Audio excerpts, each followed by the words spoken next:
Chapter 521 Success and Ambitions. Wang Wei took a few pills to recuperate, so his complexion improved after a few hours. My control of time law is not ideal. Otherwise, this technique should not take such a large toll on me.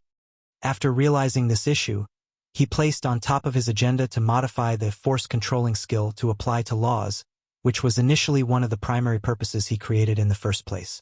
Then, he checked the conversation of these 5 but quickly lost interest when he realized there was nothing of significance. Nevertheless, he did notice that the soul network ability required a high amount of spiritual power to constantly allow these 5 to communicate across worlds. And since Wang Wei is from another world community very far away, the expenditure on spiritual strength is even higher. Based on his calculation, the spiritual strength of at least 100 quasi-emperors burned every hour. This number was not much for Wang Wei, but the ability would become a burden when he eventually had access to more world communities. Luckily, as long as these 5 are not communicating, the ability can temporarily stop. This might be an issue, Wang Wei muttered before quickly thinking of a solution. He then refined a few quasi-emperor tier soul magical artifacts to store his spiritual strength. The artifact will serve as the energy core of the soul network, and Wang Wei only needs to replenish it when needed. A few days had passed while he refined the artifacts. Now, he began to ponder his next course of action. The techniques he created for these people were, in fact, incomplete. Technically speaking, they can only be used until the primordial spirit realm. Cultivation techniques from the void-shattering realm and above involved law comprehension. They can help teach its user directly how to understand and control a specific law.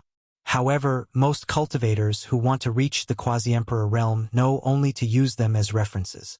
After all, the comprehension of the predecessors is not necessarily beneficial to another person. Everyone is unique and understands the laws in different ways. The sect has many supreme tier techniques with the 5-element laws, so I can just copy and modify those.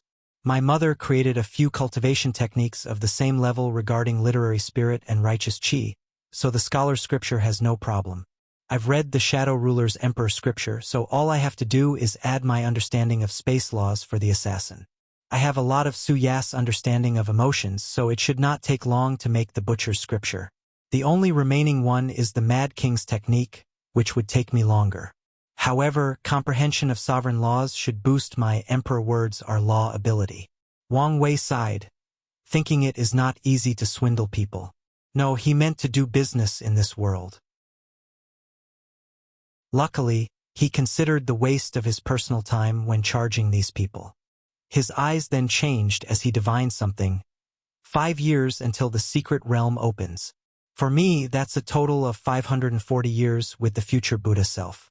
More than enough time. As he prepared to enter a short cultivation seclusion, he felt something before muttering, "So soon." He closed his eyes to enter the mind palace before calling out Song Jinyuan's soul. "Senior, you have to help me." Wang Wei calmly caressed his beard for a few seconds while looking at him. "Kid, you should have expected this outcome." "I know, and I accept my decision." "Very well. What is the problem?" "After meeting with the Supreme Elder, I used the excuse of entering seclusion to avoid suspicions for a while. However, Song Dashing refused to accept his defeat. He kept spreading rumors throughout the clan that I cheated and challenged me to another duel. So, I released the news I would only accept his challenge if innate treasures are at stake. I thought he would back down for a while, but I don't know how he acquired another innate herb, but he's waiting for my challenge. Since another innate herb is on the line, I will be more than happy to help you. Senior, is there any way you could allow me to use your power for a lower price?" Wang Wei gave him a gentle smile. "There is. You will tell your family that you have acquired a powerful bloodline. However, every time you use it, you lose 200,000 years of lifespan, which is the price for every drop of blood." "What? Senior, isn't that a little too much?" "Not at all. With my power, you could defeat all the heaven chosen of your world to gather resources and destiny. By then, your chances of proving the Tao would drastically increase. Of course, I would not recommend you do that since the chances of being discovered are extremely high. New novel chapters are published on Freewebble. Some Song Jinyuan's eyes lit up. Could I use your power during the Heaven Will battle? Absolutely not. There are strict rules for immortal cultivators intervening in the Heaven Will battle of any world community. Song Jinyuan was disappointed after hearing this. He thought he had found a way to immortality. However, Wang Wei did not care about his mood. Technically speaking, since he is not an immortal, there should be no problem with him intervening in another community's Heaven Will. After all, the number of heaven chosen like himself who could use their strength to forcibly alter the result of other communities' Heaven Will battle could be counted on one hand throughout the entire endless void. Considering his status as fateless, he might truly get away with doing such a thing. However, he did not want to risk it. It would be catastrophic if true heavenly Tao decided to annihilate him or made him suffer backlash right before his Heaven Will battle. His chances of defeating Ditian are yet to be determined in peak shape. If he was injured before the battle, he had no chance whatsoever. In that case, I accept your offer. Wang Wei gave him a drop of blood before sending him back. Then he watched the event unfold. Song Jinyuan made his opponent sign the contract for the innate herb, then explained to the latter the price of his bloodline and why he does not want to fight very often. According to Song Jinyuan, he only had 2 opportunities to use his bloodline without repercussions, and now he was forced to use it on Song Dashing. The elders of the clan believed his explanation. Still, Song Dashing remained skeptical until Song Jinyuan once again beat him an inch to his life without being able to retaliate a single time. Every member of the Song clan was again shocked by Song Jinyuan's fighting prowess and excited at the prospect of cultivating another great emperor in this generation, making the latter guilty of lying. Unfortunately, he knew he was in too deep now and too late to back down. So, he fainted exhaustion before handing the herb to Wang Wei.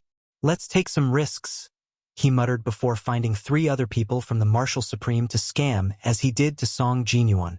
It took him a few days to search and divine the right person, but he succeeded. The first 2 were more cunning than Song Jinyuan and chose the talisman. Nevertheless, he still acquired 1 innate herb from each of them for a total of 9. The last individual was special. He was a true monarch with a dying wife and needed a special quasi-emperor tier pill to save her.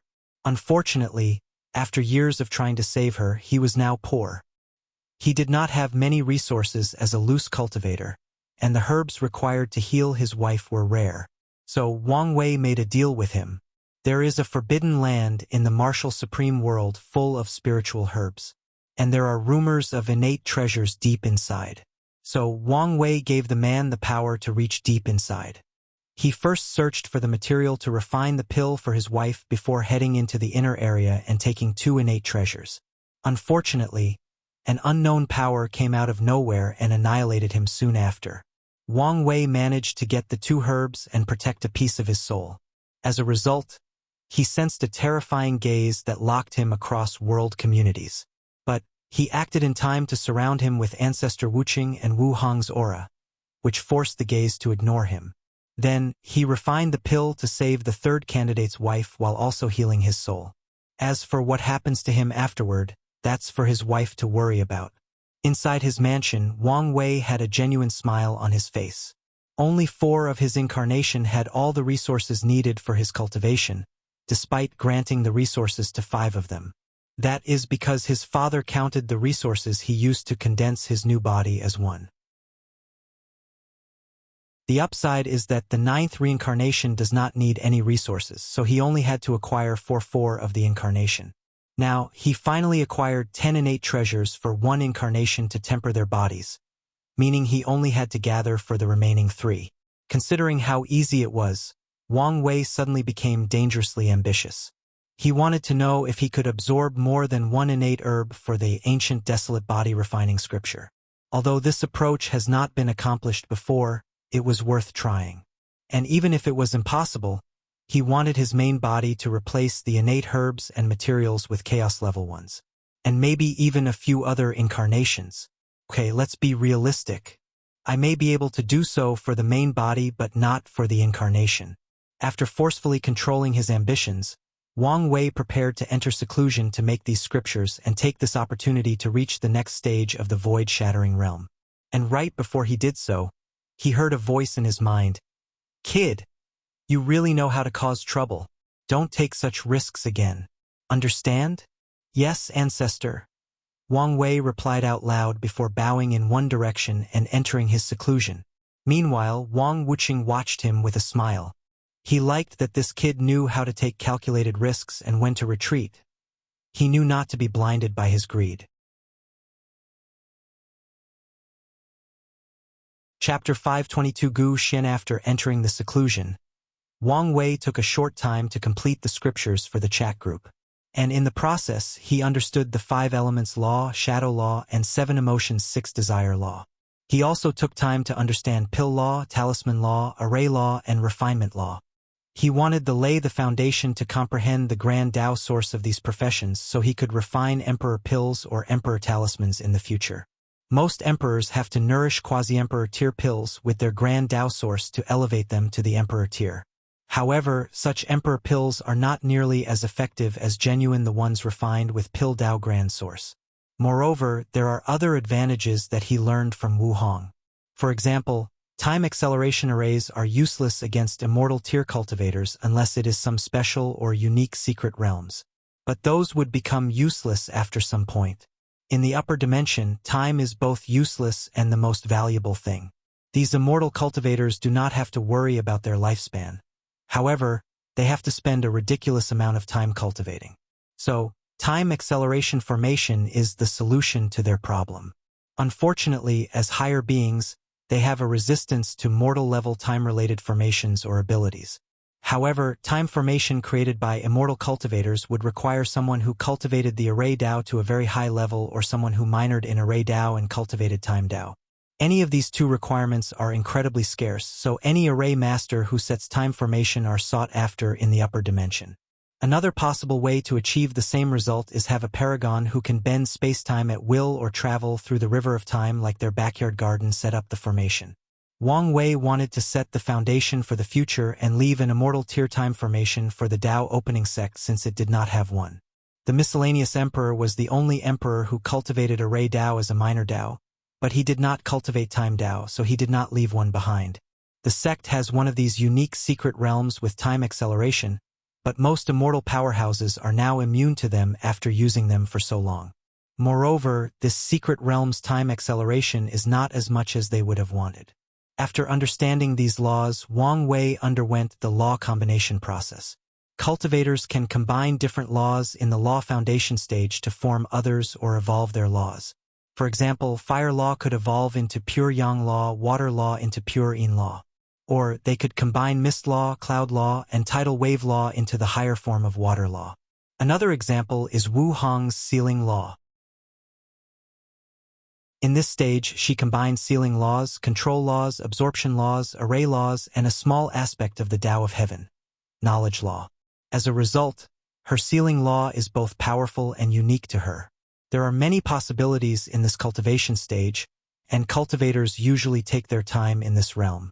In this stage, Wang Wei combined the different laws based on his incarnations to create fate law, luck, destiny, space-time, samsara, order-disorder, and karma.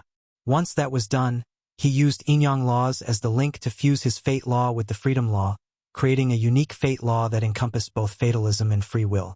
Inside Wang Wei's divine sea. The moment he finished establishing his primary law, the law seed shone with brilliant light before a small bud grew from the seed. He knew he had officially entered the law body stage, a stage that Wang Wei felt was unnecessary, primarily to him. In this stage, the cultivator's law will nourish their bodies and soul to make them stronger. However, since he is walking the path of true power Tao, he cannot use any laws to increase the strength of his fleshly body. Nevertheless, this is not why he felt this stage was useless. Wang Wei entered his space ring to test out something.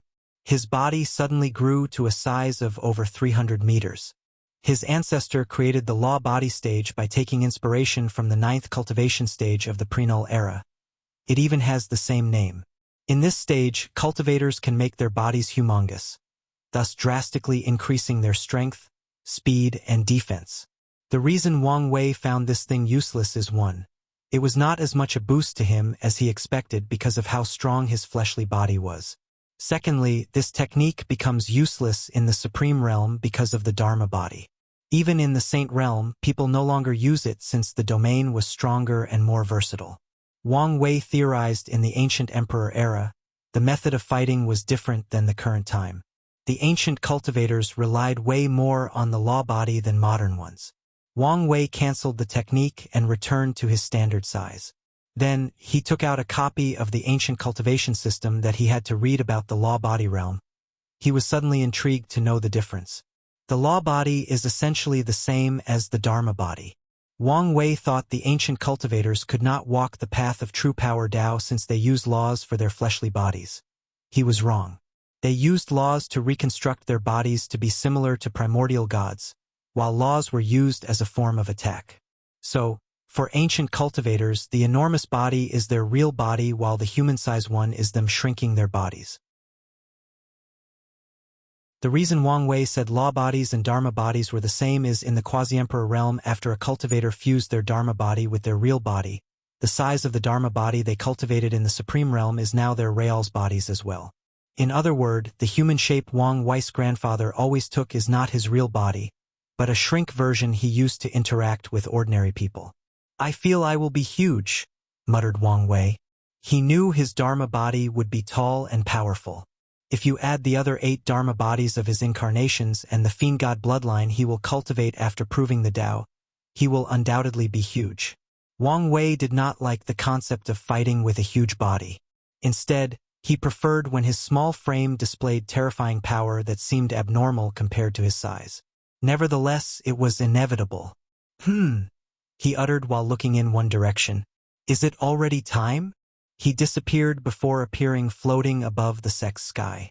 Looking in the distance, he saw a golden light that pierced the heavens. What's this? A secret realm opening? Asked Li Jun, who had just arrived. It seems quite arrogant, announcing its existence in the entire world like this, commented Yan Liling. But, does it belong to someone? Some emperor, perhaps? It belongs to Gu Xian, said Li Jun. How do you know? She asked. This thing is not even trying to hide. Yan Liling frowned before using her hand to calculate the secret of the heavens. You're right. It's not even trying to hide its existence. The deceiving heaven longevity art, said Li Jun as he looked in the distance. According to rumors, it is a Tao scripture that can allow a quasi-emperor to have a lifespan of over 90 million years. Who would not want it? That's not the real value of the scripture, said Wang Wei. Oh, is there some kind of secret? You know that Gu Xian once exchanged this technique to an emperor for a Tao source seed. Yes, that's common knowledge. New novel chapters are published on. Oh. What most people don't know is after becoming a Tao ancestor, he modified his technique into an insurgent one. Seriously? How is that possible? Yan Liling was also surprised. As a new elder, she now has access to some secrets of the world and knows the importance of an insurgent cultivation technique, especially one not created by an emperor. The Tao of deception, replied Wang Wei. He created a way to deceive the grand Tao source. He was a being who controls the source instead of borrowing its power, thus granting him the power of a great emperor. This, Li Jun was at a loss for words. There should be some restraint, right? Most likely, there is a time limit he can use said power, but it does not change the fact this technique is still an insurgent one. So, no matter what, we must get our hands on it. Tao Ancestors cultivation is also based on the percentage of understanding of the grand Tao source. So, if this technique had a direct conversion rate based on the Tao Ancestors realm, it would be terrifying. For example, a Tao ancestor who has a 20% of grand Tao source comprehension could use the deceiving heaven longevity art to acquire the power of a pseudo-eternal emperor. And if their comprehension is higher than 20%, their strength would be even more intense. Now, Wang Wei knew it was unlikely for the conversation rate to be so powerful. But even if it was not, he could try to modify this technique in the future after he proved the Tao. Chapter 523 Gather, do we want to leave now? Asked Li Jun, who could foresee how many people would show up to participate in this secret realm. There is no need to rush. Since it announced itself so brazenly, it should wait for everyone to arrive, said Yen Liling. She's right. We must ensure the sex affairs are in order before we leave. Afterward, Wang Wei called for a brief meeting with the other elders to check on the sect's development, especially the outward expansion into other worlds.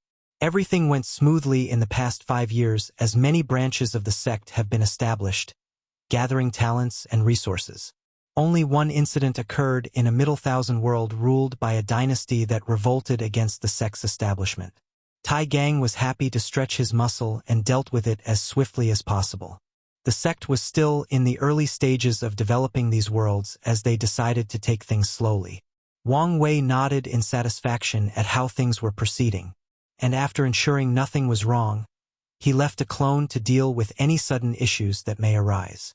Finally, he left with Li Jun, Yen Liling, and another person. The group took a void boat instead of teleporting directly to their destination. Southern Vermilion Bird Continent, Red Sand Domain. There was only sand in this entire domain. Moreover, the sand was light red instead of the usual yellow, and just like regular deserts, it was scorching in the daylight and freezing at night. Furthermore, many demonic beasts lived underneath the sand, and when it was their dinner time, they would go up to the surface for a meal of human flesh. Despite the harsh environment, many humans lived in this domain, primarily cultivators. The sand is a treasure trove of resources, and loose cultivators like to hunt for them to sell. According to rumors, the sand is red because a great emperor once died in this domain, thus altering the environment. Over the years, this rumor has proven to be true.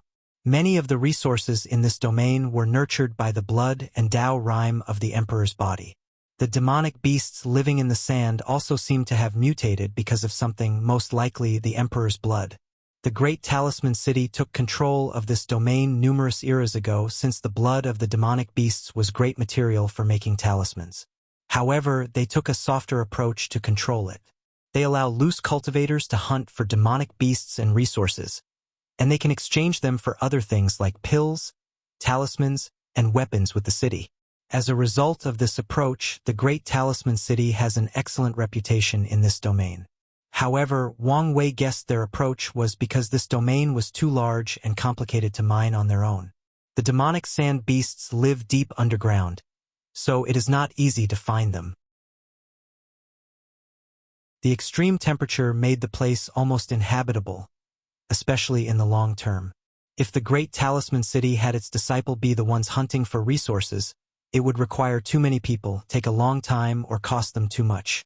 Meanwhile, having loose cultivators do the dirty work for them saved them a lot of money and the lives of many of their disciples who would perish in these hunts. Moreover, the city will make much more money when these loose cultivators exchange resources. After all, they are the ones who determine the price. Big brother, what are you thinking about? It's about how the Great Talisman City dealt with this domain.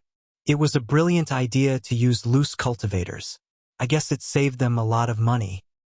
I don't think so, replied Yen Liling. Oh, do you have a better plan? Don't you remember big brothers talk about the importance of large and cheap labors? As long as the city used a lot of puppets, they would not have an issue mining the resources in this domain. Li Jun smacked his lisp. I really don't like the concept of replacing manpower with construct. Wang Wei gave him a strange look. Since when did you become so conservative? Li Jun sighed. After the fiasco in the heavenly abode world, I've taken your advice and trained a puppet legion. However, it's just not the same with an army of flesh and blood. But the puppet legion can save many of your man's life, said Yen Liling. I know this, but I still don't like them. She was surprised as this was the first time she had heard of this. Since you don't like the puppets, doesn't that mean you also don't like the constructs in our domains? No, those are fine since they make mortals' lives better, easier, and more productive. So, your only problem is when machines are applied to the military. The source of this content is Frieden, VelCM. I guess so. I only feel that over-reliance on puppetry or machines would be detrimental in the long run. Over-reliance on anything is detrimental, said Wang Wei. Plus, the construct's purpose will always be an aid. Look at Liling's plan to develop this domain. Although it looked perfect on the surface, there is a glaring flaw. Luck. Luck? I see, replied Yen Liling.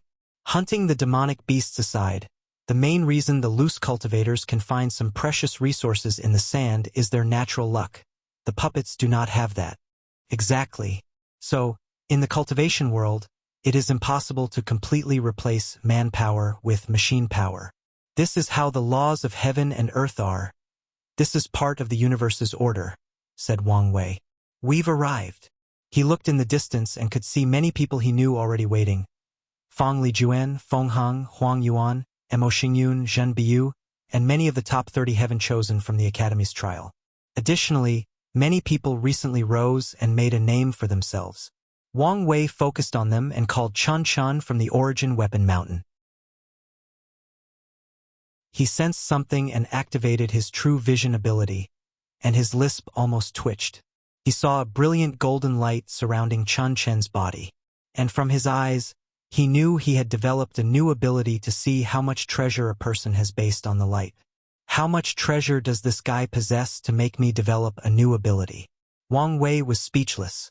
His group's arrival caught the attention of many people. However, they took a position while waiting.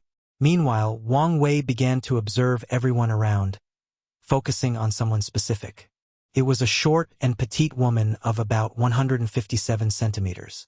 She had an adorable face with big eyes, and a small bump in the chest area that was almost unnoticeable in her bright yellow hanfu.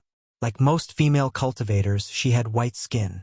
However, another noticeable thing about her appearance was her slim and nimble-like fingers. She seemed very enthusiastic as she talked to many people not from her faction. She had a natural charm that would make someone genuinely smile after a brief conversation. Tong Ruobing. Something is odd about her. He felt an oddly familiar feeling but could not think where it came from. His fate-reading technique he could now use undetected by most people was natural block by her, without her trying. He had an idea and used his soul network divine ability to look at her soul, and the same blockage occurred by a mysterious fog. The only time this occurs is when immortal tier things are related. So, she should have something of this caliber on her. However, Wang Wei was unsatisfied with this explanation as no one around appeared like her. And he did not believe any of these heaven chosens did not have a few immortal weapons, Dao weapons, and even emperor artifacts on them. So, why didn't his soul network show that he could not summon these people's souls as it did for Tong Ruobing? Let's pay attention to her. Wang Wei continued looking around, and he saw a few acquainted. Lu Chang and Wu Meng, whom he met during the Spirit Road trial. Wang Wei admired this kid's boldness to join the Origin Rune Palace after learning what their founder did to his ancestor. Just as he was about to read this kid's fate line, he sensed something and raised his head. On the right, he saw a beautiful woman dressed in red riding a phoenix. Huafeng Huang. Many people who could not tell the phoenix was a technique looked at her with awe, and even the ones who could tell had a severe look on as they gazed at how lifelike and realistic the phoenix was. Even the aura of an innate demon could be sensed from it. New novel chapters are published on Freeben, VelCM. Wang Wei already knew of her release, defeat of Xuanwu Qiubai, and absorbing his bloodline. It was such a significant event in the ancient clan that his fate shadow guard could quickly learn of the news. On the left side was an enormous golden crow with 3 legs. After landing, the golden crow turned into a woman wearing martial clothes, a golden mark on her forehead that looked like a third eye, and shoulder-length hair. Is that? Muttered Li Jun. It should be the golden crow emperor offspring, replied Wang Wei. How come she is in the void-shattering realm instead of the quasi-emperor realm? I would also like to know. Shadow 2. Do you have any information on her? Yes, young sect master. Shadow 2 quickly controlled his emotion before handing him a talisman containing information about her. Boss Wang Ju was in retreat, so it was his turn to serve the big boss. He did not want to mess things up. Wang Wei used his divine sense to rapidly read the information he had on this woman called Jingwu Hua. There was not much information to begin with. At some point, she had some issues with the other members of the Golden Crow clan. The reason for this conflict is unknown, but after the resolution, she disappeared for a long time before recently manifesting with a lower cultivation level but an increase in strength. Recultivation? Thought Wang Wei as he gazed at her with a slight frown. He could sense the same fog that emanated from Tong Ruobing, which blocked all his detecting measures.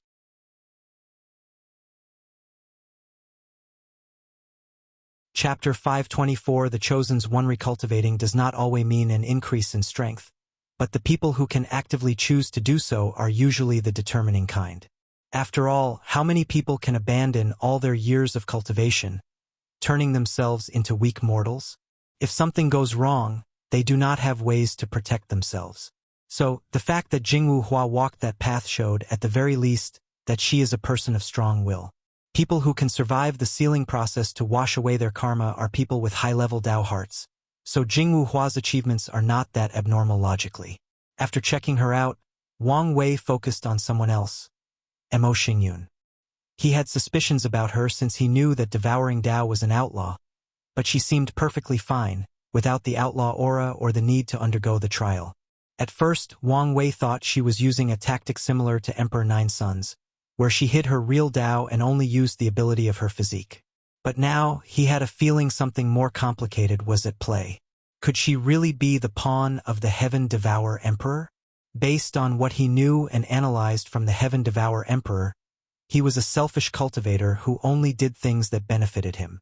So, Wang Wei always wondered why he had descendants and even left the opportunity to inherit his Devour physique. And after hearing about how some emperors used their descendant to revive themselves, he had suspicions about Mo Xingyun. What the Heaven Devour Emperor did almost destroyed the Myriad Emperor world. After his exile to the Eternal Ascension world, some former emperors might have visited him and made him pay for his actions, thought Wang Wei. This was one of the reasons he could think of for the Heaven Devour Emperor to need to use the backhand he left in the lower dimension. Since his name and deed in history still remained, it meant he was alive. However, it is also possible that the Myriad Emperor world's previous emperors destroyed his body and soul. So, he needed Mo Xingyun's help to revive. Of course, Wang Wei also acknowledged it could be something entirely different for Mo Xingyun's weirdness. He squinted his eyes as he analyzed all his information on her. He knew the weirdness began after the Academy's trial. Back then, he could easily read her fate line, and nothing appeared abnormal about her. So what happened after that which changed her? The gluttony swallowing scripture. Not long afterward, she possessed it so it could be the catalyst for her change. Wang Wei quickly denied this conclusion because she appeared normal during the beach party where he planted the secret karma thread on her. Then, he suddenly squinted his eyes and realized the line was gone. He did not even notice it was gone until now, adding to another anomaly. Could an immortal powerhouse have removed it for her? Wang Wei denied this possibility. Wu Hong placed a seal on those threads to prevent detection from this level of cultivators. She told him the only way for a person to remove the thread is for the people who have it on them to detect it with their ability and remove them themselves. So, is Mo Xingyun this powerful now? Or is she now a master of Karma Dao? Wang Wei felt he was missing something and his brain rapidly worked. Then, he remembered someone, Zhang Xian from the Dao Worshipping Academy. Mo Xingyun has been after his number 7 boundless void physique for many years. Wang Wei used the karma thread he placed on the ladder during the beach episode to check on his situation since he was not here. Dead? No, but very close. Plus, he lost his heavenly physique. He discovered the ladder had only his primordial spirit left, but it was so faint that it appeared as if it would disappear at any time. What's more, the law fragment from his soul was no longer present. So, Mo Xingyun finally got him. Is he the catalyst for her change? Unfortunately, there was too little information, so Wang Wei decided to observe her in the secret realm. While deep thinking, Wang Wei sensed something and looked in another direction. And he was not the only one. All the people present looked in the same direction, whether women or men, old or young, rich or poor, and handsome or ugly. A woman of unparalleled beauty stood on top of a magical artifact in the shape of a golden lotus with 2 people behind her. Unfortunately, Her beauty eclipsed these people so much that no one even noticed them. The most beautiful woman of this generation, Su Shi, muttered one of the cultivators present. Despite her eyes, Su Shi remained composed, without a single hint of emotions on her face. Unlike her previous bright color dresses, she now had black martial clothes that fitted her body, perfectly suited for battle. Furthermore, she had the aura of a powerhouse, forcing people to no longer see her as just a pretty face. She glanced at everyone present before stopping on Wang Wei for a few seconds. Without saying anything else, she took a spot to wait. Everyone then waited as the bright golden light in the distance slowly thinned out, indicating the secret realm was about to open. Wang Wei looked around as he noticed some people did not show up. Sun Jiaolong, the sea race, the demonic race, which was understandable, and more importantly, the Yang clan's emperor offspring. He thought he would show up since the golden crow came. After a few hours of waiting, the light disappeared, and a space channel appeared. The people around looked at each other, wondering who would be the first to enter. However, Jingwu Hua turned into a golden flame and rushed toward the entrance. Her actions seemed to have sparked the competitive spirit of the other Heaven Chosens, so they rushed toward the entrance as well with maximum speed. Only a few people waited outside. Feng Heng, Huang Yuan, Wang Wei, and his group, Zhen Biu and Su Shi. Wang Wei glanced at her with a slight surprise. Feng Heng and Huang Yuan are old geezers that have probably lived for 1,000,000 years at the minimum, so he understood their cautions. Zhen Biu's pure heart and mind makes her uninterested in competitions such as this. But he did not expect Su Shi to be so cautious. However, thinking about what she experienced, it's normal for her to be careful when doing things. Wang Wei looked at the space channel and sensed nothing happened. To the people inside, he then did quick divination to determine possible danger for him. After not finding anything, he looked in the sky as he sensed Ancestor Wuxing's presence. He guessed many immortal powerhouses were secretly watching this secret realm, so he became reassured. In the Qi Luck trial, he used the name of the deceiving heaven longevity art to lure many of his competitors to a secret realm before exploding it. He did not want the same tactic to be used against him. Then he flew to the channel with his group. Wang Wei found himself in a spacious environment with all the people who entered waiting. He saw the Heaven Chosens waiting at the front, so he flew and landed there as well. In front of him was a child floating in the air. The odd thing was he only had an upper torso, while his lower part resembled that of a genie from Earth. Furthermore, the child had a weird mask on his face. Half the mask had a naive smile, and the other had a cunning and vicious one. "Now that everyone is here, we can begin," the child said. But his voice was that of an old woman instead of a child. A secret realm spirit that embodies deception? This Gu Xian might be a man who enjoys spectacles, thought Wang Wei. "My name is Qin Wentian, but you can call me Lord Spirit. As you can guess, this secret realm is to select worthy candidates to inherit my master's scripture. Now, let's begin the first stage selection." The Lord Spirit waved his hand to manifest countless tokens, which then flew around the candidates and scanned them. Not even a few seconds of scanning, the token landed in Wang Wei's hand. Then, 2 tokens floated in front of Yen Liling and Li Jun.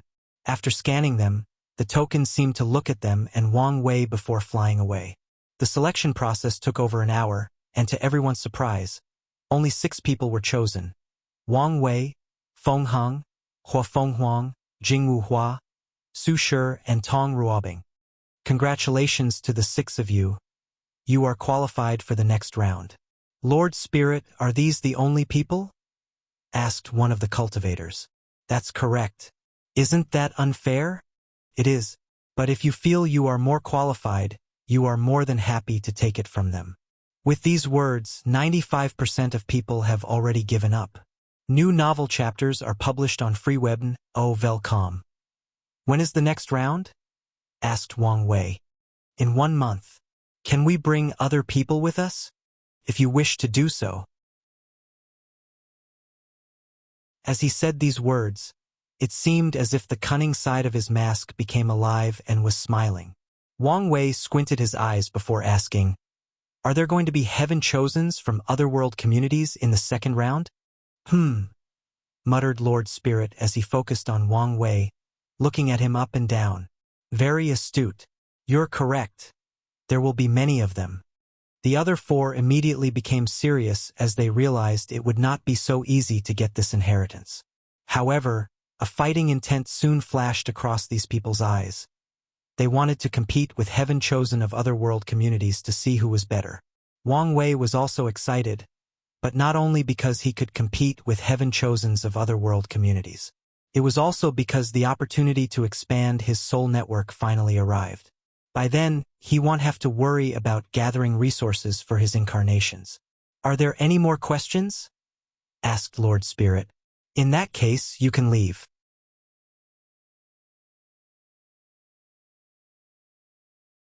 Chapter 5 25 Undercurrents. After exiting the secret realm, the other cultivators surrounded the chosen six. Wang Wei frowned before releasing a spiritual pressure that covered the entire group. Then, 99% of these people passed out on the floor, leaving only the ones with heaven-chosen titles and a few others with real abilities. He then looked at the remaining people standing and said, "Who amongst you is brave enough to get this token from my hand?" He stood in front of these people, not releasing any aura or using any technique. However, his very presence placed tremendous pressure on all the people present. They knew it was not worth trying to get a token from this monster.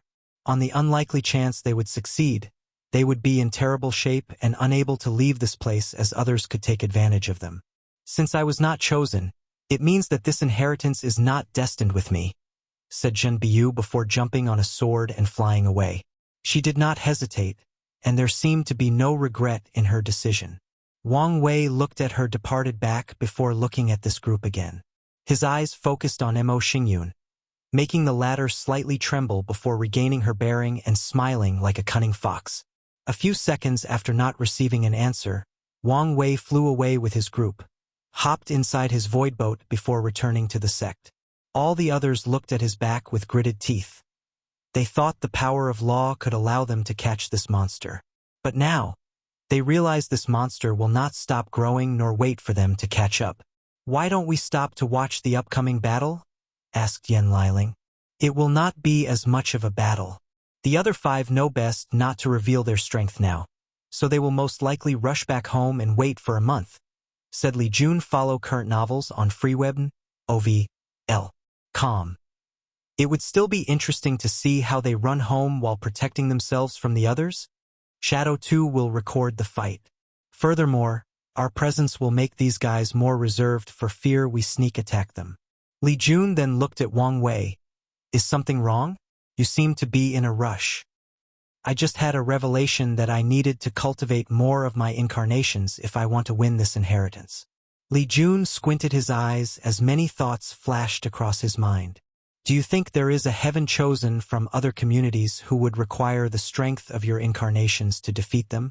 That's the greatest possibility, but I could not divine any more information. After arriving home, Wang Wei directly went to see Ancestor Wuxia. You're going to do something reckless again, aren't you? That's why I'm here to see you, to ensure it is not dangerous. Wang Wuxia sighed out loud. What is it this time? I need more time energy for my incarnation, so I plan to steal some from the Chrono Chaos realm. So what do you think? Why the sudden hurry? Wang Wei then explained the information the Lord Spirit revealed about otherworld communities heaven chosen and the divination he recently made. Taking this information into account, Wang Wuxia thought about the feasibility of this plan. With your time Dao and my protection, it should not be a problem to survive for some time in the Chrono Chaos realm. As long as you don't go deep inside, that is. However, the time energy inside is very chaotic. Would you be able to purify it? No problem. Wang Wuxia did not immediately agree. Instead, he thought about other possible dangers. Give me a moment before I decide. After saying that, he disappeared from his secret realm. Deep inside the Dao opening sect, a sigh came from an ordinary coffin. This kid better worth all the trouble, said Origin 1. I'll tell Turtle 1 to secretly protect you too in case something goes wrong. Wang Wuqing nodded in excitement. Turtle One was one of the most powerful insurgents of the sect. He sacrificed most of his attack abilities for defense, surpassing Sword One and Origin One in this area. Turtle One could survive a few days under the attack of a regular Eternal Emperor by relying simply on his defense. He became the ultimate shield if he used the sect's array as a boost. He is one of the main reasons the sect has survived for so long. One of his most remarkable feats is he survived an attack against all the 9 devil gods with middle-level injuries and protected the sect from a few Eternal Emperors during the Devil Era. Wang Wuqing quickly thanked Origin One before returning to see Wang Wei and accepting his offer. The latter did not waste time and headed straight for the Chrono Chaos Realm in the southern part of the central continent. The entrance to this forbidden land is a mountain surrounded by spatial disturbance. Any person without sufficient strength who approached this place would be teleported to some unknown location in the Myriad Emperor world or possibly the Endless Void. Or they would be shredded apart by the spatial currents coming from the mountain. Luckily, Wang Wei and Wang Wuqing were not among the people who could not even reach the mountain's entrance, which was a cave. Before entering, Wang Wei created a transparent barrier with his time law to cover the two of them, and Wang Wuqing boosted the shield. Wang Wei looked at his surrounding. Everything was red, including the sky, clouds, and even the earth. He looked at the sky and saw a bunch of ancient clocks with characters instead of numbers. These clocks would constantly appear and disappear. Language from the pre-null era? Thought Wang Wei as he observed the clocks. He then sensed the power of his time barrier and whether it would hold up. No problem. This is a great place to temper the body? Excuse me? After you prove the Tao, instead of destroying this forbidden land, turn it into a secret realm to temper the body.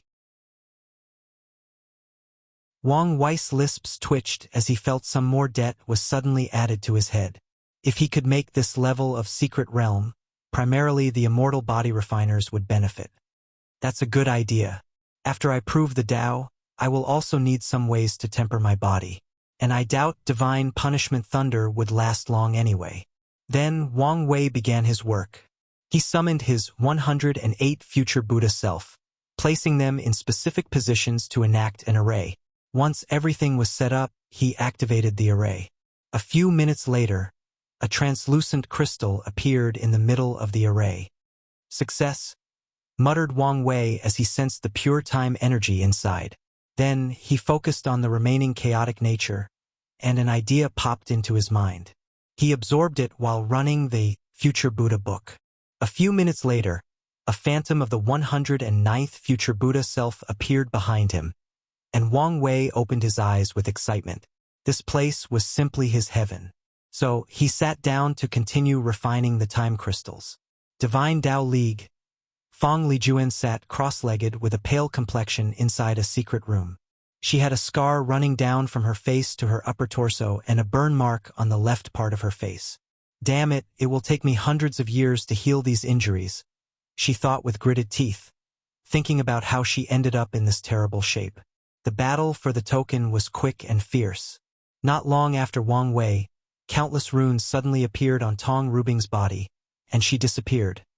No one could detect her or where she left, and even her method was somewhat strange. Fong Lijuan did not waste time and entered the invisible mode. Her first target was the member of the ancient clan, Hua Fenghuang. Her tactic first worked as she bypassed the latter's detection and stabbed her heart. But to Fong Lijuan's horror, her crystal sword only penetrated the skin while the muscles prevented it from going deeper. Nevertheless, she persisted and decided to use a more powerful attack or a stack one. Unfortunately, her opponent's eyes suddenly changed, and before she could barely react, a bright red flame rushed to annihilate her. Luckily, her bloodline activated to encase her in a protective crystal, barely saving her life. She quickly used a technique to make her injuries invisible and healed. Regrettably, these flames were very persistent, and she could only recover 60% of them. Then, Fong Lijuan targeted Feng Heng. As someone with the yin-yang eyes, he was the nemesis of her invisible law. Thinking about it now, she realized how silly of a mistake she had made. During this all-out confrontation, Feng Heng confronted Huang Yuan, who immediately used his life and death book. However, the young Taoist encased his enemy in a dome made of a yin-yang diagram. The diagram separated yin from yang and thus tried to separate the book's innate life and death laws. Huang Yuan became scared as he knew the consequences if something happened to his book, so he tried his best to prevent this from happening. And in the process, he became useless in the fight. Then, Feng Lijuan took this opportunity to sneak attack Feng Heng. However, the young Taoist calmly looked in her direction, took out a black and white sword, and slashed it, almost severing her into two. After this injury, she was incapacitated, so she returned home to heal. I need a way to make me completely undetected by these people with pupil techniques and also increase my attacking strength. The laws of darkness, shadow, and even space could be the answer. Feng Lijuan began to plan for the law foundation stage. However, she felt none of these were enough to compete with these monsters. Then, she sensed something and took out a talisman. As expected, none of these 6 lost their token.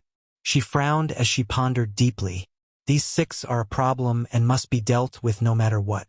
Then, she used a talisman to contact a few people and waited.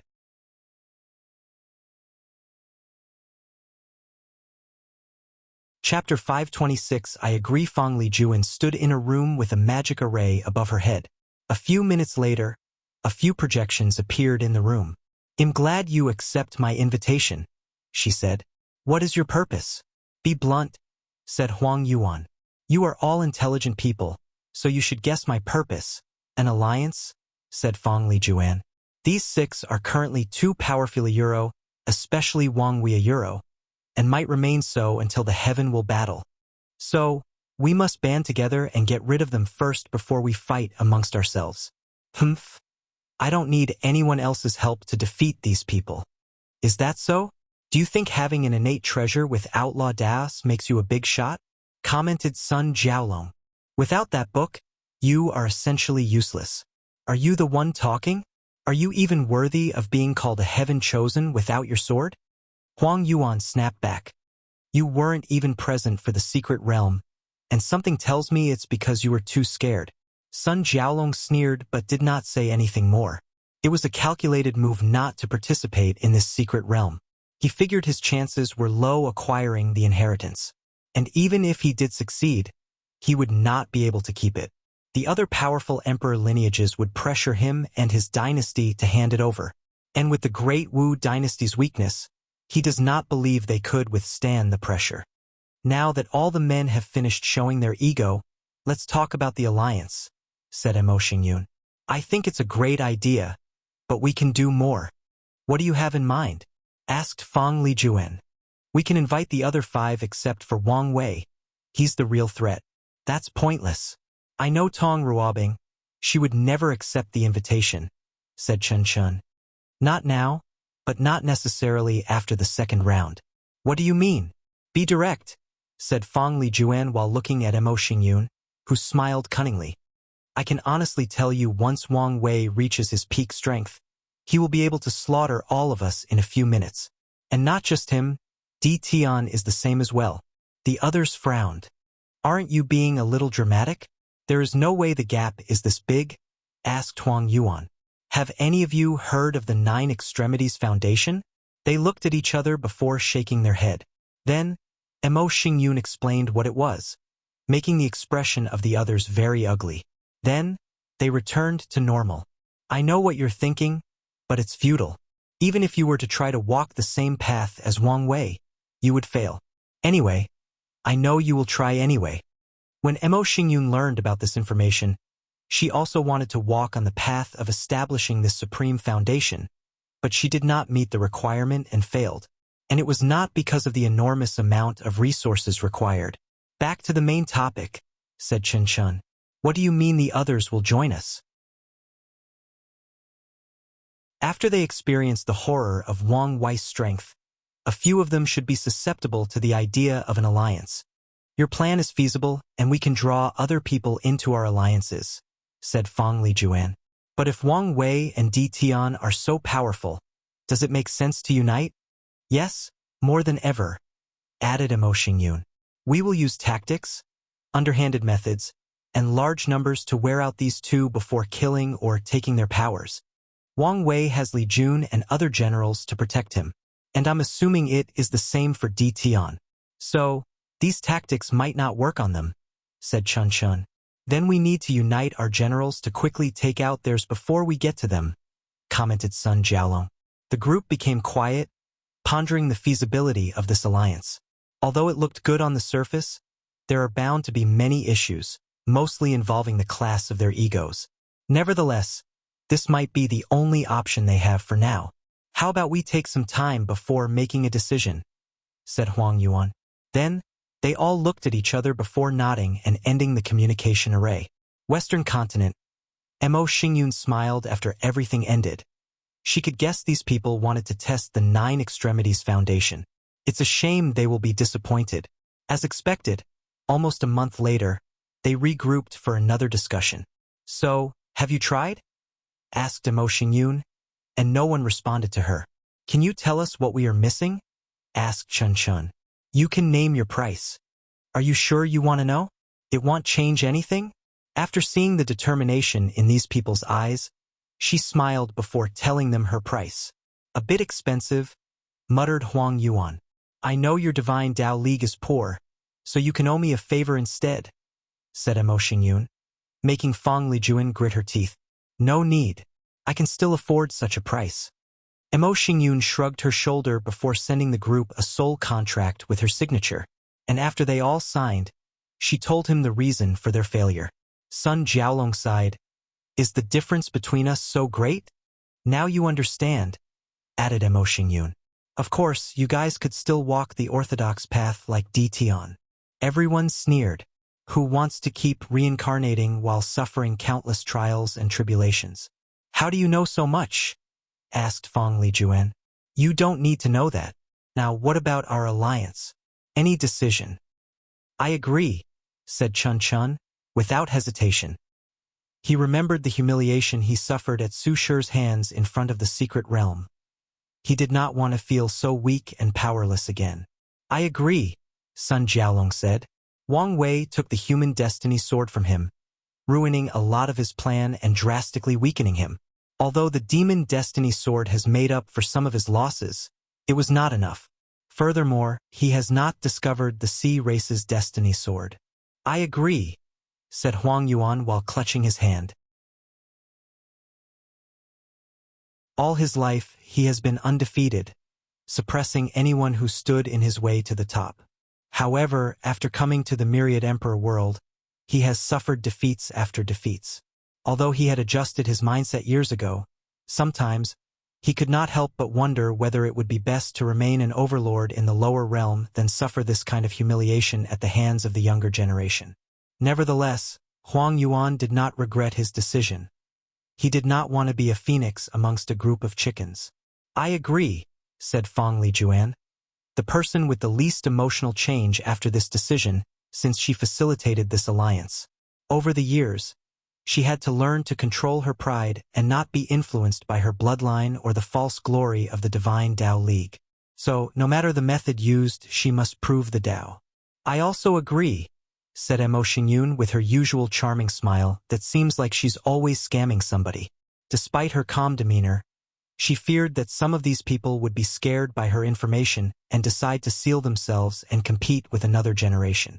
Luckily, these people know that this glorious age is a time full of destiny, granting them the highest chance of becoming an eternal emperor. In any other generation, they have to rely entirely on their natural talent. Unfortunately, no one here can confidently say they could accomplish such a feat. If we want to form an alliance, we must hide from Wang Wei for a while. His fate-reading ability is really annoying, said Sun Jiaolong. However, he will learn of this alliance eventually. Most likely, but the longer we can hide from him, the more advantageous the situation is for us, said Mo Xingyun. Plus, we also need to guard against his fate shadow guards. These pesky things seem to have amazing infiltrating abilities. Do you know something we don't? Asked Fang Lijuan. I know a lot of things you don't. For example, Di Tian sleepers are even more elite than Wang Wei's fate shadow guard. So, I will sell you guys some method to prevent them from infiltrating your armies in general. Army and general? Wait, does that mean these two have already infiltrated our factions? Asked Sun Jiaolong.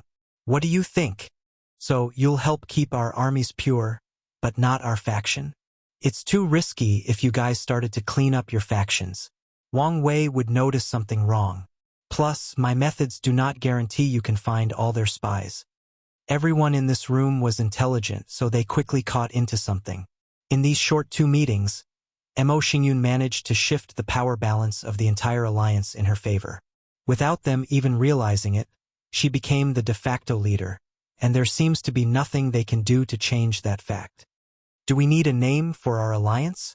Asked Mo Xingyun, who could guess what these people were thinking. I say we call it the Suppressing Fate Alliance.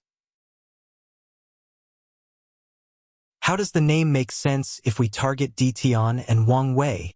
I like the name. Plus, I feel he is more of a threat. The others looked at each other before nodding in agreement. In the current stages of the alliance, Mo Xingyun had the advantage. So, it's no problem to bend to her when it comes to minor things such as this. Chrono Chaos Realm. Wang Wei opened his eyes before muttering, "The month is already approaching?" He then looked at all the crystals before him with a smile. He raised his head to look at the 360 future Buddha self, and his smile became more radiant. "Are you done?" asked Wang Wuqing. "Yes, we can leave. But can I come back to cultivate? Bring back the deceiving heaven longevity art, and you can do whatever you want." Wang Wei smiled. "Don't go back on your words." Then the 203 left this eerie place. And as soon as Wang Wei arrived outside, he received a communication talisman from Shadow 2 about the battle in front of the secret realm.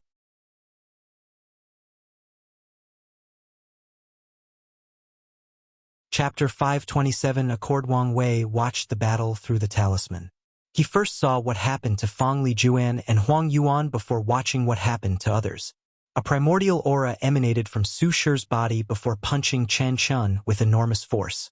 An innate defensive armor appeared on his body, followed by dozens quasi-emperor tier defensive artifacts. However, her punch broke these artifacts before sending Chun Chun flying away. From what Wang Wei can determine, he was probably uninjured, but the punch sent him flying so far away that he was out of the fight. After that, a few unimportant mobs tried to stop Su Shi, but she flew past them to go home. Meanwhile, after suppressing Huang Yuan and injuring Fang Lijuan, Feng Heng turned into a black and white rainbow before flying away. No one could stop his speed.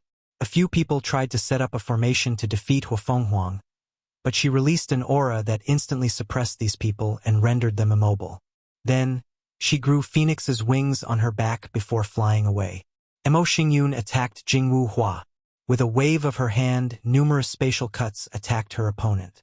However, the latter did not move an inch. Every time the slashes approached her, they would burn upon contact with her. After a few attacks, Mo Xingyun frowned before stopping and leaving, and Jingwu Hua flew to the sun.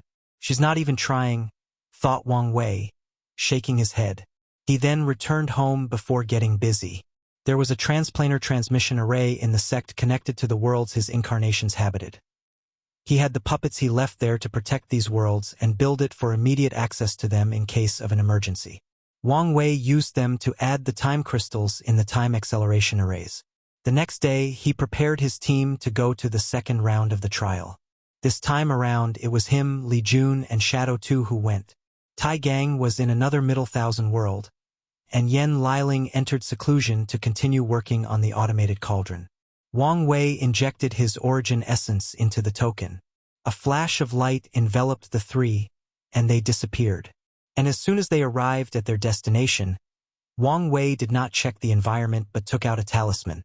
"Ancestor, are you there?" "Yes, I followed you." "How is the situation?" "There are many other immortal powerhouses from otherworld communities."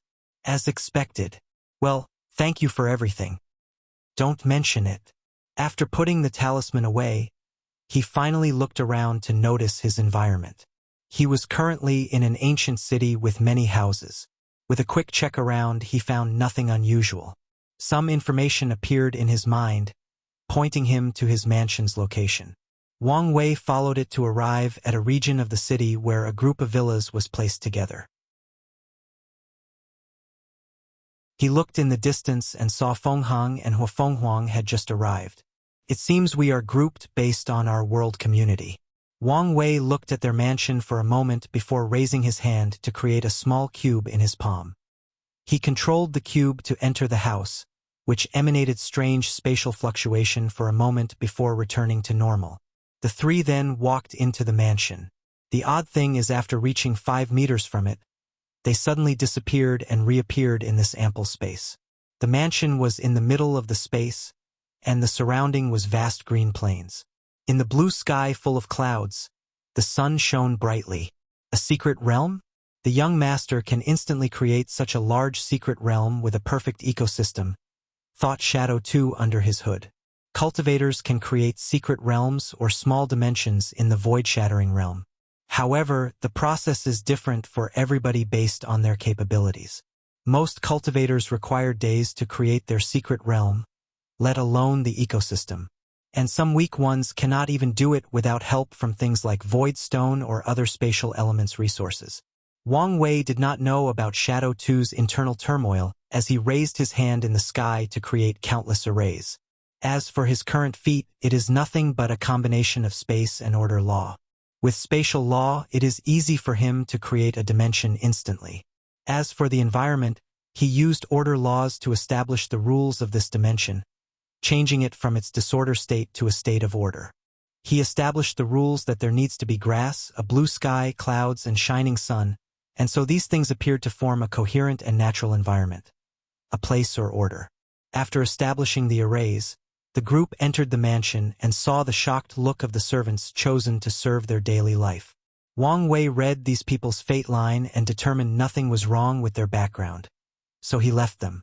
Meanwhile, outside, Feng Hang and Jingwu Hua looked at the mansion that seemed no different from usual. However, their eyes could see this mansion was no longer in the same space as them.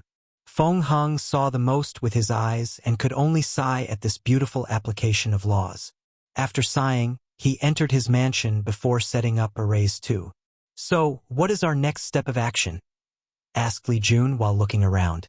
"We need to contact the other 5, said Wang Wei before taking out 5 jade talismans that flew into the others' mansions. A few minutes later, the others' projections appeared before him. "Lady Hua, it's been a while since we last met and chatted. How have you been?" said Wang Wei with a smile. "Very well, actually. How about you, young Master Wang?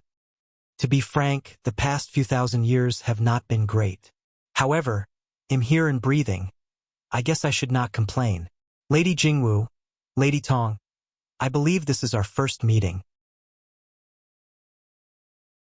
"Believe it or not, I know a lot about you," said Tong Ruobing with a sweet and innocent smile. "Oh, how so?" "Not important, but I owe a lot of my success to you." "Is that so? That's news to me," replied Wang Wei. Thinking about the slight karmic connection he sensed he had with her after seeing her for the first time in the secret realm. It's a shame he could not gather more information with it. "Lady Su, I'm deeply sorry for your loss. Are you?" asked Su Shi back. "No, but it costs nothing to say a few nice words, so why not say it?" Su Shi squinted her eyes at him but did not say more. "I don't mean to be rude, but can you please be direct with your purpose?" said Jingwu Hua. "I never liked you humans' concept of small talk or pleasantries." "So be it," said Wang Wei, not minding her words. "Before the second round, I want us to come to a small agreement. Don't sell each other's information." The 5 pondered the significance of these words. In this competition, information will become valuable. One of the first things many people will do is gather as much information as possible on the Heaven Chosens from different communities. And one of the fastest ways to gather information is to exchange information from people in your world community with others, or maybe even sell it for a high price. However, this agreement would make it harder for foreign competitors to acquire information about them, thus providing them some leverage. The latest _AP_SODIs are on website. "I agree," said Tong Ruobing. Then the others did as well, including the quiet Feng Hang and somber Su Shi. The only person who did not say anything was Jingwu Hua, who frowned while still deep in thought. This accord was not beneficial to her at all. Could even be said it targeted her. Jingwu Hua never showed up since the beginning of this generation, so the information about her was minimal to the point of being useless. She is an emperor offspring. So, signing this accord was detrimental since she could not sell these people's information. The problem is if she said no, she could tell they would immediately band together to suppress her even before the trial began. She squinted her eyes, looking directly into Wang Wei's eyes before saying, "I agree. Excellent. I will send the contract." Wang Wei used a contract he created. It involved a soul contract and a grand Dao oath, which is even more restrictive than a personal oath or a heavenly Dao oath. Anyone who violates it would suffer a terrible backlash. He also ensured there was no loophole, like although they could not sell the information, someone close to them could sell it. He is so meticulous because he did not know whether emperor offsprings had the natural ability to resist contracts or oath backlash. So he wanted to be careful. Nevertheless, he also understood this method would not entirely prevent others from acquiring information about them. After all, cultivators could use many investigative techniques to obtain information. After everyone signed the agreement, they ended the communication to do their things. Wang Wei then sent Shadow 2 to investigate. Now that he had time, Wang Wei decided to check on his chat group.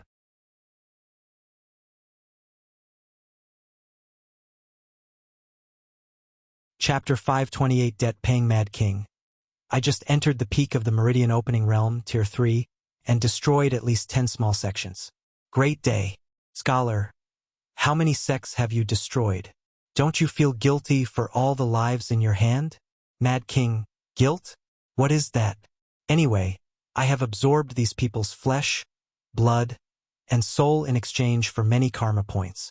Now I have some income to spend. Scholar, I still think giving people like you power is wrong. Doctor, I concur with this sentiment.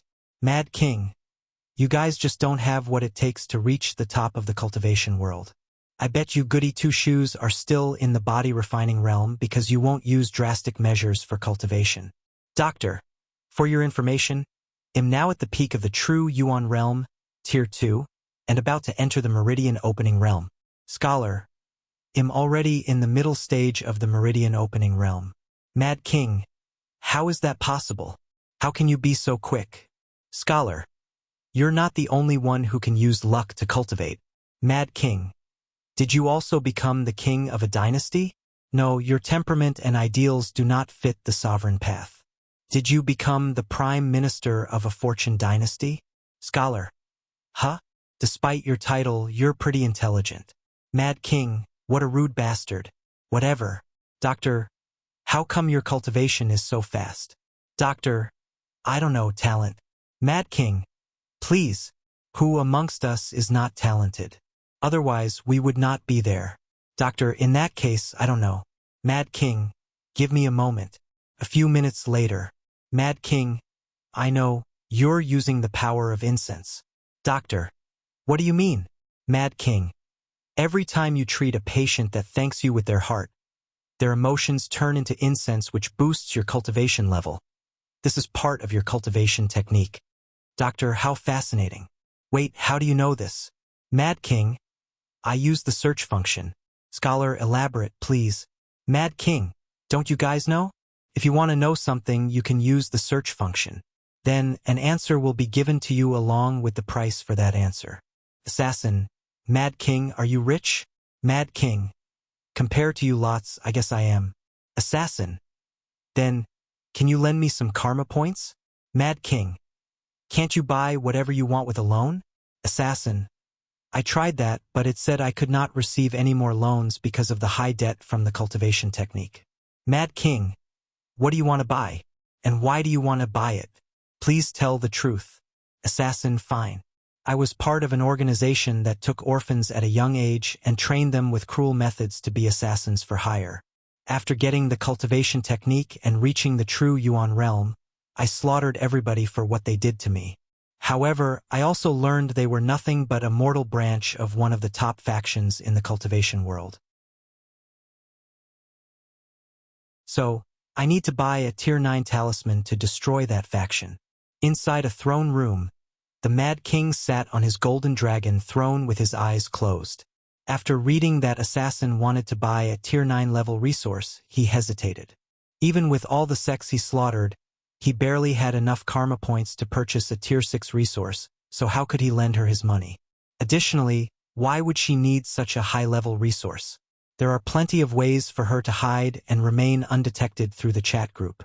So, things were not as simple as Assassin stated.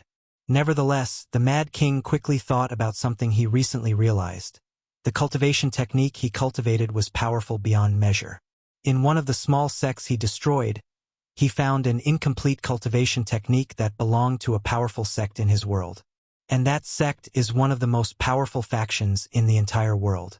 The Mad King then compared that technique with the one he cultivated, and he could only say it was dog shit when compared. Although that technique only contained the first two realms, he could still see the vast difference. So he had an idea. Mad King, I agree to lend you all my points, but I have a few conditions. Assassin, please say. Mad King, firstly, I want a 5-time return on borrowed points. Assassin, deal. Assassin thought he would ask more, and she was prepared to be taken advantage of. Mad King, secondly, I want you to train a group of elite assassins for me, and they must obey me and only me. Don't leave any secret backhand on them so you can control them when needed. Assassin pondered for a moment and realized the Mad King's purpose was to take advantage of the uniqueness of her cultivation technique. Like him, she also learned how unique it was. Before that, she planned to change to another one after reaching the martial intent realm, Tier 4, to not pay for all the karma points. After all, with this technique, she could understand shadow and space intent. Then, all she had to do was switch to another decent technique and integrate her intent into that technique. Unfortunately, after infiltrating and stealing a few techniques from Tier 4 and 5 sects, she realized how horrible these native techniques were compared to the one she's using. And although she had not seen those Tier 9 sects techniques, she did not think they would be as good as hers. Assassin, I agree with your condition, but how do I get the trained people to you? Mad King, as I said before, you guys need to use the search function more often.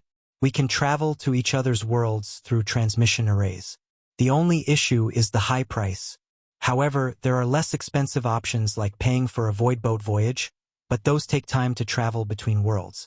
But you can also pay extra to expedite the voyage. The other 4 became serious after learning this news. This information changed the dynamic of the entire group. Assassin, good to know. Does anyone else want to lend me some money? No one answered her. Assassin, I'm willing to return you 3 times the amount. Still no answer. Assassin, I thought you guys were smart. I can't believe the Mad King is the only wise man here. New novel chapters are published on LibRead. CM. Scholar, what do you mean by that?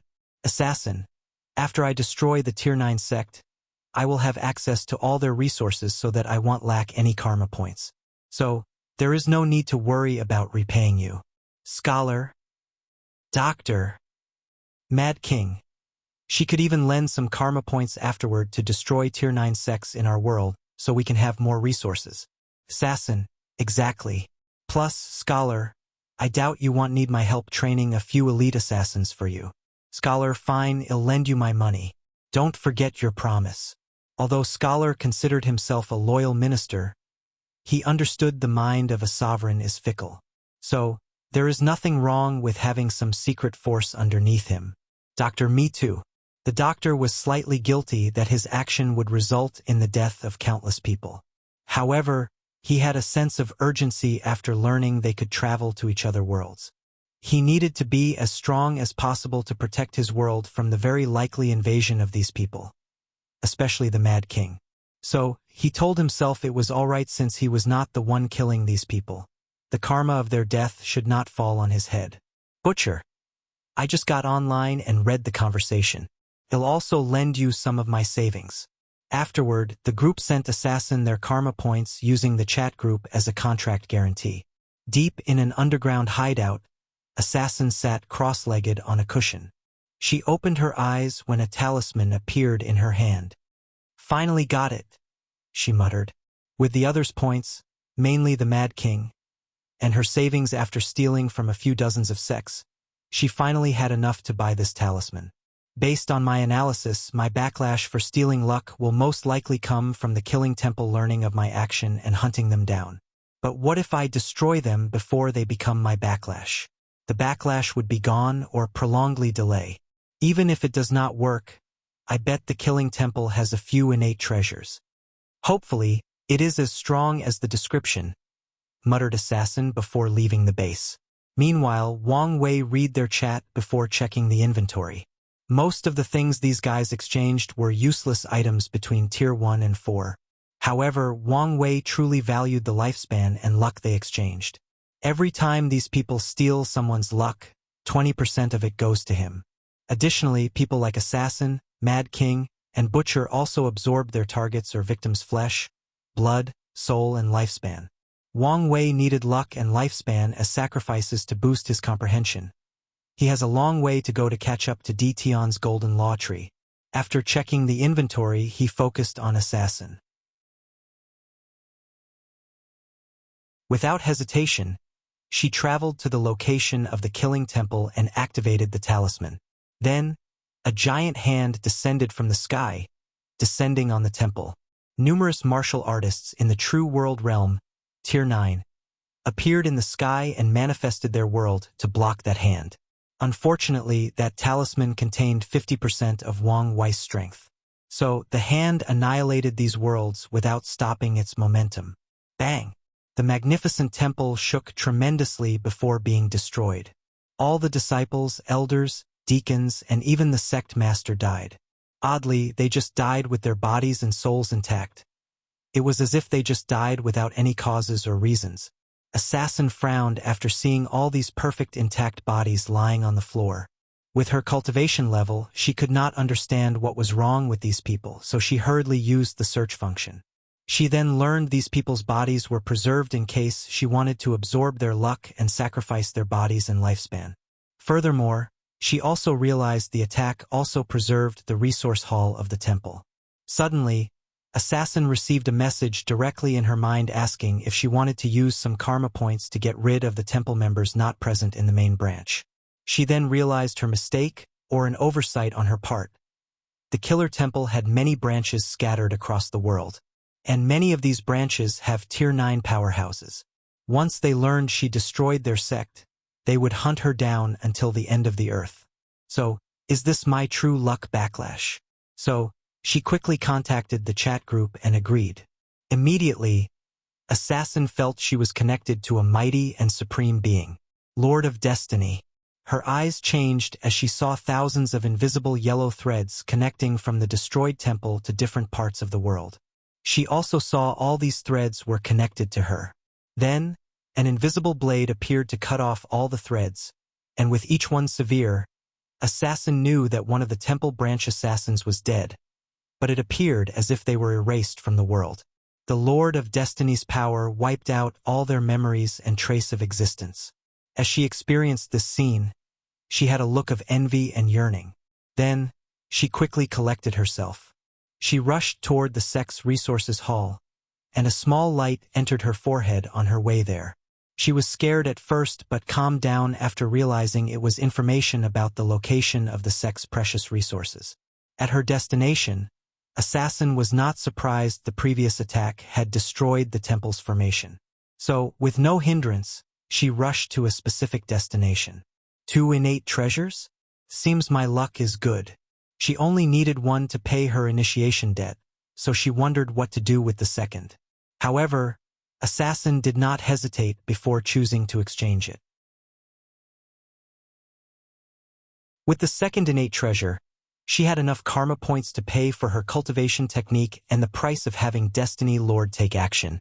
With enough left over to repay all her debts and still be considered rich, Wang Wei looked at the 2 innate treasures in his hand. Although they were only the lowest level, he did not mind. He can still exchange for ultimate level innate herb with the sect as long as he pays for the difference. A few strings of chaos chi produced by his chi flower are more than enough to make up for the difference. Maybe I should destroy a few sects in great thousand worlds to get the resources I need, muttered Wang Wei, who shook his head soon after. There was a better option: stealing. With his ability, the sect's protection arrays were nothing to him, so he could infiltrate their resources haul and take what he wanted. He did not have to mindlessly slaughter. Although he was not affected by karma, he didn't like large-scale slaughter unless necessary. After coming up with this idea, Wang Wei acted. He first sent these 2 innate treasures to his clone back in the sect, so it could exchange the resources he needed. He also instructed it to send them to the incarnations. Then, he placed one of his spirit particles in a puppet and ordered him to use the soul network to start divining worlds with sects that may have innate treasures. As Wang Wei watched the puppet's work, he sighed out loud. Ever since he arrived in this place, his intuition has told him to gather the resources for the incarnation as soon as possible. As such, he suddenly had a sense of urgency. He then focused on the chat group again. I need someone to help me gather incense, and the doctor's method is too slow because of his conservative approach. So, Wang Wei decided to find another person to add to the group. He originally wanted to create a fake account to secretly motivate these people to get karma points, but Assassin's actions made this idea futile. Wang Wei then searched for someone in the same category of these 5, with the difference that person wanted to be worshipped. A few hours later, he found another person in another Middle Thousand world. Then, the members receive a message. Ding! Wannabe God has joined the chat group.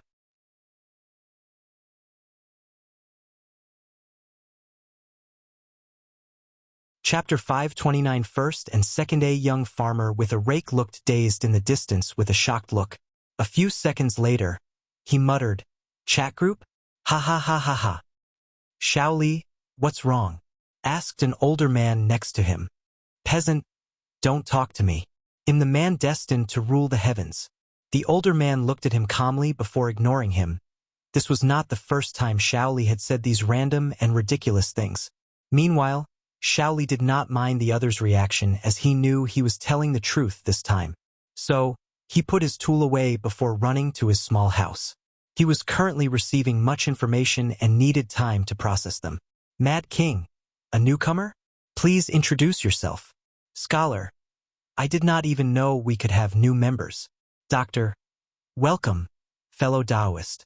"Wannabe God, I knew I was destined for greatness. I give you permission to worship this god." "Mad King, Scholar, Doctor, Assassin, an idiot, Butcher. Well, this explains the name. Wannabe God, where is the Lord of Destiny? Come give this god the startup cultivation technique." Everyone read this message with terror on their faces, unable to process what was happening. And before they could even do that, they found themselves in the meeting room they first met. Wang Wei calmly looked at the young farmer without saying anything.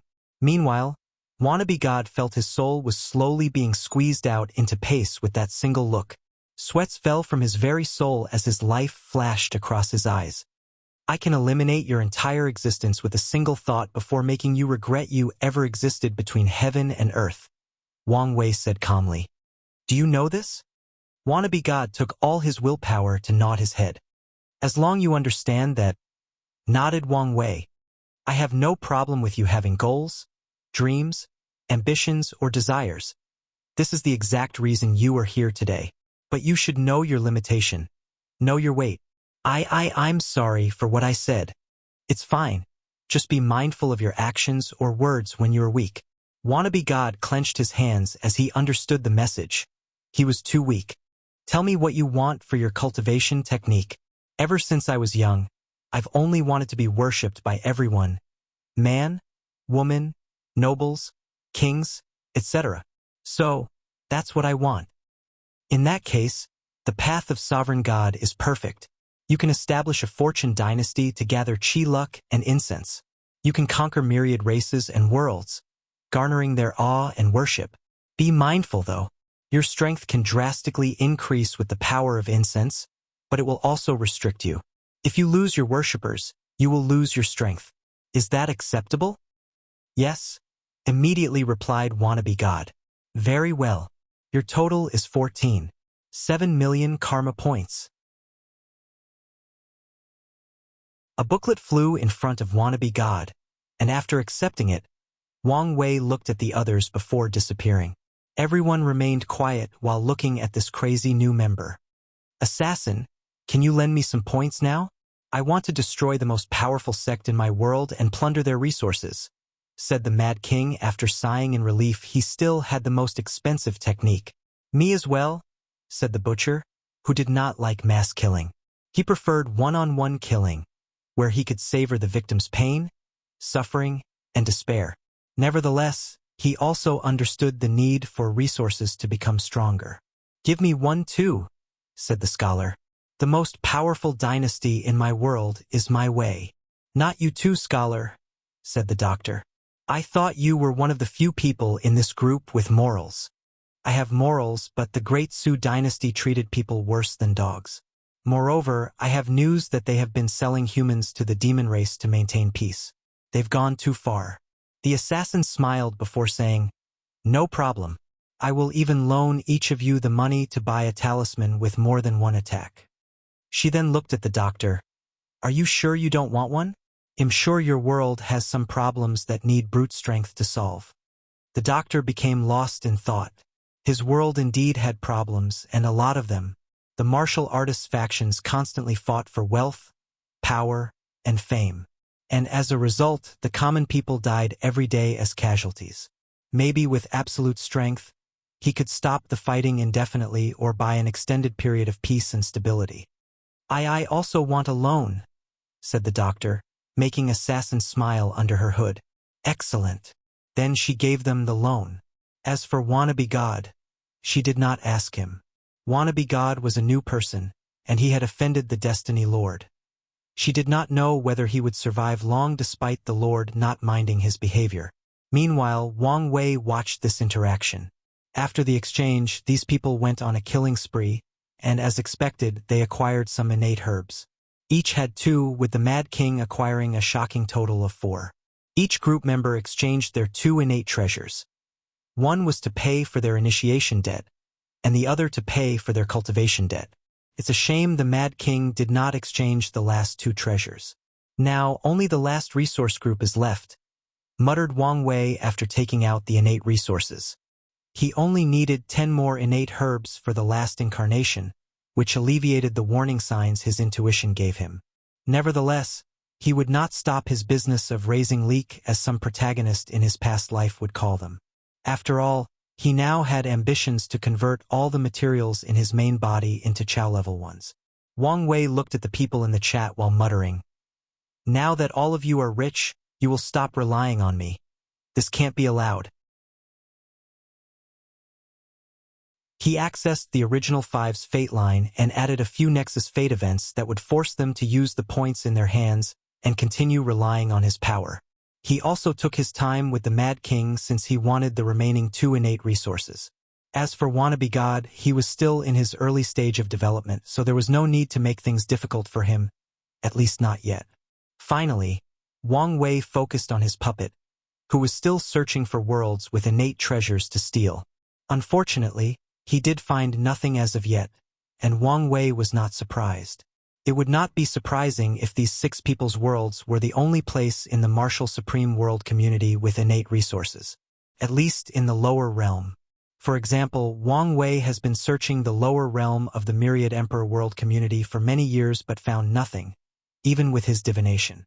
Furthermore, he knew the reason he could gather these resources so quickly was a combination of his Tao Overlord's luck being on the rise and his strategic mind. From now, things will require a bit more effort.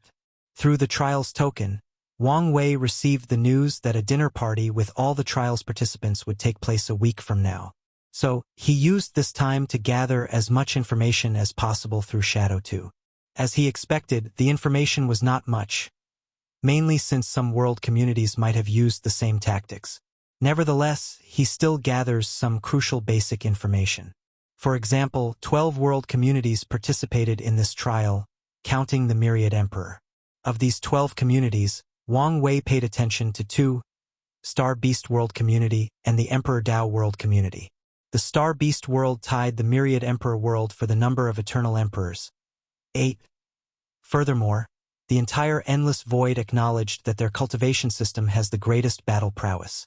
It's a shame that even their quasi-emperor could only live up to 50,000 years due to that system. As for the Emperor Dao world, they are first on the list with a total of 10 eternal emperors. Of course, Wang Wei did not take the list seriously as he knew the myriad emperor used to be first, but too many eternal emperors died, plus the one or ones hiding in the Forbidden Lands do not count. Shadow Toe acquired some basic cultivation techniques from these world communities, so Wang Wei wanted to know about them. The Star Beast world's cultivation system is very rudimentary. It is divided into 9 ranks. The first stage of cultivation is to condense a rank 1 Star Beast body, usually between 5 meters to 100 meters. And every time the cultivator rises in rank, the body's height will increase to the point of being as big as galaxies. The entire system involves increasing the size of the body. What makes it the strongest battle-oriented system is the process of condensing these bodies. The Star Beast world's cultivators use anything under heaven and earth to increase their ranks. Spiritual herbs, ores, energy of any kind, laws, souls, flesh and blood, heart demon, etc. Anything they can find, they will absorb to increase their body size. So, fighting any of them is like simultaneously fighting a fleshly body master, energy-controlling expert, and soul savant. Then there is the constant, non-stop fighting of that world because of how precious every single piece of resource is. Every Star Beast cultivator is fighting madmen. They have to. Otherwise, they won't get the resources to cultivate. With such a short lifespan, how does their heaven will battle operates? Thought Wang Wei before searching for the answer in the information.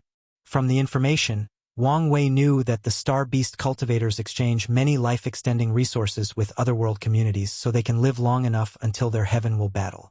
If not, they will seal themselves before their lifespan runs out. As a result of this circumstance, the Star Beast world is very friendly to immortal-based world communities since they usually have the most resources related to longevity. After reading this, Wang Wei's eyes lit up as he thought of a business opportunity.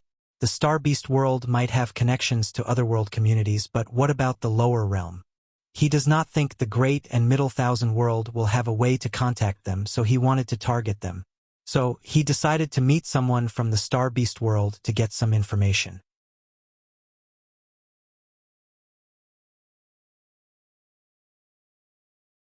Chapter 530 Fate Palace. Wang Wei did not immediately leave as he wanted to understand the cultivation system of the Emperor Dao world, which was attractive to him.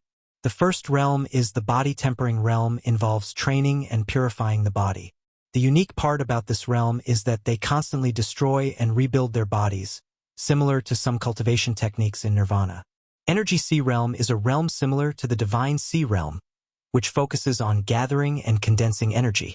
The main difference is that the cultivators in the system have to create something called spiritual foundation inside their bodies. There are 9 spiritual foundations.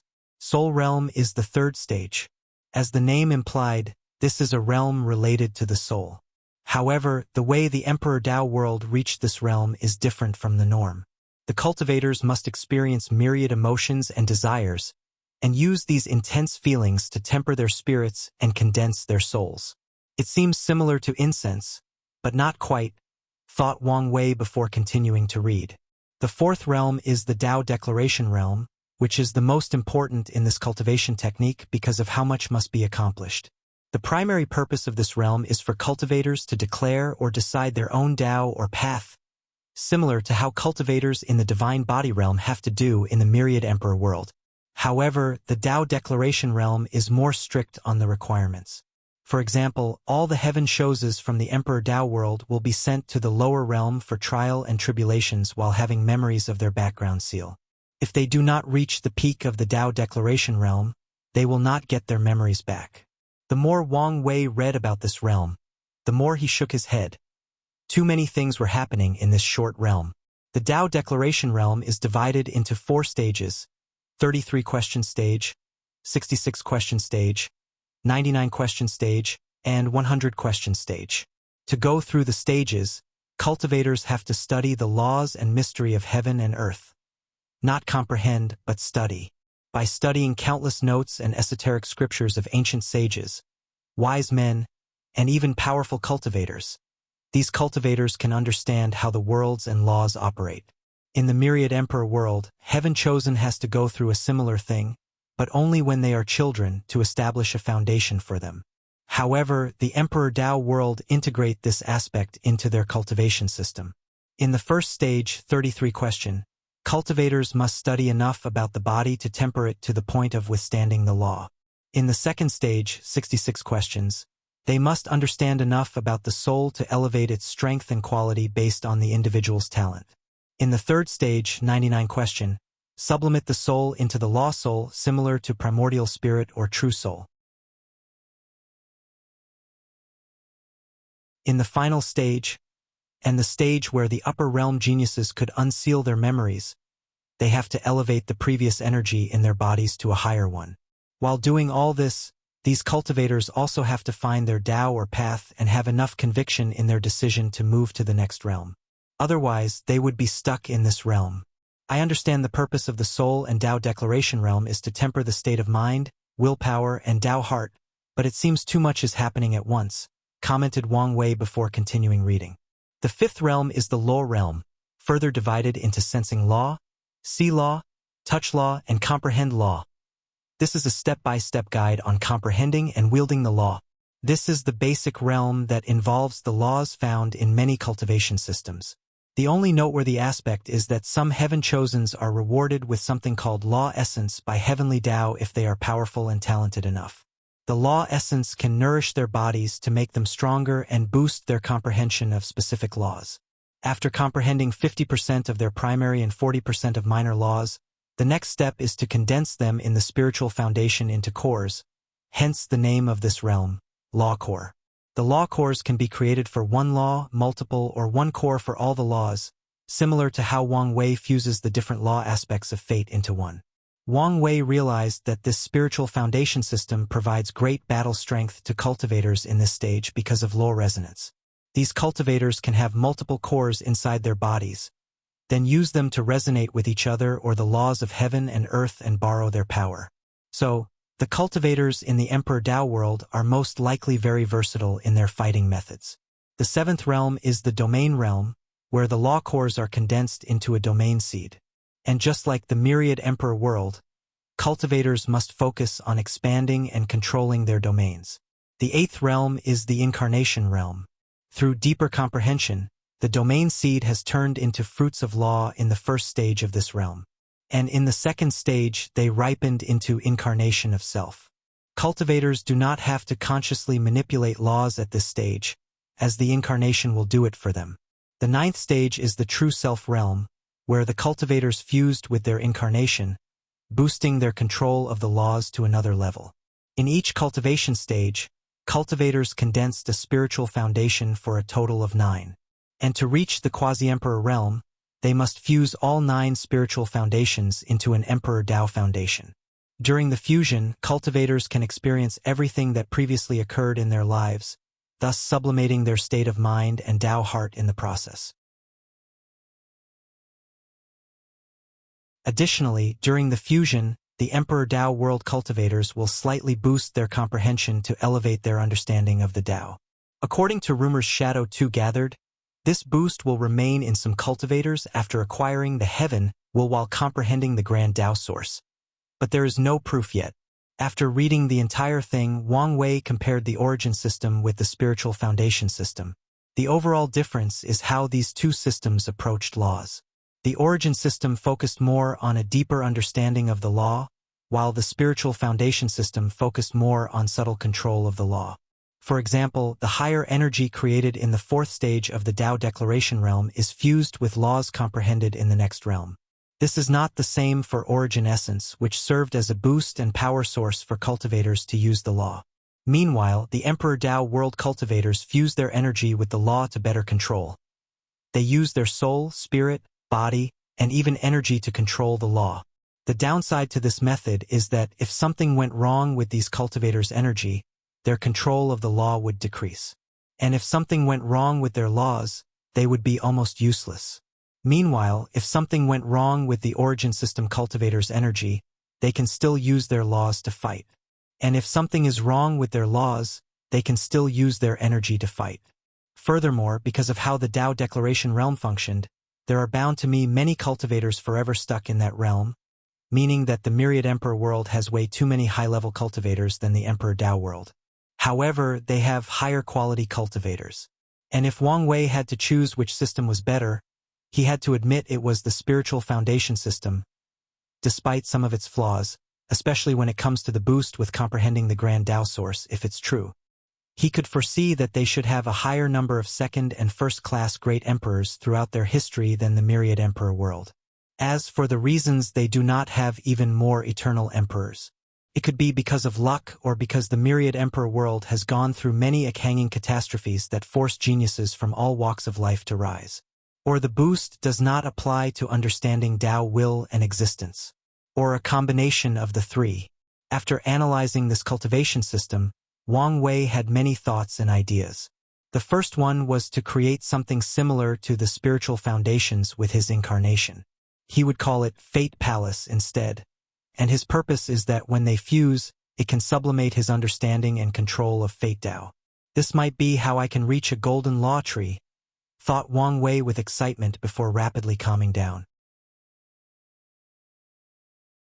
To accomplish this, he would also need to learn from the incarnation of self-concept of the spiritual foundation system and recreate it. Countless thoughts flashed across his mind on how to accomplish these things. He could tell by doing this that he would elevate his force control skill to a higher level when it comes to law. The only problem facing him now was that he only had a quasi-emperor tier cultivation technique from the Emperor Tao world. He wanted to have at least one emperor scripture before proceeding with the plan. Another thing to put on the schedule is to optimize the origin system, he muttered. Wang Wei had long planned to do so, and the reason was not that he learned another system was better than his home world. Based on his plan, the environment of the Myriad Emperor world will revert to ancient times, meaning that the ancient clan and their cultivation system will flourish. Unfortunately, Wang Wei also acknowledged that the origin system could not compare to the ancient one in an environment full of innate qi and maybe even chaos qi. So, he could foresee that the majority of cultivators would switch to that system if nothing were done, thus destroying the Qi Lucy foundation of the Tao opening sect. Wang Wei would not let that happen, so he needed to optimize the origin system. Now, with this inheritance trial, he can access some of the best cultivation systems in the endless void and learn from them.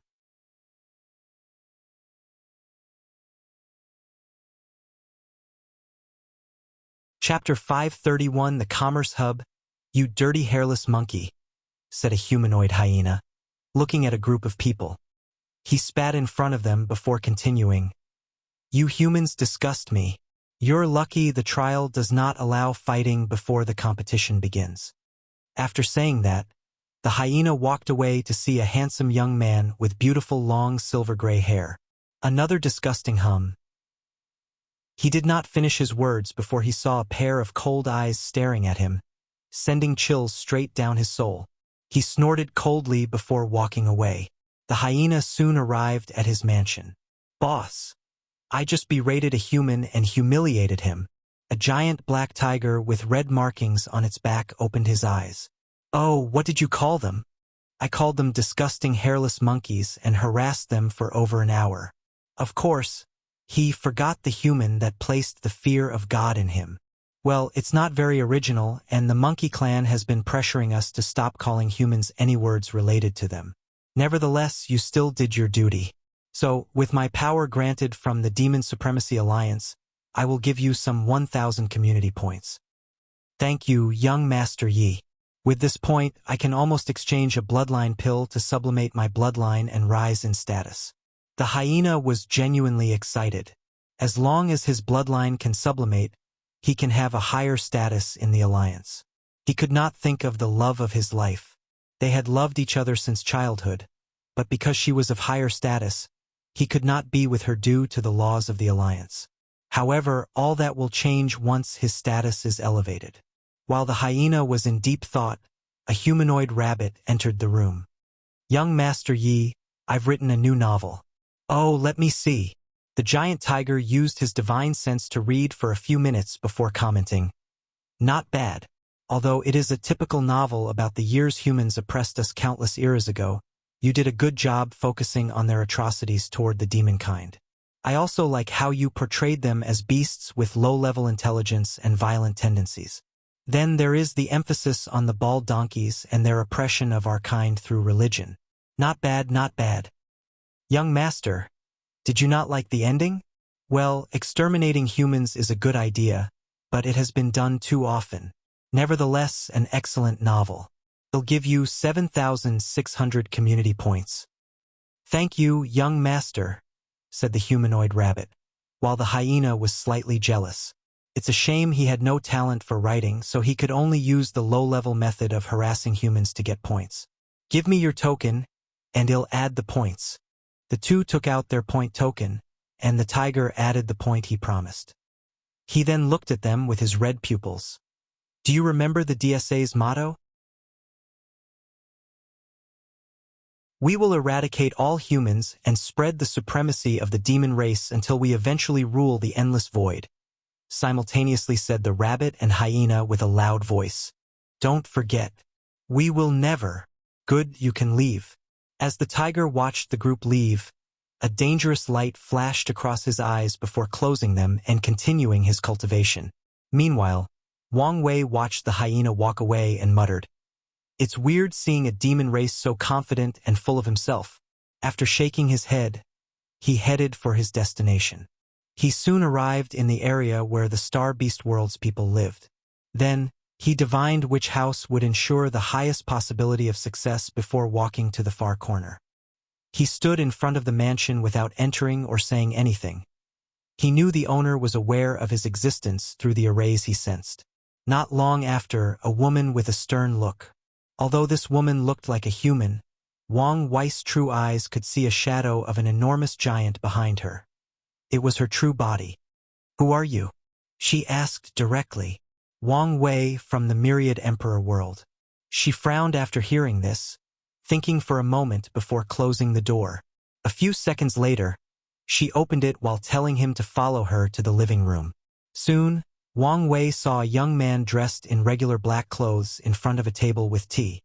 His appearance was ordinary compared to cultivators' generally handsome and beautiful appearance. However, the unique or charming part about him was his eyes. He had 8 stars forming a circle inside his pupils. Wang Wei knew this was not a special physique or eye technique. This was a sign that this person had cultivated a rank 8-star beast body, and in each rank he cultivated his body to the pinnacle and beyond. Only true geniuses can have the ancient star symbols in the star beast world. With his true vision, he could see the enormous being comparable to a domain back home in size. If he had to give the latter an accurate measurement, that person's actual body was probably as big as 5 galaxies. Fellow Taoist, my name is Mu Lei, Star Beast World, Star Lord Mountain. As he said these words, Wang Wei saw 7 pillars appear on the latter's forehead, with one of them having a star. Wang Wei returned the salute as 9 pillars appeared on his forehead, with 2 of them having stars. Wang Wei, Myriad Emperor World, Dao, DAP Opening Sect. Oh, you've heard of us? Of course, there are only 2 factions with 2 eternal emperors, and the other one mysteriously disappeared many years ago. Many people think they have been destroyed, so your sect is a little famous. I see, replied Wang Wei as he sat in front of Mu Lei. Can I ask what this visit is for? Asked Mu Lei despite having calculated a few possibilities. It'll be direct. I would like the Myriad Emperor world to enter business with the Star Beast world, starting with cooperation between our 2 factions. Mu Lei sipped his tea, thinking about how to respond. This was one of the primary possibilities he thought of, along with forming an alliance. Our Star Beast world is always looking for power communities to exchange with, so you are more than welcome.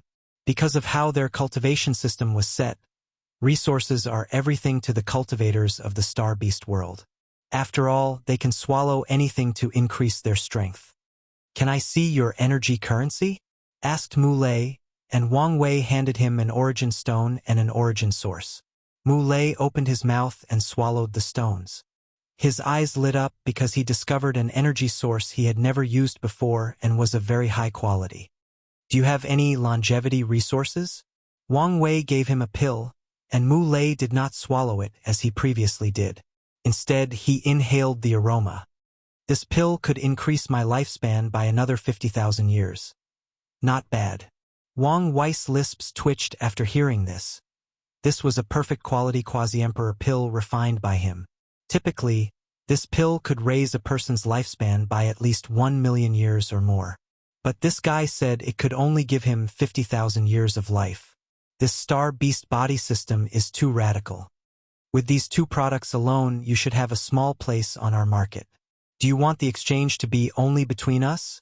Or do you want to register in the Commerce Hub? Commerce Hub? What's that? Mu Lei looked at him strangely. Have you guys become so reclusive that you don't even know about the hub? I'm ashamed to say we were forced to lay low and recuperate after a few catastrophes. I see. The Commerce Hub is essentially an artificial world established by the Star Beast world connected to different world communities to exchange resources. Before the Great Buddhist Cataclysm, the Myriad Emperor world was one of its most powerful members. Wang Wei frowned as he had a lot of information to process. Firstly, this cataclysm probably referred to the absolute beginning emperor's eradication of Buddhism in the endless void. Secondly, he was concerned about this hub. One of his plans was to connect all the world communities, Heavenwell World, and their lower realm to exchange resources, ideas, cultures, etc. He knew once he succeeded, he would gather a massive amount of merit, but now, he learned one already existed. So, he decided one of the first things he would do after proving the Tao was to either take control of the hub or destroy it. How many communities is this hub connected to?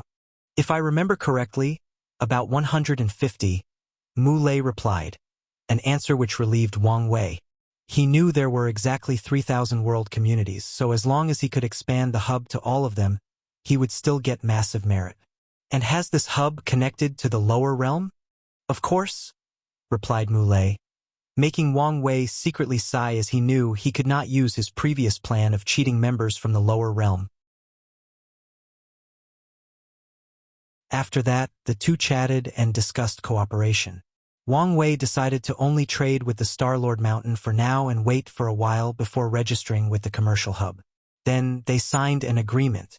As Mu Lei watched Wang Wei leave, he could not help mutter, "So, the rumors are true. The Myriad Emperor world is going through a rejuvenation."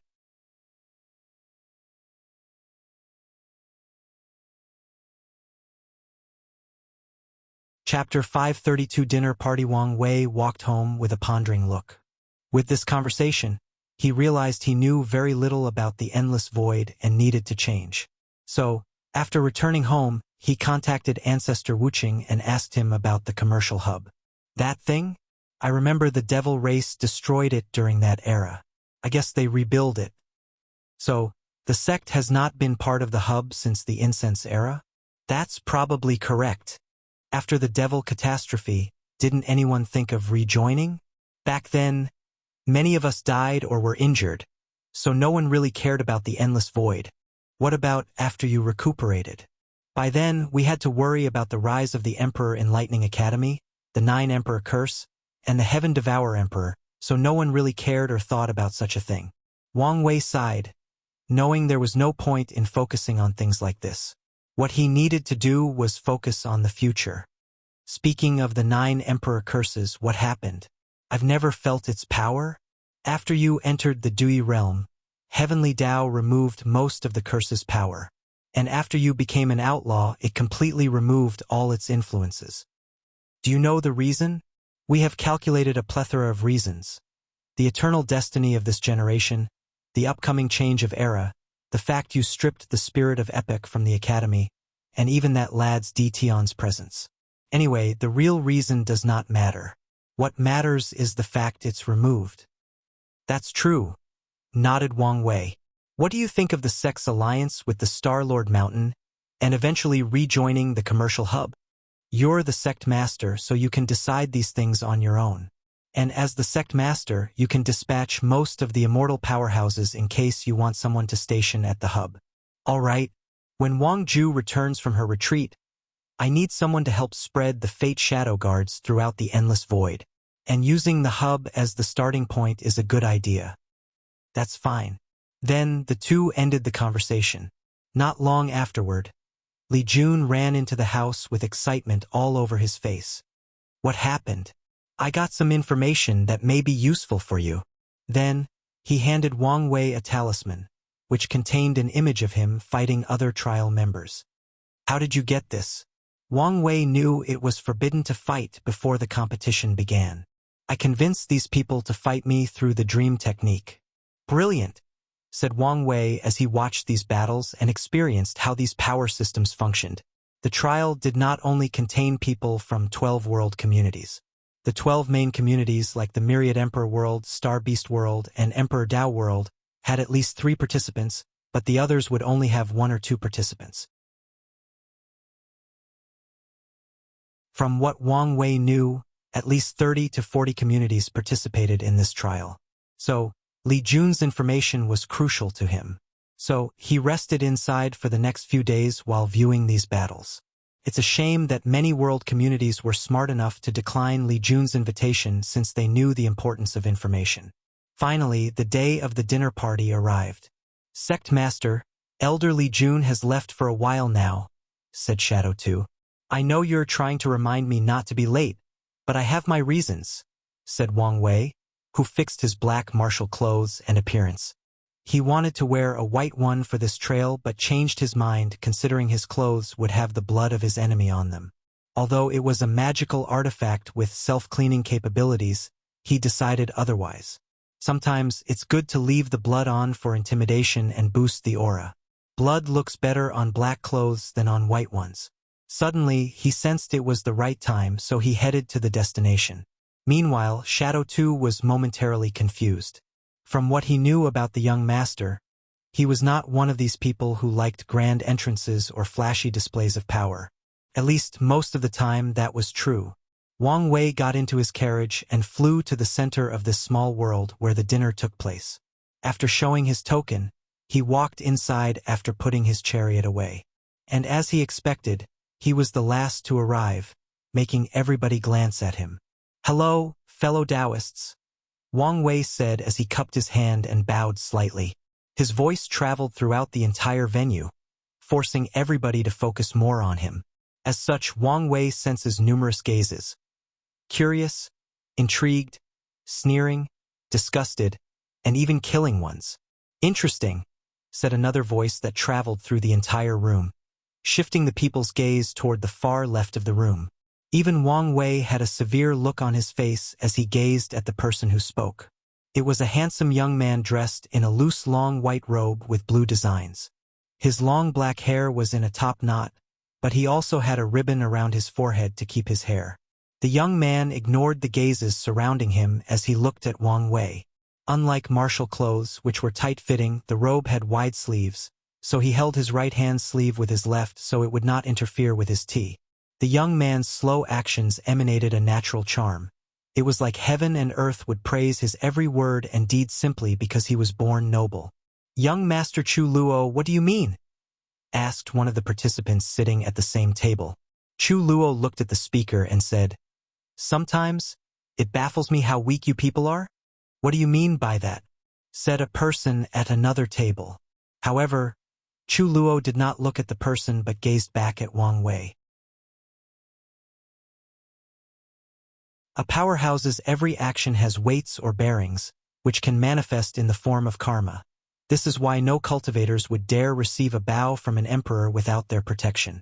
The weight of the karma would destroy most of them or curse them with misfortune. Chu Luo paused to drink his tea, but people kept staring at him, wondering what this had to do with anything. He shook his head in disappointment before continuing. This man used this concept to place secret karma threads on all of you. The moment he bowed and called you fellow Taoists, he used the weight of his strength to force karma on all of you. What's brilliant about his application of karma law is the people who secretly accepted his bow were the easiest to target, while the others, he still forced the thread on you without even you knowing it. Chu Luo squinted his eyes. He did not say that such a method would require a great deal of control of karma, but also great intelligence to capture the mindset of all the people in the room. After saying those words, the faces of the people in this room suddenly changed, and they quickly began to use different methods to check their bodies. Meanwhile, the calm and composed Wang Wei looked at Chu Luo before looking at the people in the room. He then classified everybody into different categories. The first group was people who instantly realized what he did, and to his surprise, there was another one beside Chu Luo in the back with a hood covering their faces. The second group was the people who could detect his action after being revealed and used their own method to cut off the karma thread. The third group was the people who could detect the thread but did not have the means to remove it. And finally, the people who could not even notice it. With a gentle smile, Wang Wei walked to the Dao opening sex sections to the far right, where the other participants gave him a fierce look. All 5 of them belonged to the second group. "What's wrong? You seem more serious than before?" asked Li Jun through divine sense despite the gentle smile on Wang Wei's face. "That guy who spoke, he is dangerous." "Well, since he could detect your method, he should be quite powerful." "No, I mean, he gives me the same vibe as Di Tian." "Are you serious? Does more than one of such a monster truly exists?" "Most likely, remember the hints I've been getting to finish my incarnations quickly? Most likely, it's because of him." Li Jun looked at Chu Luo's table with a severe look. He understood what kind of monster Di Tian was. His big brother was on his way to reaching that level of monstrosity, but he was not there yet. "I have an idea on how to gather some information about him," he said. "How?" After hearing his plan, Wang Wei's lips twitched. "I doubt that would work. I bet he also has an alliance with the other people to prevent information leaks. No, this guy gives me an arrogant and overconfident vibe. I doubt he would care about information leak." "Well, go for it. I promise not to say anything to Liling." Wang Wei sensed something and looked in the back of the room, where the hooded figure seemed to be staring at him intently. However, Wang Wei only squinted at him before ignoring him. Meanwhile, the hooded figure did not stop staring for a few seconds. "Fate-dominating Emperor, I have finally found you. No matter what it takes, I will kill you before you grow up and save all sentient beings in all heaven myriad worlds."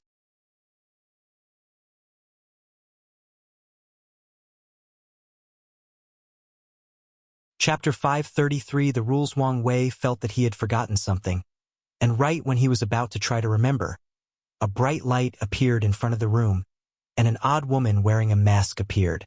She had the same mask as Lord Spirit, half smiling naively and the other full of cunningness. Unlike Lord Spirit, this woman had a lower body but appeared slightly transparent, like a phantom.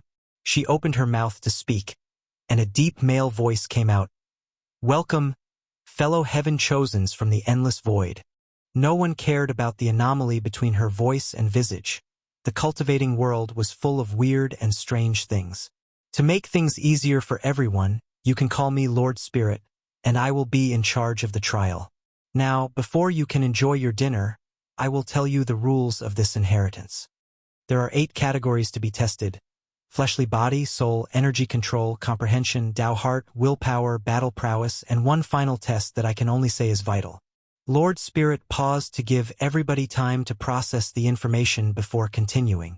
"Based on your result in each category, you will receive points that will determine your ranking.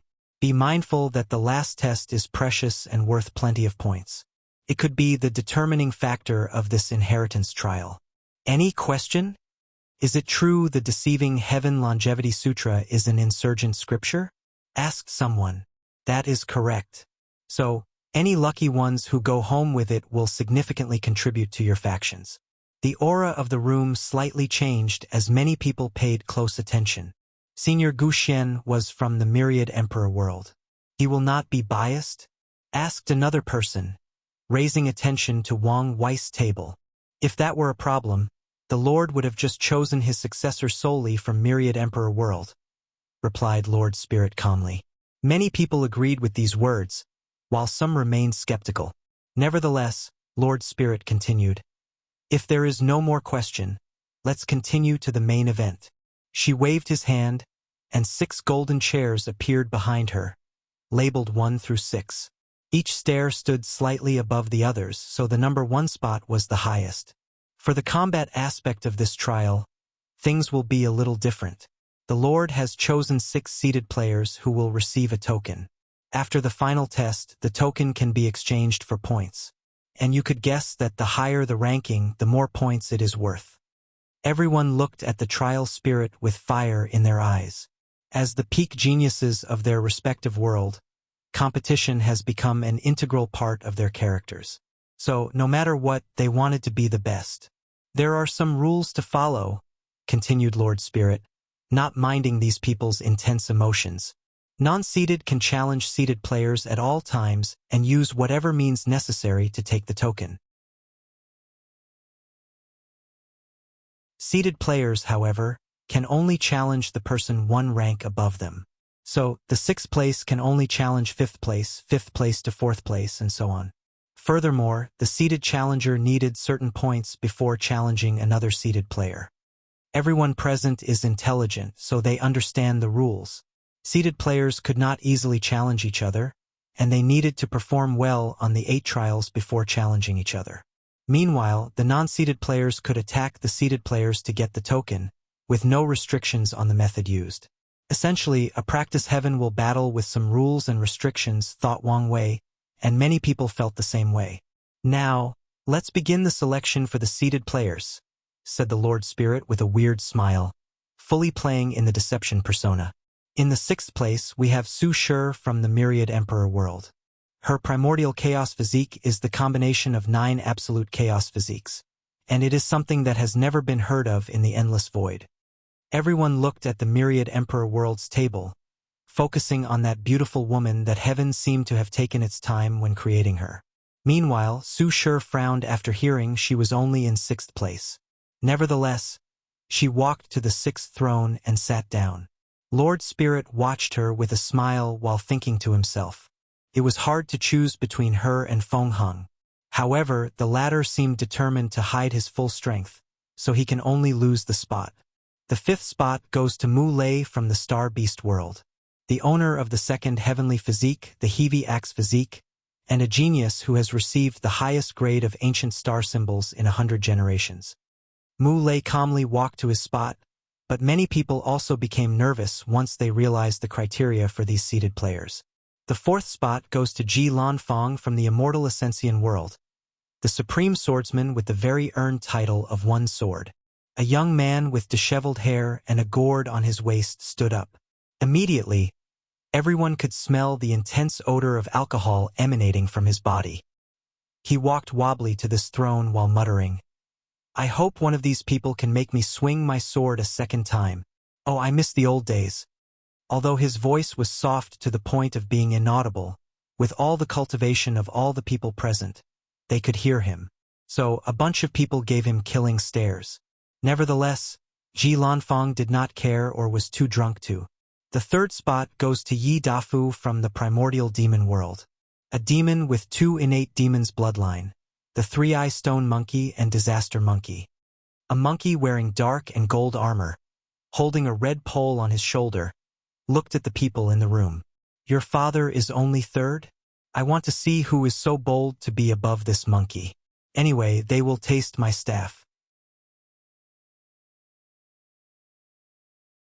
After saying that, he jumped in the air, did a flip, and landed on his chair. Many people looked at him with a severe look. The 3-eye spiritual monkey and the disaster monkey were 2 innate demons known for their extreme battle prowess. Back in that era, in some world communities, they were the leader of innate demons instead of dragons and phoenixes. Now, they actually met someone with both these bloodlines, and he could only be ranked 3rd. Everyone wanted to know who was above him. In the 2nd place, we have Wang Wei from the Myriad Emperor world, owner of the Fate Puppeteer physique that he created himself and acknowledged by Heavenly Tao. On top of all that, he is a true power Tao powerhouse of the 2nd level. Wang Wei walked to his spot, already expecting this outcome. He sat on his throne, looking at the monkey, giving him a fierce gaze. For a brief moment, he thought this monkey was Sun Wuken's clone or something because of how he behaved himself. Mu Lei looked at his new commercial partner with a slight surprise as he did not expect the latter to be this powerful. He is also a true power Dao cultivator, but he has only recently entered the first level and slowly walking his way up. But to his surprise, he found someone in the same generation as him already in the second level. His fighting spirit suddenly elevated. He did not think he would lose despite the difference. After all, the true power Dao only determined pure physical force and did not consider things like energy, law, spells, and battle IQ. He does not think he would lose to anyone. The Lord Spirit ignored these people's chatter about how one could acquire their own heavenly physique and revealed the final seeded player. Chu Luo from the Emperor Dao world. An emperor child, born from two great emperors as parents. That is all I have to say about him. Chu Luo calmly walked to his seat, not minding other people's chatter. Although he had no facial expression, his body naturally emitted an arrogant and prideful aura, and no one would argue he did not deserve to be prideful. Emperor offsprings are very rare because it is difficult for an immortal creature to procreate with a mortal. At the same time, it is 1,000 times, if not more, challenging for two immortal creatures to give birth to offspring, especially in the lower dimension with how the world functions. So, for Chu Luo to be created, it is very likely that his parents would have been from different world communities and met and fell in love before luckily making him. I would like to preface that the seeded players were chosen based on talent and potential displayed during their rise. Many people have been hiding their strength, and we also acknowledged our decision might be wrong. Hence, the reason you can challenge these individuals and take the token from them. The participants understood the reasoning behind Lord Spirit's words. For example, the primordial chaos physique should be way higher in this list based on potential, but since there has been no news or information about it since its appearance, it was ranked on the lower side. However, these people also know that Lord Spirit was also saying these words to remove any accountability on their part and encourage them to fight each other. Are there any rules about killing? Everyone looked at the person who spoke, and it was Yi Tuizi from the Demon Supremacy world, also called Young Master Yi. He looked like an ordinary person except for his tiger pupils. An aura of fury could be seen emanating from him. A few people knew the reason for his anger. According to their information, young Master Yi was a Dao child born to two Dao ancestors, so he was obviously not happy about not becoming a seeded player. We will not intervene in any of the conflicts between the participants. So your lives are in your hands, replied Lord Spirit.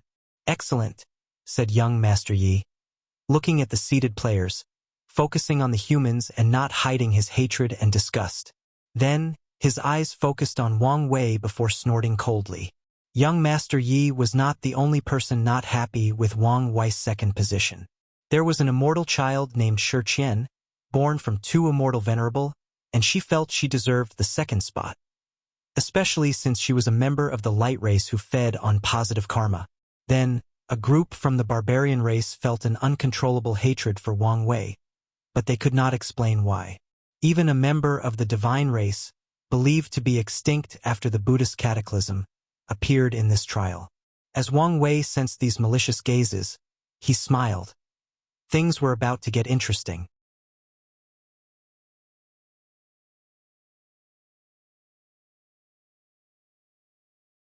Chapter 534 The Blessed One's Wang Wei heard the whispers about Yi Tuizi and the fact he was a Dao child. He wanted to know more information, so he secretly contacted ancestor Wuxia through divine sense. You want to know about these blessed people? Said Wang Wuxia, his voice even containing slight envy. As you can guess, whether it is emperor, Dao, or immortal child, their talents are out of this world. However, they are considered blessed people because of their unique abilities. Emperor and Dao childs are born immortal. The moment they are conceived, they do not have to worry about lifespan, unless their parents sealed them. That made sense, commented Wang Wei. After all, they were born from two immortal beings or higher dimensional creatures. What about immortal childs? They are not immortal. They can live to the limit of mortal lifespan, which is 1 yuan epoch. Wang Wei was slightly surprised, but considering that 1 yuan epoch equaled 1,269 trillion years, these immortal children were essentially immortal since they did not have to worry much about lifespans. So, The highest lifespan any cultivation system can grant is 1 yuan epoch? Asked Wang Wei. Yes, but focus on the important thing. You're right. Please, continue. Emperor children are also called born emperors in the lower dimension because all of them have one bloodline ability with the power of Tao ancestor. Throughout their life, they can only use it once. So, as long as they used it during their heaven will battle, they are guaranteed to win and prove the Tao. Exactly. Fate is truly unfair, said Wang Wei with a sigh. Why are you complaining? How high is your birth compared to 99% of most cultivators? Wang Wei was slightly embarrassed because of this, but he did not show up. Instead, he thought about emperor childs and the effect of their existence on any world. He guessed that most other factions would probably do anything possible to force these emperor childs to use their bloodline ability before the heaven will battle, unless their parents were still present and hiding in the lower dimension.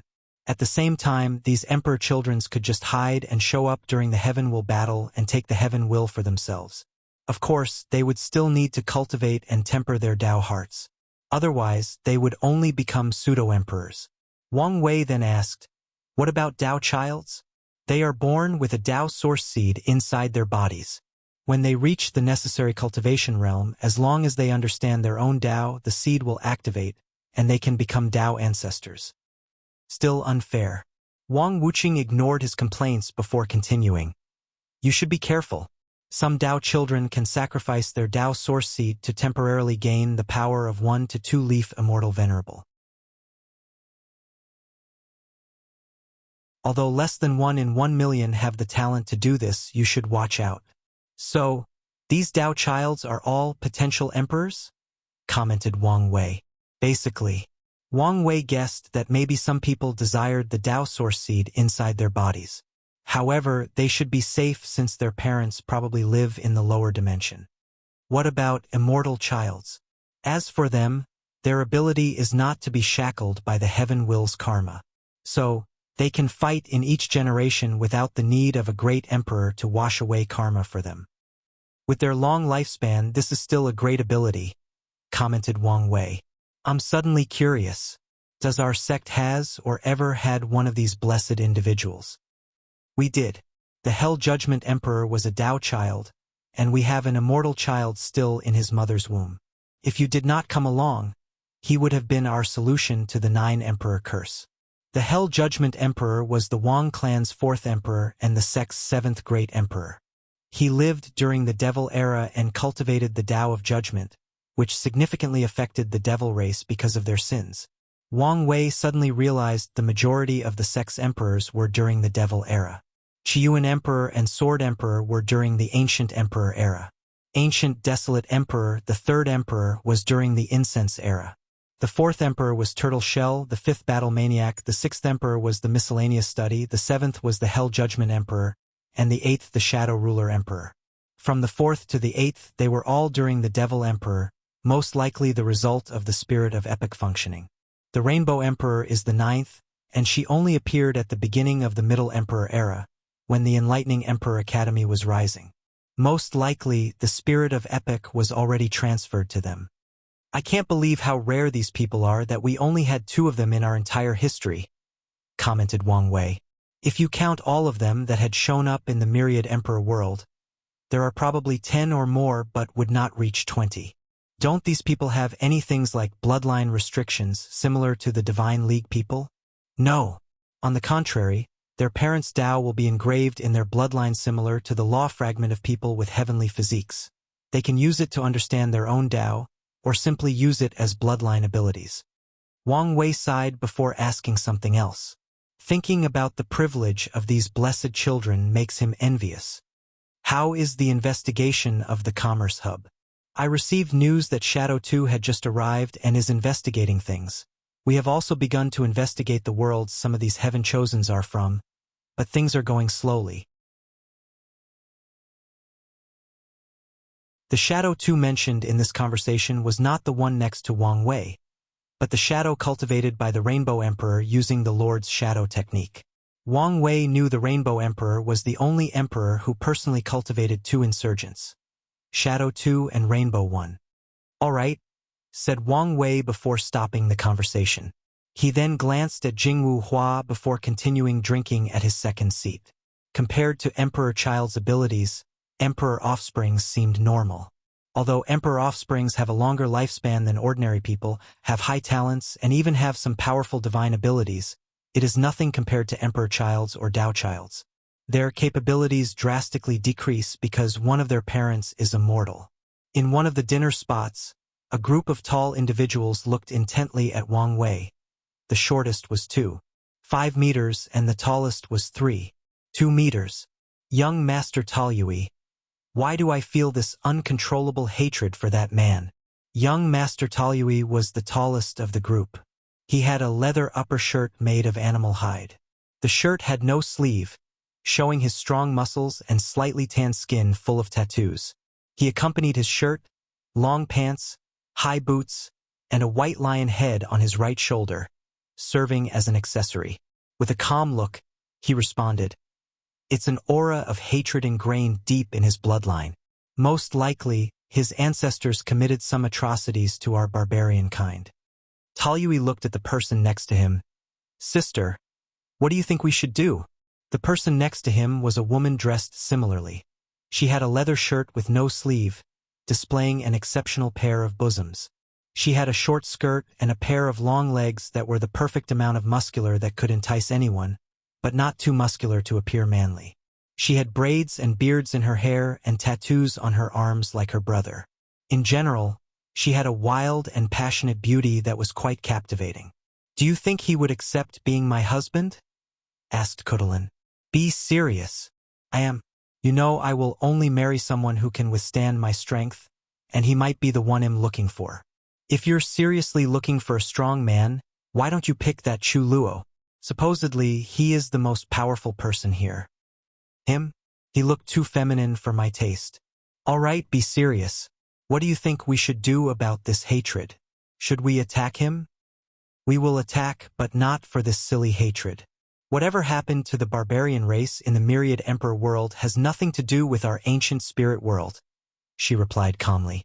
"In that case, do we attack right after this dinner? Of course not. We must first observe how capable he is and try to gather as much information as possible. Furthermore, let's first test the 6th place before working our way up." "All right." The dinner party continued for another hour before it ended. Then everybody became on guard, especially the seated players. Wang Wei and the others walked out of the venue before quickly separating their ways. Wang Wei walked to his mansion while expanding his innate shield to dozens of meters of the surrounding. In his way, many people attacked him to no avail. However, he was slightly surprised by the small number of attackers. However, after pondering about it briefly, everything made sense. All the heaven-chosen presents were the pinnacle of their world, so these guys would not make rash decisions despite the blatant provocation of the Lord Spirit. They will calm down and try to gather information on their competitors first. Li Jun sat next to a beautiful girl in one of the restaurants not far from the dinner party. "Mimi, drink more. Tonight we will have fun." "Xiao Jun, you treat me the best," said the girl before gulping most of the drink in the bowl. "You know, I've been under much stress by sect even though they know I have no chance of winning the heaven will battle in this generation. None of us have a chance." "Oh, how so?" asked Li Jun while pouring more wine for her, knowing it was the right time he was waiting for. "It's that monster, Chu Luo," she said before gulping everything again, her face red and eyes blurred. "Do you know that he..."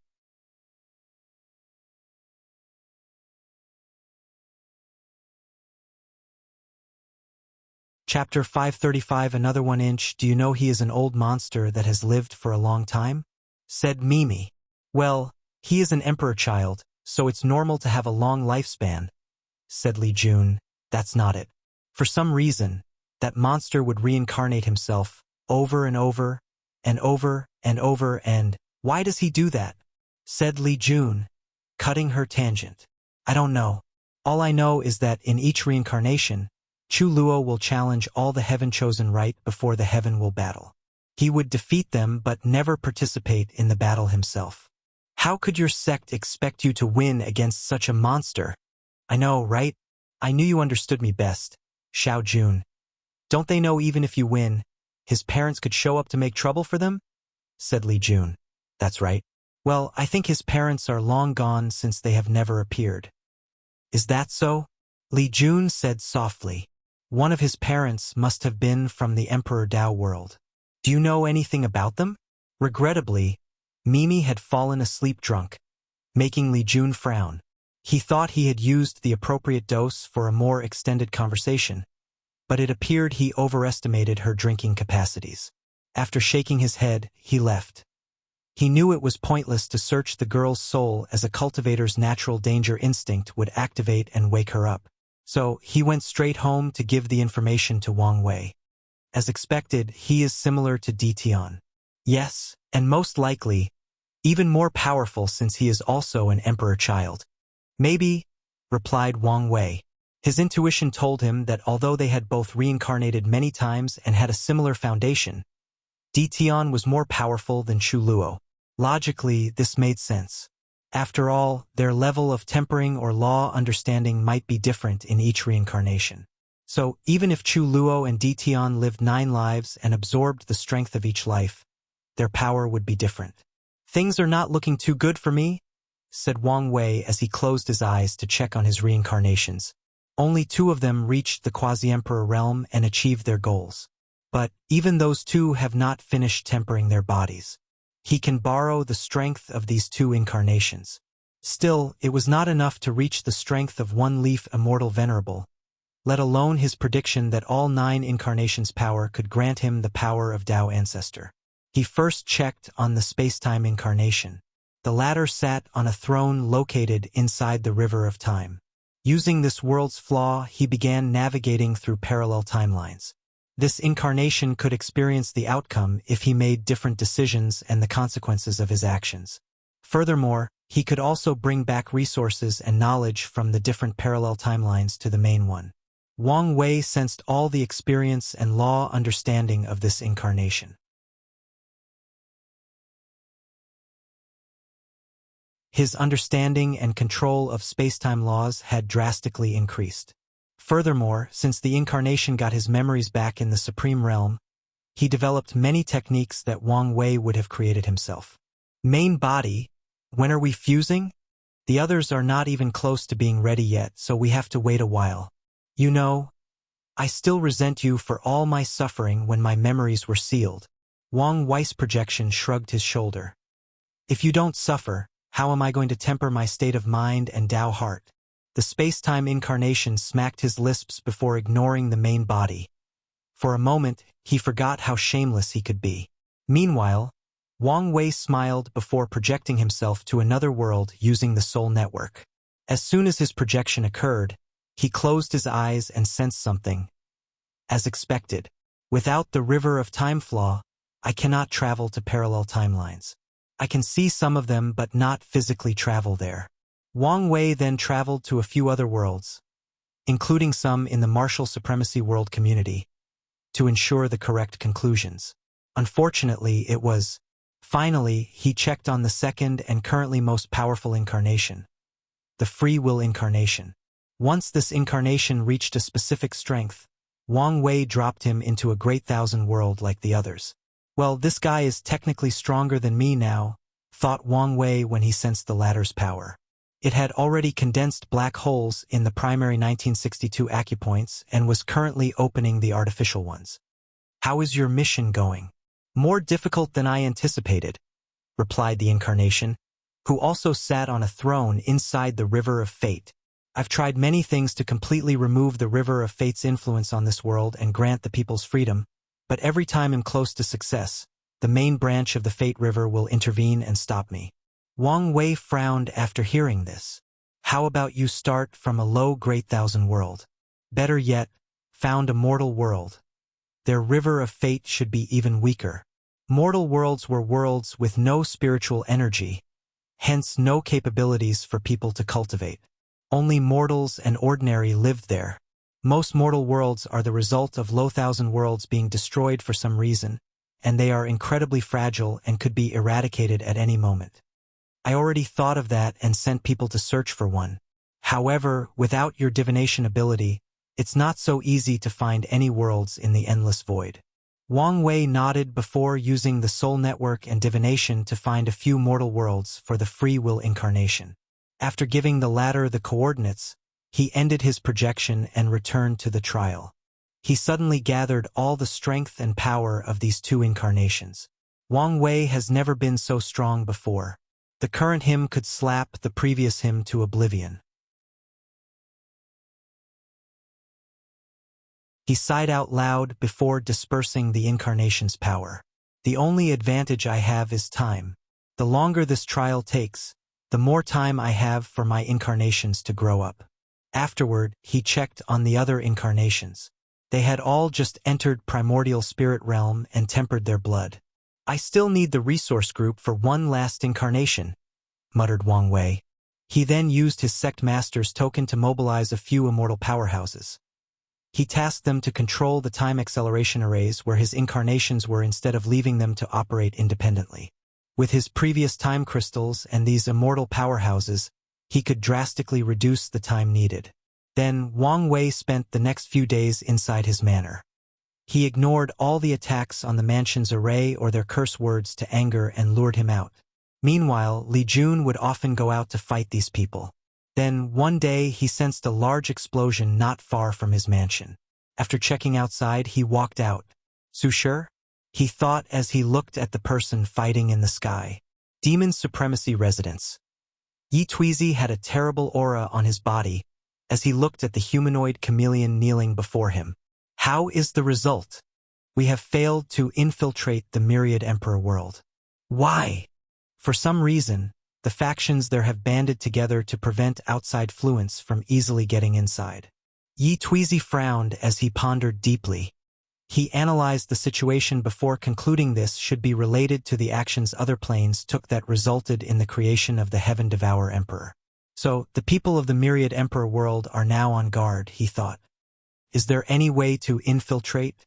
There is, but it will take some time. How long? According to our estimate, at least 6 months. That's too long, said Yi Tuizi as he did not want to wait so long. He could barely accept not being as good the Emperor child, but he would never accept someone else to get the second position. Young master, if I may say something, speak. It is obvious the Lord Spirit wants you to go after this Wang Wei. Of course, Yi Tuizi knew this. With his talent, how could he not be a seated player? Nevertheless, his pride would not allow him to accept such disrespect, especially from a human. The Myriad Emperor world should have members of the demon clan, right? Highly possible. In that case, tell my father to go borrow the bloodline mirror for me.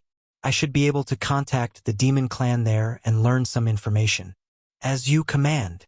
The chameleon disappeared before returning a few hours later, bringing a blood mirror with designs of animals on its back. You can leave now. Young master, you should know even with your status. The Demon Supremacy Alliance will not allow you to use such a high-level chaos treasure without surveillance. Yi Tuizi frowned with annoyance but did not say anything more. He took a drop of blood from his body and used it to activate the mirror, then used his divine sense to impute the Myriad Emperor world's coordinate. A few minutes later, a face appeared in the mirror. Who are you? How did you contact me and bypass our tribe's formation? Yi Tuizi did not waste time. He displayed his bloodline aura and transmitted it to the person on the other side. Such pure and noble bloodline.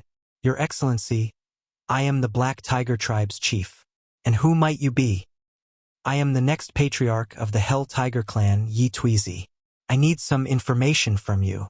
Then, the two chatted for over half an hour before ending their communication. However, Yi Tuizi was not happy. Although he gathered the information he needed, he failed to establish diplomatic relations with the Myriad Emperor world's demon clan. When he brought the topic up, he could see the slight fear in the latter's eyes. The fear of humans. How disgusting. With this brief interaction, he could summarize how terrible the lives of the demon race were in that world and how much they were oppressed. It does not matter. I can still take my time for the alliance. As for this Wang Wei, although he is powerful, it is not enough for me to be too weary. Suddenly, Yi Tuizi felt something and walked out of his mansion. Someone from the myriad emperor world is fighting the barbarians? This should be fun.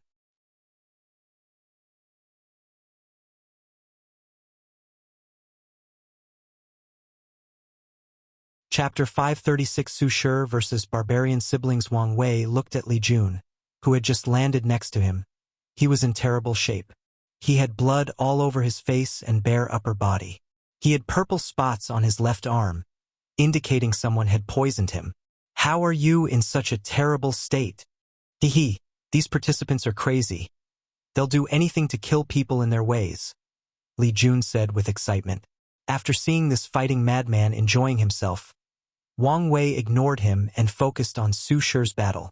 The two barbarian leaders, Taoyui and Kudelin, stood before her, displaying aggressive auras. So, you guys think I am a soft persimmon you can pinch easily? Su Shi said, releasing an ancient aura full of power, vicissitudes, and nobility. A primordial aura. Yes, we do, replied Kudelin. Brother. Then the two rushed toward her.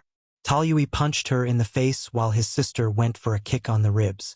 Unfortunately for them, a black aura naturally came out of Su Shi's body and bounced their attacks back, sending them flying away a few meters away. They immediately frowned as they sensed that the aura injured the part of their bodies touched. The injury was not severe and instantly healed because of their fleshly body. It was still abnormal. The two siblings looked at each other and communicated through their eyes.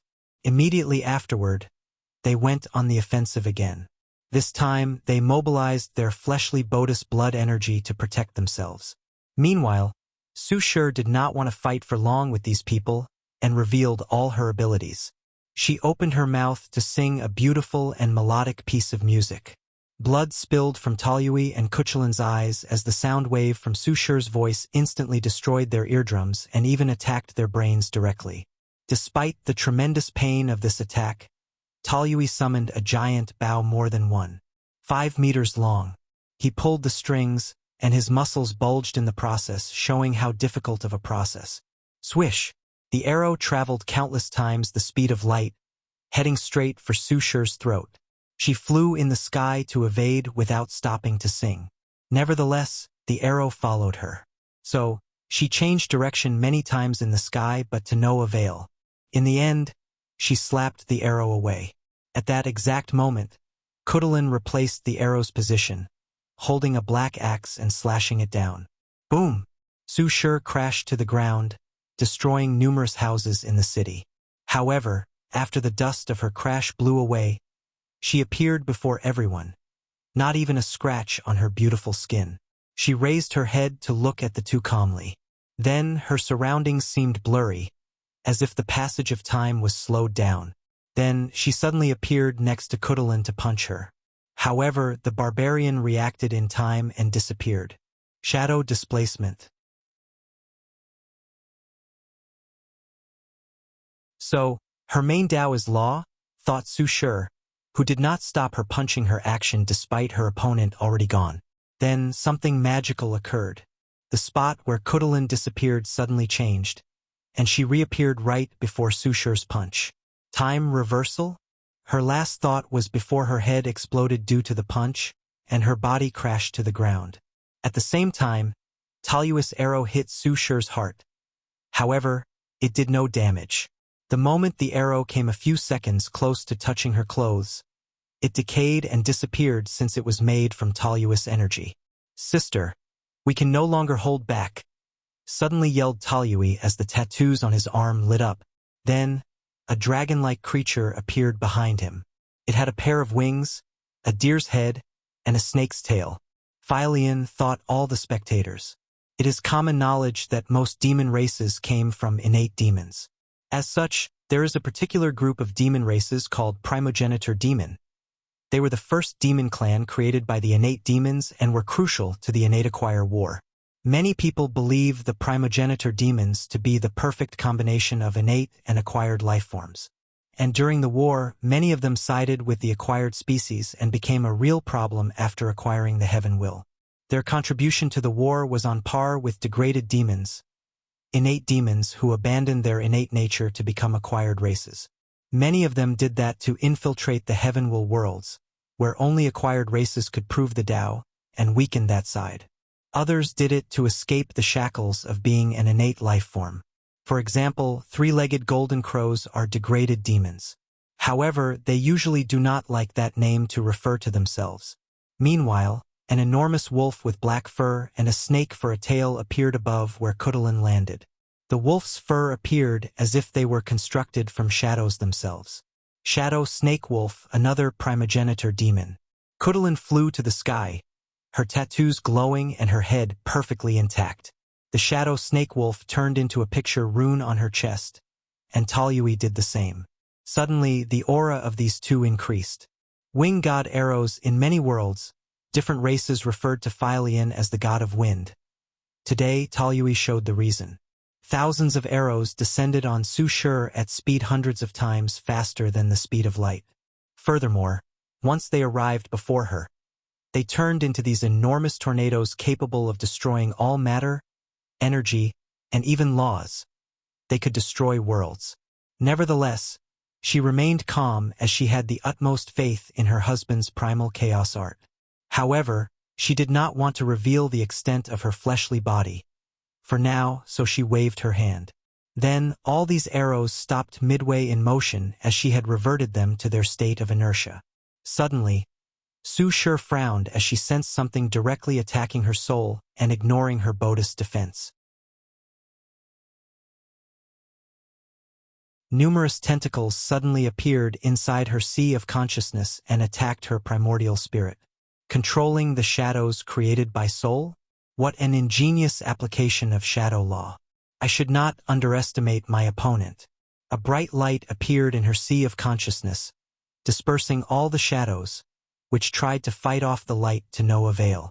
All of these actions occurred in a blink of an eye, but it was still enough time for the barbarian siblings to go on the offensive.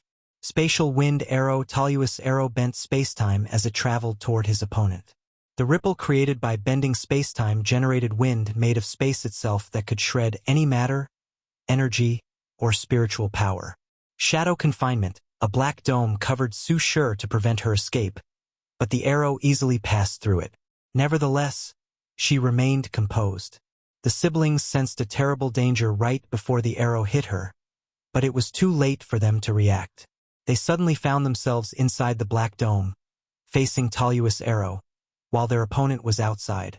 Boom! The black dome exploded, and the siblings fell from the sky, their bodies mutilated and their souls injured. Everyone knew they would not get back up. What exactly did she do? Asked Li Jun. I could sense the subtle power of time, but I could not completely detect her actions. Time exchange. She exchanged their time to achieve spatial displacement. With your reaction speed, you would not fall for this move. The siblings underestimated her. I see. Can you do that? Of course, and I can even do it better. Wang Wei was not lying. He could use space, time, fate, and even shadows to achieve the same effect. Do you think I can beat her in a fight? I honestly do not know. She seems to be hiding a lot of things. Wang Wei then looked at the barbarian siblings. He could see the unwillingness on Kuchelin's face. She regretted not being able to use her full power and even her trump card. I hope she gets her chance at revenge. For Wang Wei, the more the myriad Emperor Worlds people fought, the better for him since he could gather information about them. Although he did not consider most of his competitors a threat, he would not let his guard down before the final battle. Looking at the injured siblings, he took the opportunity while they were weak and helpless to read their fate lines and gather some information. The ancient spirit world is interesting, including their cultivation system. Did you find something? Yes.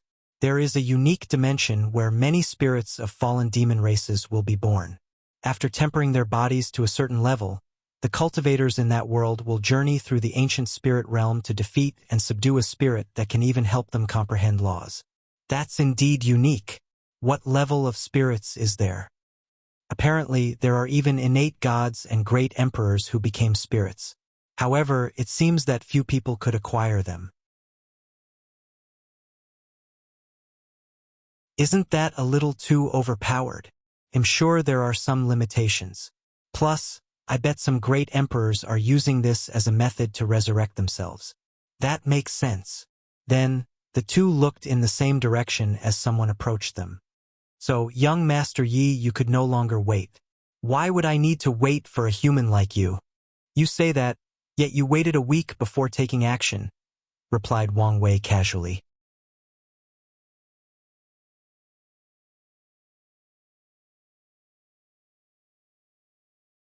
Chapter 537 Dao Child's Provocation. Wang Wei looked up and down at this person, and his mouth almost twitched. He sensed a unique aura from this Yi Tuji. It was the aura of an outlaw.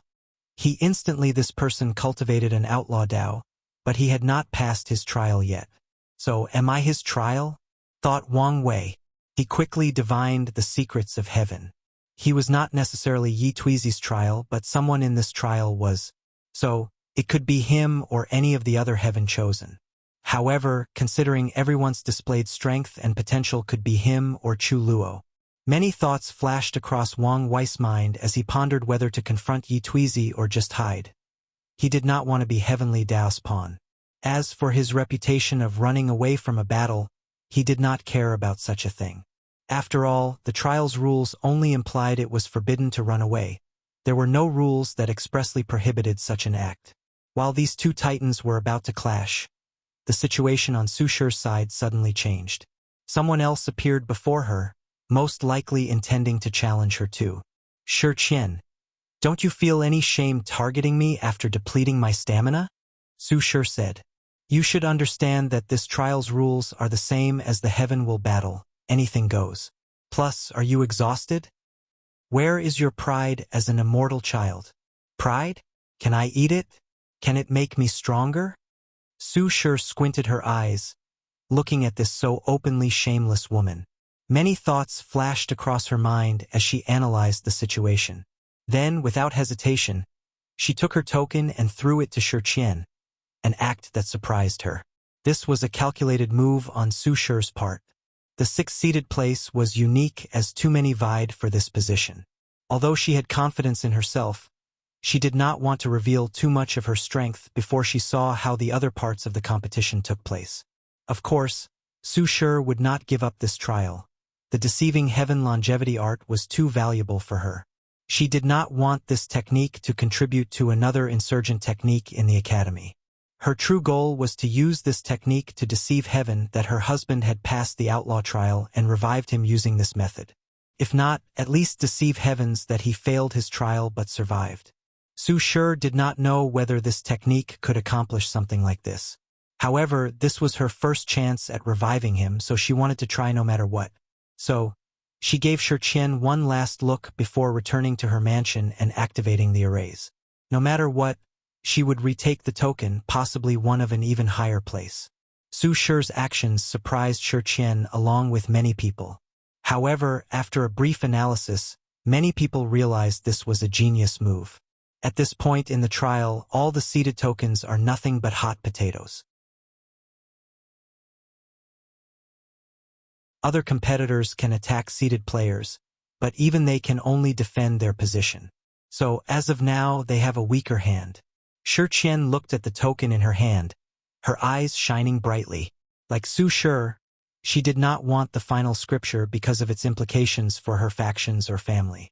She wanted to see if she could deceive heavens that she was a Dao child that could control their Dao source seed or even an emperor child. Typically, such heaven-defying method should not be possible. The enormous gap between mortals and immortals would make it impossible for a mortal, no matter how talented, to deceive heavens that he was an immortal child or another blessed one. True heavenly Dao has always been very strict regarding things such as this. However, as one of the three blessed beings, she believed she had a chance at succeeding. And once she does, she is guaranteed to prove the Dao and become a great emperor. After thinking about all of these, Shi Qian looked at her surrounding, waiting to see if anyone would challenge her. However, no one did so as they focused on the confrontation between Wang Wei and Yi Tuizi. In this brief distraction, Wang Wei had already made a decision regarding this battle. He received a hint that the quickest way to gather the resources needed for this final incarnation was through this young Master Yi. So he could not resist the temptation. Nevertheless, he also needed to be cautious. He looked at the killing intent emanating from Yi Tuizi, and Wang Wei cracked his neck. It's been a while since he let loose, and he had the chance now, especially since the trial space was strengthened to withstand all their powers. Otherwise, Su Shi's previous battle would have created devastating destruction to the surrounding. I genuinely hate it when I see confident humans like you. Thinking how powerful most of your kind is in other worlds makes me sick. Wang Wei calmly looked at him. Typically, he would try to understand his opponent's mindset, history, or background. But this time, he did not care. I don't like how you look at me, said Wang Wei. So, let's begin with your eyes. Before Yi Tuizi could react, Wang Wei appeared in front of him with speed beyond his reaction in time. Then, he ripped his eyeballs from their sockets. Young Master screamed out loud as he felt pain unlike he had ever experienced in his 1,000 years of life. How could he resist? After all, Wang Wei had not used his pain-innate talent for a long time despite continuing to train this ability, so he can magnify the pain of all his attacks by factors of millions, if not more. As Wang Wei watched the eyeballs regenerate, he grabbed Yi Tuizi by the head and flew to the sky like he was holding a helpless chicken. In his flying paths, hundreds of blue stars appeared. Wang Wei used the star essence in his acupoints and mixed them with the chaos flame inside his heart to create these chaos stars. As he ran Yi Tuizi through the first one, the tiger demon screamed as the chaos flame burned every atom of his flesh, not even sparing his soul. But it was not the end. Wang Wei held him with a firm grip, preventing him from moving an inch before running him through close to 100 stars. Enough! Roared Yi Tuizi, creating a shockwave that pushed Wang Wei away. At the same time, a yin breath emanated from his body as the blue star became encased in black ice. Yi Tuizi looked at his opponent, fury oozing from every pore in his body. The aura he released slightly bent the space around him. At this point, he only had half of his body left while the other half had already turned into ashes. Young Master Yi opened his mouth to instantly swallowed 5 of the chaos stars before Wang Wei placed them away. Then, in an instant, his body regenerated. God of Death's judgment. A phantom of an enormous man with red skin, a long beard, and wearing a traditional black robe and a judge's cap with the 2 characters of King and Death. The phantom took out a book and a brush, looked deeply at Wang Wei before flipping to a page, and wrote his name. A bloodline divine ability? Thought Wang Wei as he sensed this technique came from Yi Tuizi's body instead of something cast or used through law comprehension. A white light descended from the sky and enveloped Wang Wei. However, to everyone's surprise, nothing else happened. Trying to judge my sins based on karma?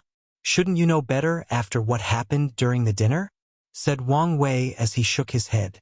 He waved his hand to manifest an enormous hand that ripped the book and brush from this phantom's hand. Then the hand wrote a name in the book. Yi Tuizi's face became ugly after seeing this and quickly deactivated his bloodline ability. Unfortunately, it was slightly too late, so he suffered backlash by vomiting a mouthful of blood, and his complexion became paler.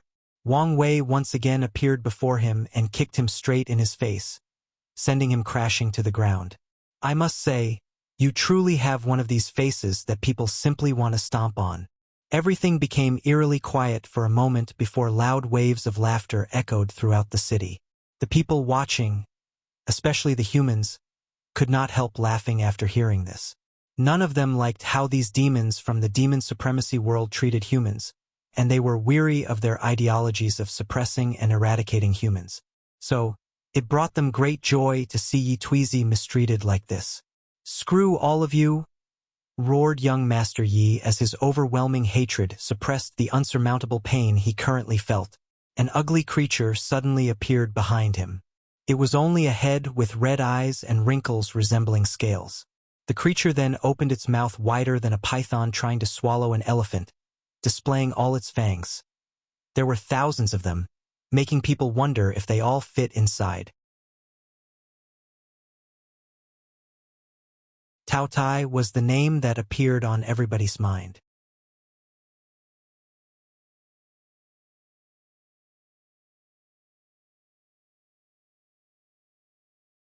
Chapter 538. The unorthodox Waitautis were a unique race throughout the endless void because of how they were born. Most worlds followed the same path of development after their inceptions. There were disorder chaos chi all over these worlds, making it impossible for any life forms to be born. After many years, the disorder chaos chi became orderly chaos chi, and heavenly Tao created the first innate life forms. A few required chaos chi to be bred, but they are still considered innate life forms. Now, Tao Tais are different. They are creatures directly bred from the disorder chaos chi and, as such, are considered chaos life forms. Very few creatures are considered chaos life forms in the endless void. The number could probably be counted on one hand. However, they usually have a few things in common. They are extremely powerful and uncontrollable. They can all be described as mad, living only for the desire of destruction. The Tao Tai summoned by Yi Tuizi opened its mouth and swallowed everything and everyone within 100 meters diameter around him. The houses, people, and spiritual energy. The weak participants, the aid they brought, and the maid the trial gave all participants could not resist or react in time as the mouth devoured their flesh, blood, and soul. A little provocation and this guy turns almost everyone against him, thought Wang Wei. So far, there has been an unwritten rule not to involve innocent people like the maid or the people working in the city in this competition. But Yi Tuizi did not care and broke the rule. Many people Euro, including his kind from other worlds Euro, will officially turn him during this competition. With just one move, he becomes alienated. Wang Wei looked at the Tao Tai with calmness. He was not scared since he knew it was not the real thing. Otherwise, he would have run away and called for his ancestor. The beast was only a manifestation of Yi Tuizi's law of devouring. Yi Tuizi healed his cracked skull and took a deep breath to calm down. Then, his body morphed into a tiger the size of a mountain with red stripes on its back and 2 bull horns. He disappeared before reappearing in front of Wang Wei. The Tao Tai behind him opened its mouth with the intent of swallowing the small thing in front of him. After calming down, Yi Tuizi realized this was an opportunity for him. His strength would drastically increase as long as he could swallow this human. Meanwhile, Wang Wei had plenty of time to think. Gravity is a part of the devouring Tao. So, he used its power to pull and fold space and achieve teleportation. These heaven-chosens are nothing to scoff. Small luminous dots appeared in different spots on his body.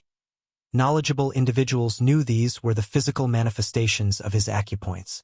Then, a terrifying swallowing power came from Wang Wei's body, canceling Yi Tuizi's before he punched the tiger. Boom! The surrounding space bent as shockwaves travels outward a few dozens of meters. However, this attack did no damage to Yi Tuizi as he devoured the force behind the attack. Additionally, Wang Wei's keen senses detected that the latter's fleshly body suddenly became more powerful. Albeit the increase was well hidden, he could still detect it. The increase in strength is too large, thought Wang Wei. Although the law of devour can devour everything to help its user's development, there is still a limit based on the individual. And according to his calculation, Yi Tuizi's growth exceeded his limit. He punched the tiger again with the same outcome. Nevertheless, he still learned something. His devouring Tao also involves something similar to growth law or evolution law, which allows him to better digest the things he swallowed. A perfect combination, if I say so myself. Yi Tuizi raised his sharp claws, slashing at Wang Wei's face. Crack! Young Master Yes' face became ugly to look at. His claw Sayuro, which could easily slash through neutron star Sayuro, broke as they clashed with his opponent's face. Wang Wei raised his hand to punch him for the 3rd time, this time using the power of fate. Boom! Yi Tuizi flew away before crashing to the floor. When Wang Wei's fist touched him, he used fate law to determine the limit of his opponent's absorption power. Then, the attack finally succeeded once the force behind his punch exceeded that limit. Tao Overlord, thought Chu Luo, who was watching the battle in the distance like many others. Deep in his eyes was slight envy. Meanwhile, Yi Tuizi quickly stood up from the ground, even going on the offensive. Bloodline divine ability, hell suppression. He appeared in front of his opponent and slammed down with his paw while the latter raised one hand to block crack. Small space cracks appeared underneath Wang Wei's feet, and with each second, the cracks expanded in size. His mass and weight can increase infinitely, thought Wang Wei as he felt the tiger's weight become drastically higher with each passing second. Based on his calculator, his fleshly body would not be able to bear it in half a minute. Many thoughts flashed across Wang Wei's mind in less than a nanosecond. He had many ways to deal with the situation. Use fate to limit the mass increase, use time to keep reverting it to weight that he could bear, or use yin-yang to make it so that his opponent became lighter with each passing second. In the end, he chose a not-so-revealing method. He pretended he was struggling to block the attack. And at the exact moment Yi Tuizi's mass reached the limit of his fleshly body, he activated the gluttony swallowing scripture to absorb all the tiger's mass and weight and convert it into energy to increase the size of the more than 500 supermassive black holes inside his acupoints. Wang Wei felt it. In just a few seconds, he increases his from 25,000 dragon elephant force to 50,000.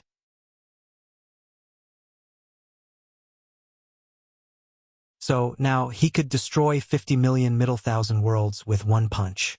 Regrettably, he was still in the second layer of the true power Dao realm. At the same time, Wang Wei quickly sealed his increased strength since he felt he did not have proper control. Meanwhile, Yi Tuizi's black fur became slightly pale after having his strength swallowed. More importantly, he felt humiliated losing to someone else regarding the laws of Devour. Nevertheless, he acted quickly. He used the store power he kept in case of emergency to return to his peak state before continuing attacking. Bloodline domain, Lord of Hell. Wang Wei suddenly felt the world around him change. He was no longer inside the Trial City, floating in the air. He was now standing in a pool of lava. He could feel a creepy wind blowing around, containing the sound of grieving souls. Ordinary cultivators would have their spirit and soul affected by the wind and sound, but he did not care. Above his head was an enormous wheel with the character good and evil displaying its might. A terrifying devouring power emanated from everywhere, trying to devour everything that makes up his existence. The laws inside his body became extremely difficult to mobilize, the same for the origin essence inside his divine sea. If it was not for the quality of his soul, he sensed that even his spiritual power would have difficulty being used. A domain that combined his bloodline and his law? Thought Wang Wei, looking in the distance where Yi Tuizi had a humanoid shape, sitting on a throne with a book and pen floating before him. Without wasting time, he ordered his army composed of creatures with ox heads and horse faces to attack his opponent. In his domain, these creatures were endless, and as long as he could tire his opponent, he could swallow him. Wang Wei quickly analyzed the situation before deciding to use overwhelming force to break this domain. After all, the environment was literally working against him. However, he stopped as he suddenly had a divine hint to use the power of a domain as well to break free. He knew these hints were a manifestation of his luck and destiny laws. They would give suggestions to do things that would be beneficial to him. So, Wang Wei wrapped his body with a slight power from the free will incarnation's domain and became free from the restriction of a domain. With this method, he quickly escaped Yi Tuizi's bloodline domain. In the distance, Chu Luo squinted his eyes after seeing the method Wang Wei used to escape. The unorthodox method of the Nine Extremities Foundation, he muttered. Suddenly, the second-seated player became an eyesore as he remembered two of his greatest failures. His parents informed him of the Nine Extremities Foundation as they encouraged him to walk that difficult path. They first suggested he use the unorthodox way since it was less time-consuming. They told him the 3 requirements for using this method. Firstly, the soul must be of sufficient quality. As an emperor child and with his parents' resources, he quickly met the requirement. The second requirement was to enter the Dui realm. After learning about this secret cultivation realm, he developed a way to reach it, and with the protection of his parents, divine punishment thunder was not a big deal. Where he failed was the last requirement. having a tiny amount of understanding about his existence. He did not need the level required to be an eternal emperor, but enough so that when he fused with the other clones, there would be no problem, backlash, or loss of strength. Unfortunately, even after his father Euro, a pseudo-eternal emperor Euro, preached his understanding of existence to him, he could not comprehend anything. His parents did not blame him, since it is rare for anyone to understand anything regarding existence without the heavenly will presenting the concept to any individual. To do so beforehand would require not only immense comprehension but also luck and maybe even the perfect environment. Nevertheless, Chu Luo never forgets the fleeting disappointment in his parents' eyes when he failed after numerous attempts. Ultimately, he had no choice but to use the orthodox method and reincarnate himself over and over while condensing a unique Tao inheritance seed that contained all his strength, bloodline, comprehension, etc., before absorbing it in his subsequent lives.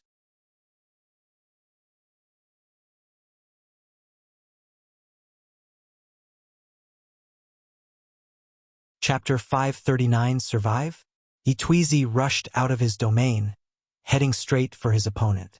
Despite not being inside, the domain still boosted all his strength. It only lost the effect of suppressing his opponent. Then, the black tiger's eyes suddenly glowed red. Bloodline ability.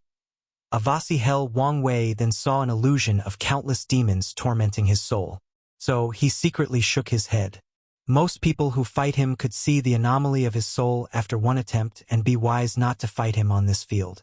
Yet, this arrogant little demon seemed not to learn anything from the beginning of this fight. Wang Wei snorted coldly, and a deep power from his sea of consciousness instantly destroyed the illusion. At the same time, Yitwizi's eyes began to bleed because of the backlash of his failed attack. "Let's end this charade," said Wang Wei as he condensed a spear made of origin essence. Boom! The air exploded as he threw the projectile with unimaginable force. The clouds in the sky scat because of the sheer power of the throw, and as the spear traveled to its destination, it left a trail where space-time curved. Yitwizi's pupils dilated as he watched death rapidly approach him. Everything began to move in slow motion so that he could see every detail of the spear's trajectory. Unfortunately, his body could not move. Move, damn it, move. This can't be the end. It was pointless. His mind could react, but not his body. As the spear approached a meter from his body, the fear of death almost overwhelmed him. Then, Yitwizi heard a roaring voice. "Are you going to lose to a mere human? Where is your pride?" A roar of anger and frustration resonated deep in his soul. Then, Yitwizi's aura suddenly increased, becoming nobler, more ethereal, more immortal-like. Then, at the last possible second, he transformed into his human form to avoid the spear. "Can't be," thought Wang Wei as he squinted his eyes. "I should thank you," said Yitwizi with newfound confidence and calmness. "So, you've acquired control of your Tao source seed?" "Indeed. It seems that it is true what they say. There is a power of sublimation between life and death," replied Yitwizi as he clenched his hand, feeling the surge in power. After gaining control of the seed, it released an immortal aura that drastically increased his strength. "In that case, let's end this pointless battle," Wang Wei said calmly. "Do you know how to be scared now? Scared? Do you think you're my opponent now? Unless you're willing to sacrifice that seed." Yitwizi looked at him with intense killing intent. "Are you serious? You're throwing away your chance at proving the Tao for what? Pride? No one can insult me and live long to tell the tale, especially not a human." Bang! A terrifying aura emanated from his body that shook the entire city. All the heaven-chosen watching the fight were forced to kneel on the ground by the overwhelming power of that aura. Everyone except Chu Luo. These arrogant geniuses tried to resist. To them, they would never bow to anyone, even an immortal. Regrettably, they did not have the strength to back up their pride. Yitwizi waved his hand to manifest an enormous black tiger paw that descended from the heavens like a god punishing mortals by squashing them as easily as bugs. Boom! The place where the paw landed exploded, generating a powerful shockwave that annihilated all matters, energy, laws, and concept above the trial city. Is this the power of immortal? Thought Shi Qian, who also knelt on the ground. I must have that power. She felt it was a shame that the second-seeded player would encounter such an opponent. Otherwise, based on the displayed strength, he would have probably made a mighty emperor. Many people felt the same way as her. The Heaven-Chosens lamented how unlucky this Wang Wei was. At the same time, they also became elated since Yi Tuizi no longer had this power. Now, they only had to worry about the first-seeded player. They hoped he was not foolish enough to destroy his future for a short gain such as this inheritance. The dark clouds generated by the explosion blew away, and everyone watching this fight had their eyeballs bigger than their forehead. A person in terrible shape floating in the air. His left arm and right eyes were missing and had burned marks on different parts of his face. Additionally, he had a large hole in his stomach where his organs and golden spine were visible. Wang Wei calmly looked at Yi Tuizi, and everyone could sense the fury emanating from his body. Some people even felt he was releasing pressure on par with the previously boosted Yi Tuizi. Impossible. How could you survive the full blow of one leaf immortal venerable? Only Wang Wei knew how much effort he used to survive that attack. He knew he could not directly block this attack or reduce its power.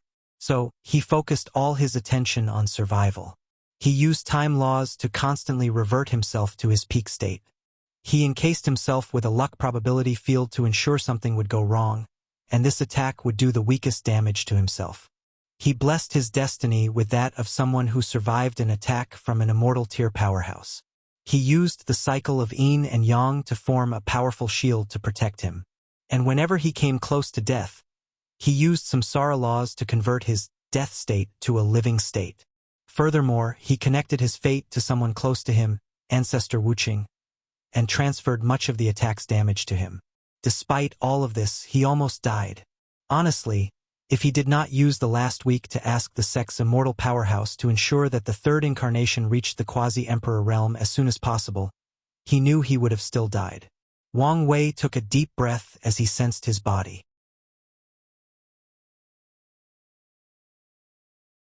Although the attack had the strength of an immortal venerable, it did not have immortal qi that would hinder his healing. So, in a few seconds, he returned to his peak physical state.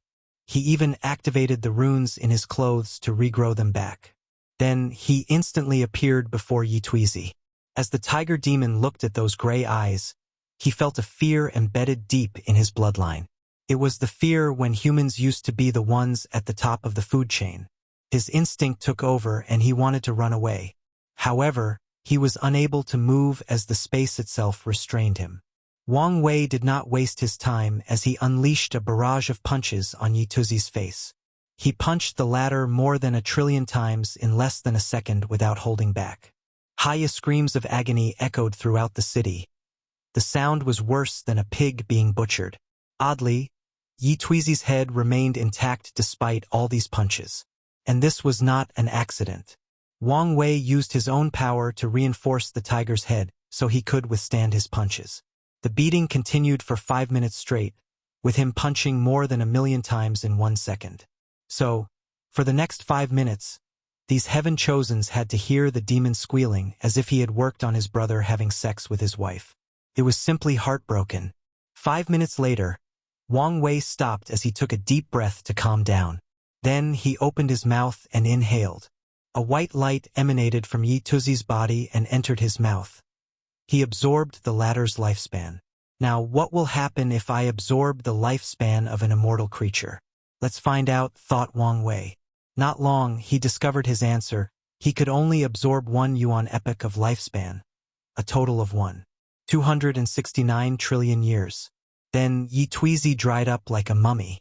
He is still immortal, but his Tao foundation is destroyed, thought Wang Wei as he observed him. Now, he needed to know what to do with him.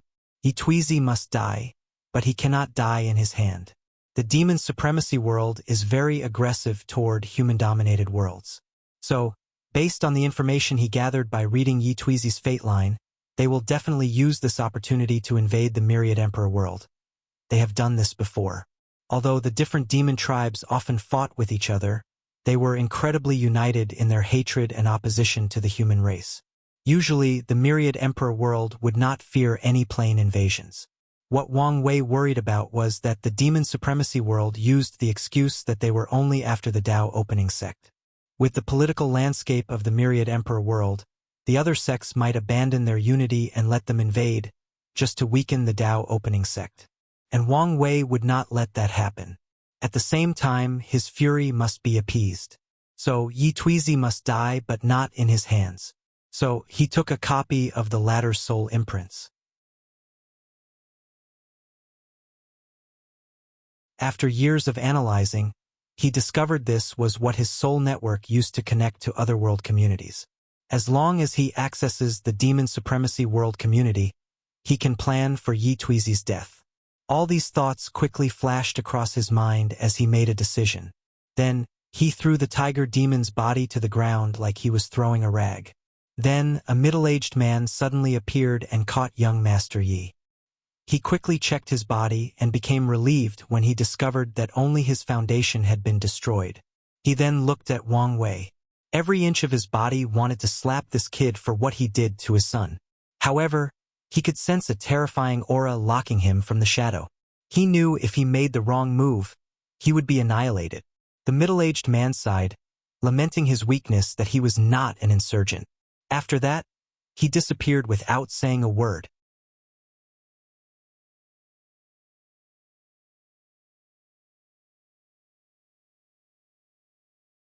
Chapter 540 Tao Ancestors Classification. Wang Wei looked at the people watching the battle, his eyes asking them if any of them was foolish enough to challenge him again. And based on how they averted his eyes, he got his answer. So, he flew to his mansion, which he thought was destroyed during the battle. However, it seems that the small world the trial took place was a special one, as all the destroyed houses had reappeared a few seconds after the battle ended. So, he entered and reinstalled the arrays he previously had. Chu Luo watched Wang Wei leave with a slightly stern look while countless thoughts flashed in his mind. He needed the deceiving heaven longevity art for a particular reason, and no matter what, he must get his hands on it. His 9 extremities foundations seemed to be in the early stages. Otherwise, he would not be so weak.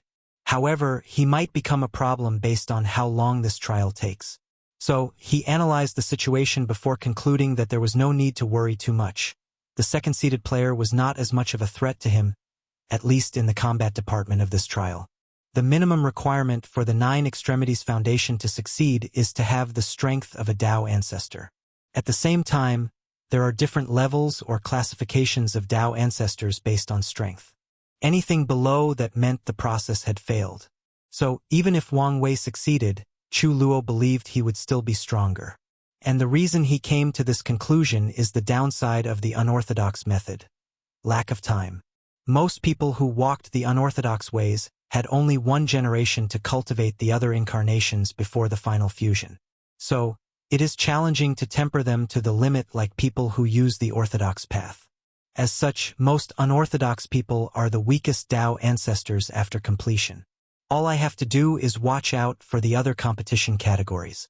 The third-seeded player, Yi Dafu, watched the battle, excitement all over his eyes. This king is looking forward to fighting you. He was not deterred by Wang Wei's feat of surviving the full blow of an immortal venerable. His disaster bloodline can also do the same, albeit he would pay a terrible price. Based on his analysis that human is now in terrible shape inside his mansion, trying everything possible to heal his injuries quickly. The immortal swordsman, Ji Lanfang, lay on a rooftop in the distance, spectating both battles. During the entire process, he never stopped drinking. What a strong meat shield. Maybe he can survive more than one of my serious sword slashes. Hiccup, he muttered.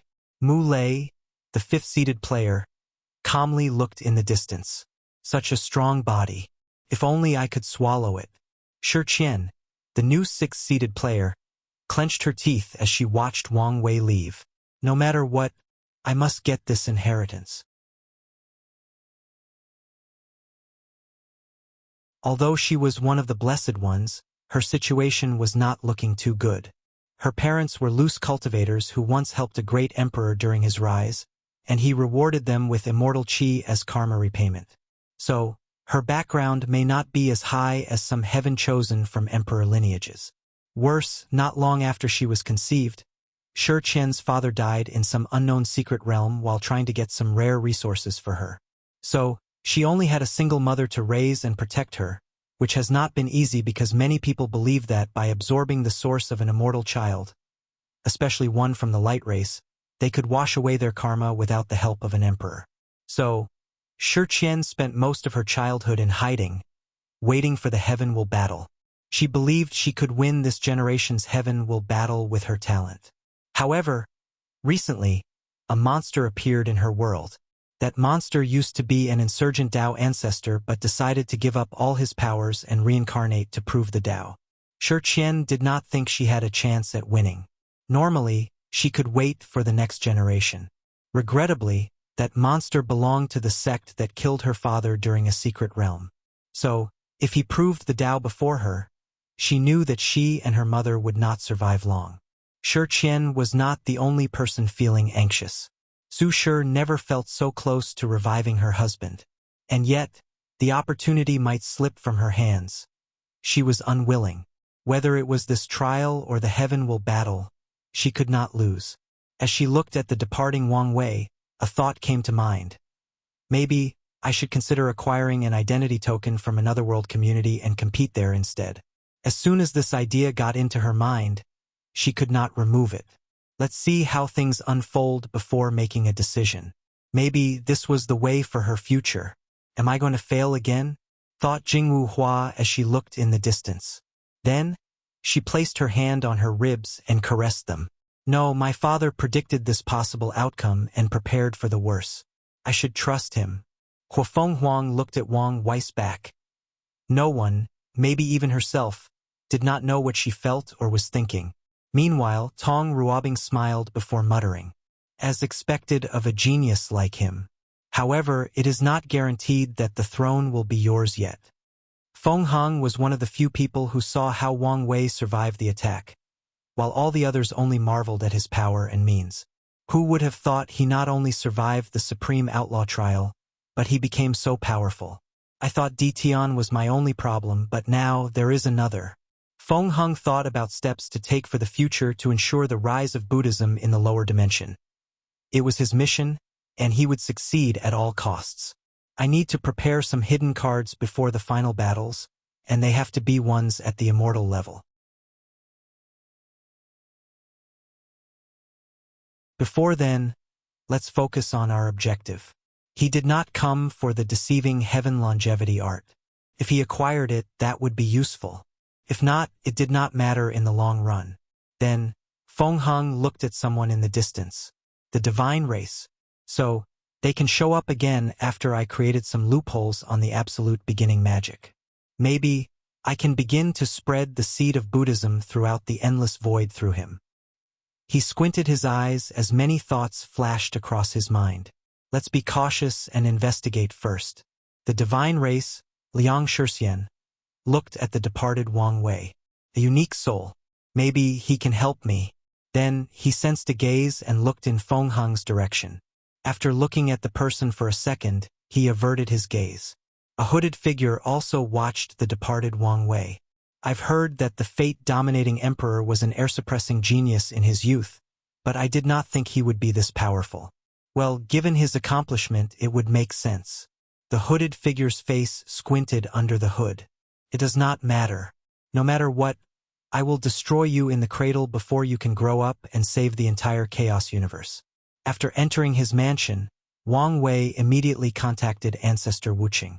Kid, are you all right? Just minor injuries. That's good.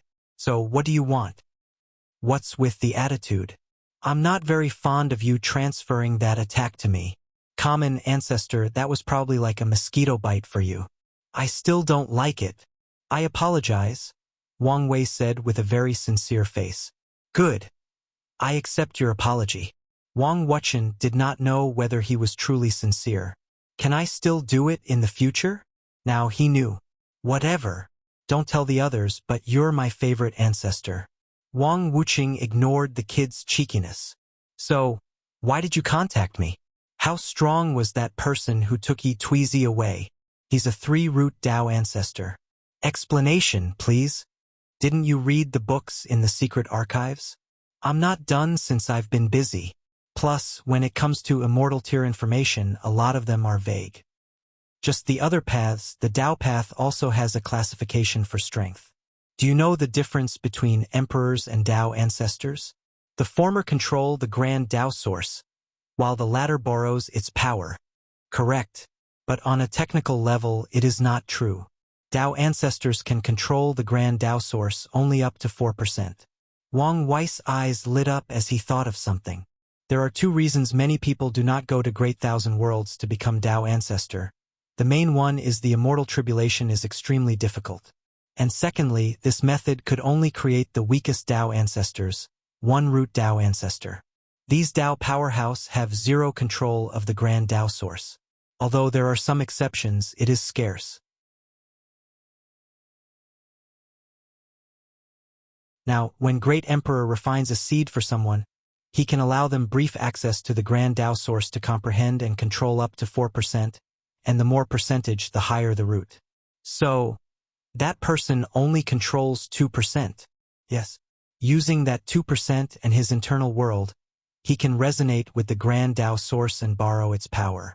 How fascinating. Ancestor, what's your level? Of course, I'm a 5-root Dao ancestor. Without that level, it is extremely difficult to become an insurgent. That makes sense. I remember you saying that 9-leaf immortal venerable can fight some Dao ancestor? That's right. Some can fight 1 to 2 roots. Wang Wei frowned slightly as he thought of something. The weakest 3rd-class emperor only has 5% control of the grand Dao source. Yet, according to you, the strength disparity to a 5-root Dao ancestor is unimaginable. Is the difference that exaggerated? You have no idea. Wang Wuxia replied with a long, desolate sigh. I once met an unparalleled genius who managed to control 9% of the grand Dao source before becoming a Dao ancestor. And yet, in front of the lowest 3rd-class emperor, he could only run away after a few hundreds blow. And he even later admitted that emperor was not even trying to kill him. That's 0.1% gap is a nightmare of despair. Just like the saying, heaven and earth treat everybody like dogs. In the upper dimension, great emperors are probably just bigger ants, let alone other immortal powerhouses, commented Wang Wei calmly. Maybe, muttered Wang Wuxia. Let's not talk about this. From what I know about you, you must have left Yi Tuizi alive for a reason. So, what's your plan?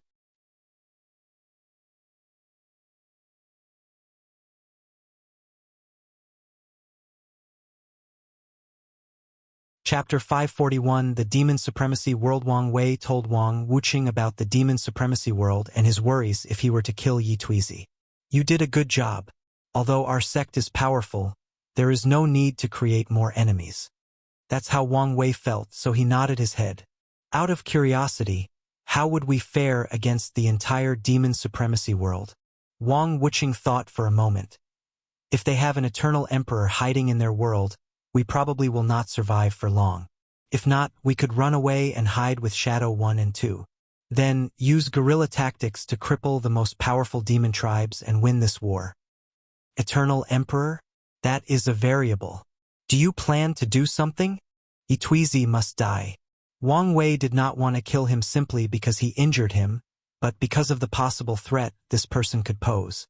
With Yi Tuizi's talent, even without the power of the Dao Source Seed, it is very likely for him to prove the Dao. And on the unlikely chance that Wang Wei fails, he could guess that Tiger Demon would return for revenge. So he must remove the threat in the cradle. Do you need something? I need 1 talisman to prevent any Emperor tier powerhouse from tracking me down, and a few talismans that can kill Dao ancestors. Alright, give me a few days. They'll bring everything. That's fine. The competition won't start for another month. Wang Wuxia left, and Wang Wei went to refine the soul imprint he took from Yi Tuizi, allowing his soul network to access the Demon Supremacy World community. Then, he took out a talisman that recorded many things, the most important of which was something Chu Luo muttered, the unorthodox method of the 9 Extremities Foundation. Before the battle, Wang Wei scattered the array virus in the surroundings to spy on everyone present.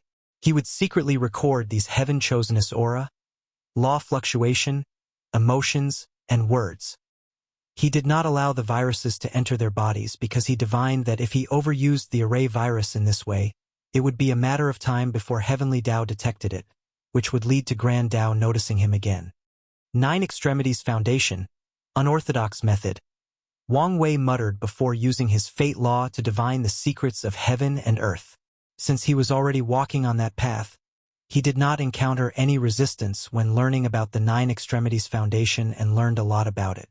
It seems I don't have to worry about rejection from the incarnation's innate materials. From his divination, he knew the innate materials on the incarnations would turn into a pure power that nourishes the main body during the final fusion. As such, he does not have to worry about clashes or rejections. As long as someone can pass or survive the outlaw trial, they can receive countless opportunities. Wang Wei knew if his trial did not lead to Lin Fan's trial, he would never have the opportunity to understand something regarding existence, and thus would be incapable of walking the unorthodox path of the 9 Extremities Foundation. Even with his comprehension, without the right opportunity, he might not have succeeded. This is the reason that luck is a fundamental aspect of any powerful cultivator. Finally, he reviewed the information he gathered on these people before going to meet with Ancestor Wuxia again. Wang Wei received many jade talismans, along with a necklace. Shadow 1 refined a talisman for you and lent you his personal chaos treasure. The key word is lending, you must return it. What's with the emphasis on lending? With how shameless you are, I would not be surprised if you tried to keep it for yourself. Wang Wei's lips twitched, but he did not refute. So what does it do? With your fateless status, it should allow you to even hide from an eternal emperor, albeit briefly. If you sense someone on that level tracking you down, abandon everything and retreat. Should be fine. From what I learned from Yi Tuizi, the demon supremacy world only had 3 eternal emperors, and they should all be gone. Nevertheless, I will be careful in case there is one secretly hiding. Your cautiousness reassures me. Wang Wei entered seclusion again before activating the soul network. This time, he had 3 purples orbs floating in front of him, signaling the Myriad Emperor world, the Martial Supreme world, and the Demon Supremacy world. Wang Wei chose the new addition to the network, gaining access to a bunch of souls with that he could form connections. Then, he chose a random one as an anchor to send a projection into the Demon Supremacy world. The first thing he noticed was the towering trees that elevated to the sky. Everywhere he looked or used his divine sense to look, there were forests, mountains, rivers, and farms, giving the entire world a nature-like and picturesque atmosphere. Wang Wei looked at the trees and knew many demon tribes lived on top of them. The history of this world has some similarities and was influenced by the Myriad Emperor world. There was a Null era as a result of the innate acquire war. Then, the cultivators rebuilt civilizations. The demons called that period the beginning era. In that era, demons and humans competed with each other to become the racial protagonist of this world. The fight was relatively balanced until a human became enlightened under a Bodhi tree and developed Buddhism. After proving the Tao and spreading his religion, humans became the dominant species and suppressed the demons. The demons called this era the Dark Era, a time of great suffering for their races. However, Wang Wei knew this was not the complete truth. From Yi Tuizi, he knew that the Buddhist cultivators were peaceful and left the demon race to themselves as long as they did not eat human flesh. Many demons even converted to Buddhism, walking on the path of seeking nirvana. However, the Dark Era ended after the Absolute Beginning Emperor created the Great Buddhist Cataclysm. Then, the first eternal emperor from the demon race rose, and he hated humans passionately. So, he destroyed 90% of the human race while enslaving the remaining 10%. He also ensured to rewrite history, convincing his race of the atrocities humans created during the Dark Era.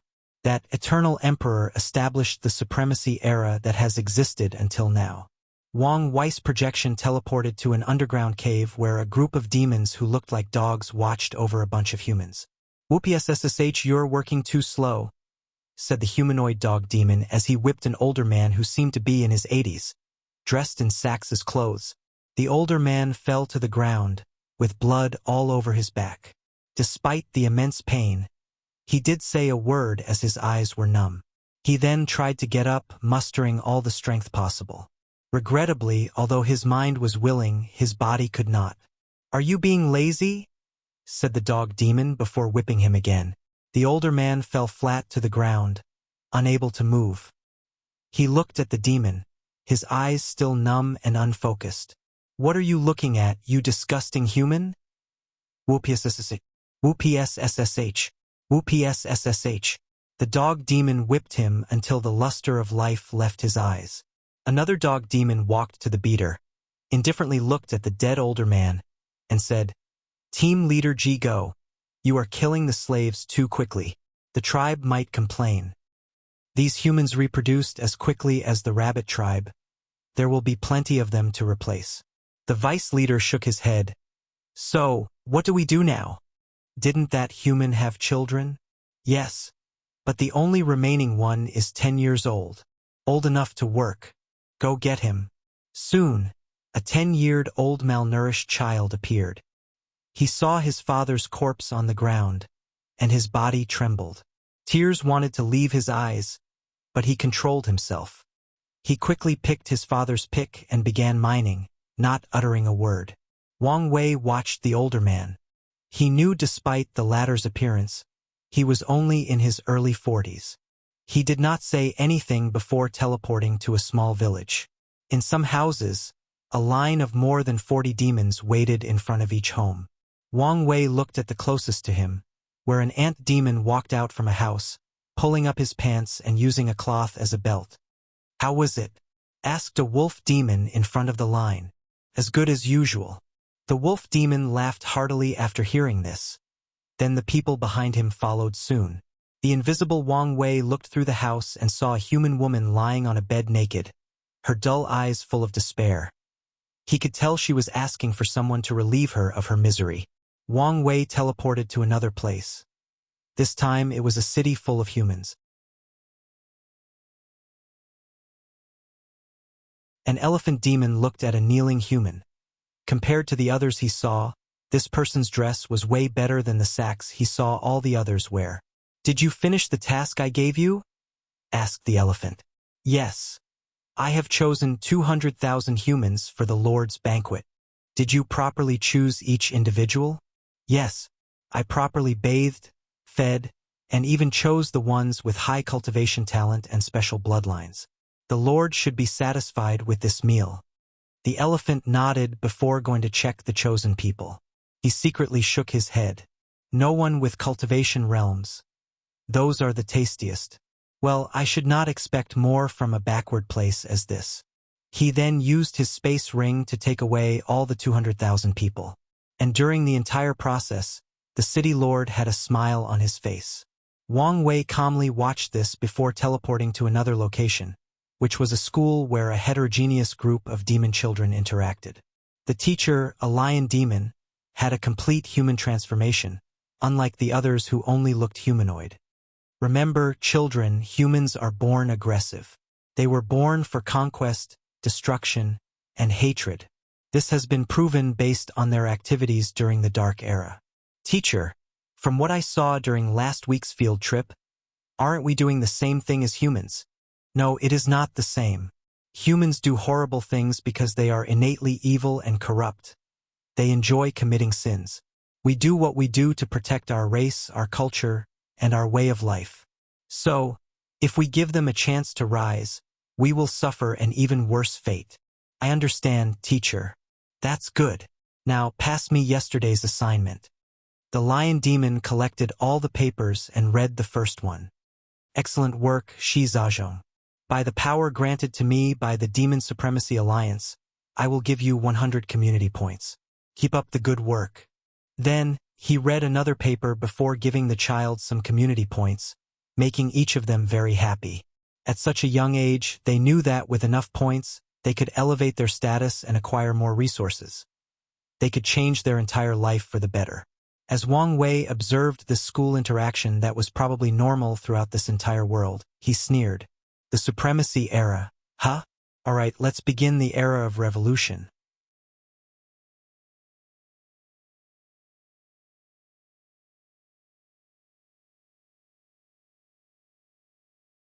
Chapter 542 The Revolution Wang Wei closed his eyes to access the soul network. He made the category for his search human and inaccessible ones. The demon race made up 60% of this world's population, humans comprised 30%, and the remaining 10% consisted of demonic beasts, essentially animals that have absorbed a lot of spiritual energy but are of low intelligence. After a period of cultivation, the demonic beasts can evolve into low-level demon races with impure bloodlines. If you count the number of these low-level demon races as demonic beasts, they will then make up 40% of the demon race's population. After searching for the information he needed, Wang Wei found 5 places where a large number of humans habited, but his soul network could not pull people's souls. He knew there must be some immortal-level powerhouses or formations in these places. He divined which of these 5 places would ensure his plan's highest success before teleporting inside. It was a city occupied by demons, but that was only on the surface. He could detect that humans controlled the demons in this place, making it look like it still belonged to them. Furthermore, there was an entrance to a small world in this city. After a brief search, he discovered a person who could enter and leave the secret realm at will. Wang Wei did not follow him. Instead, he summoned that person's soul to his soul realm, the name he gave that space in the soul network. He showed that person his strength and mysterious abilities before telling him to contact his leader.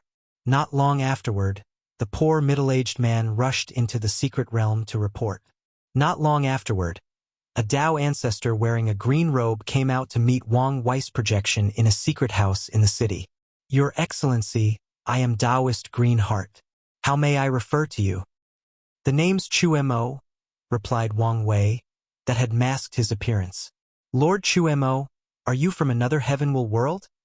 Asked Taoist Green Heart, who became more respectful when he realized he could not detect any information from the person in front of him. What makes you say that? This is not the first time some foreign plane has aided our resistance. Otherwise, I doubt we would last so long. Well, you are correct. The demon supremacy world has enmity with us, so they must be destroyed. Taoist Green Heart smiled but did not take these words seriously. The previous people only provided some resources and helped them destroy a few insignificant demon tribes before leaving. So he is prepared for the same outcome.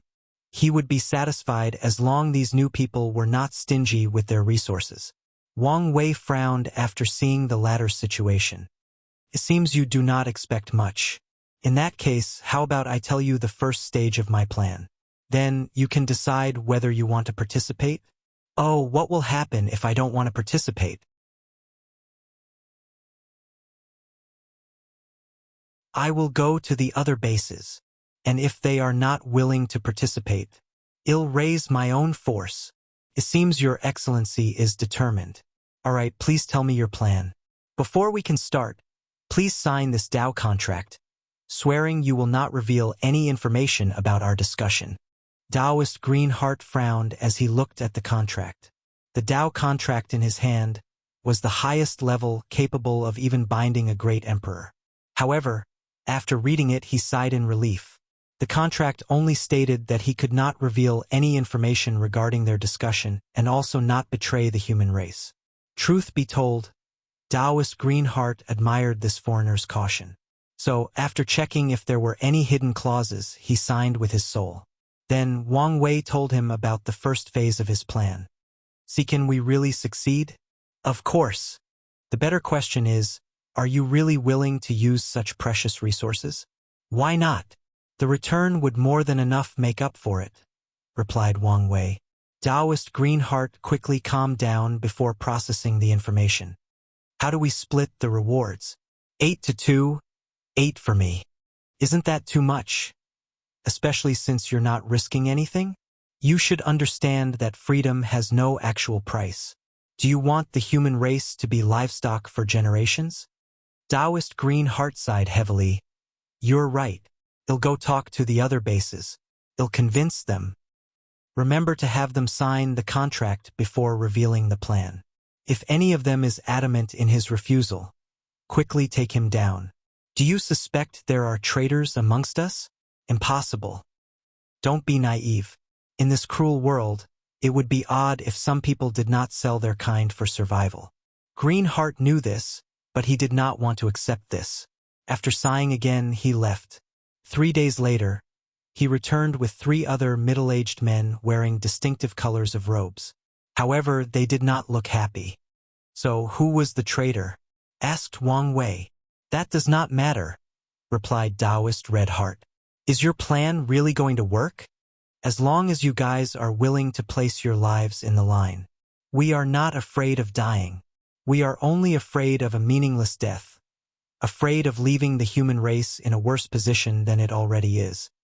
As long as you keep that conviction, everything will be fine, said Wang Wei. All right, where do we begin? Asked Taoist Yellowheart. This is a list of the demon tribe we must destroy as rapidly as possible, said Wang Wei as he handed them a list, which obviously included the Hell Tiger tribe. I still think this plan is too far-fetched, said Taoist Blueheart. What's your worry? Asked Wang Wei. These demon tribes have between 20 to 30 great emperors as their foundation. How on earth are we going to destroy them? Wang Wei looked at him, and he could tell he was not the only one with reservation. You guys know of Great Rock Emperor?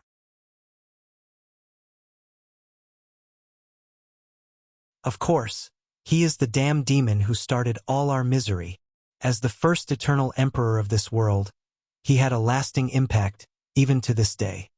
The Great Rock Emperor created the demon race's era of dominance, but his policies doomed them for failure as well, Wang Wei said calmly.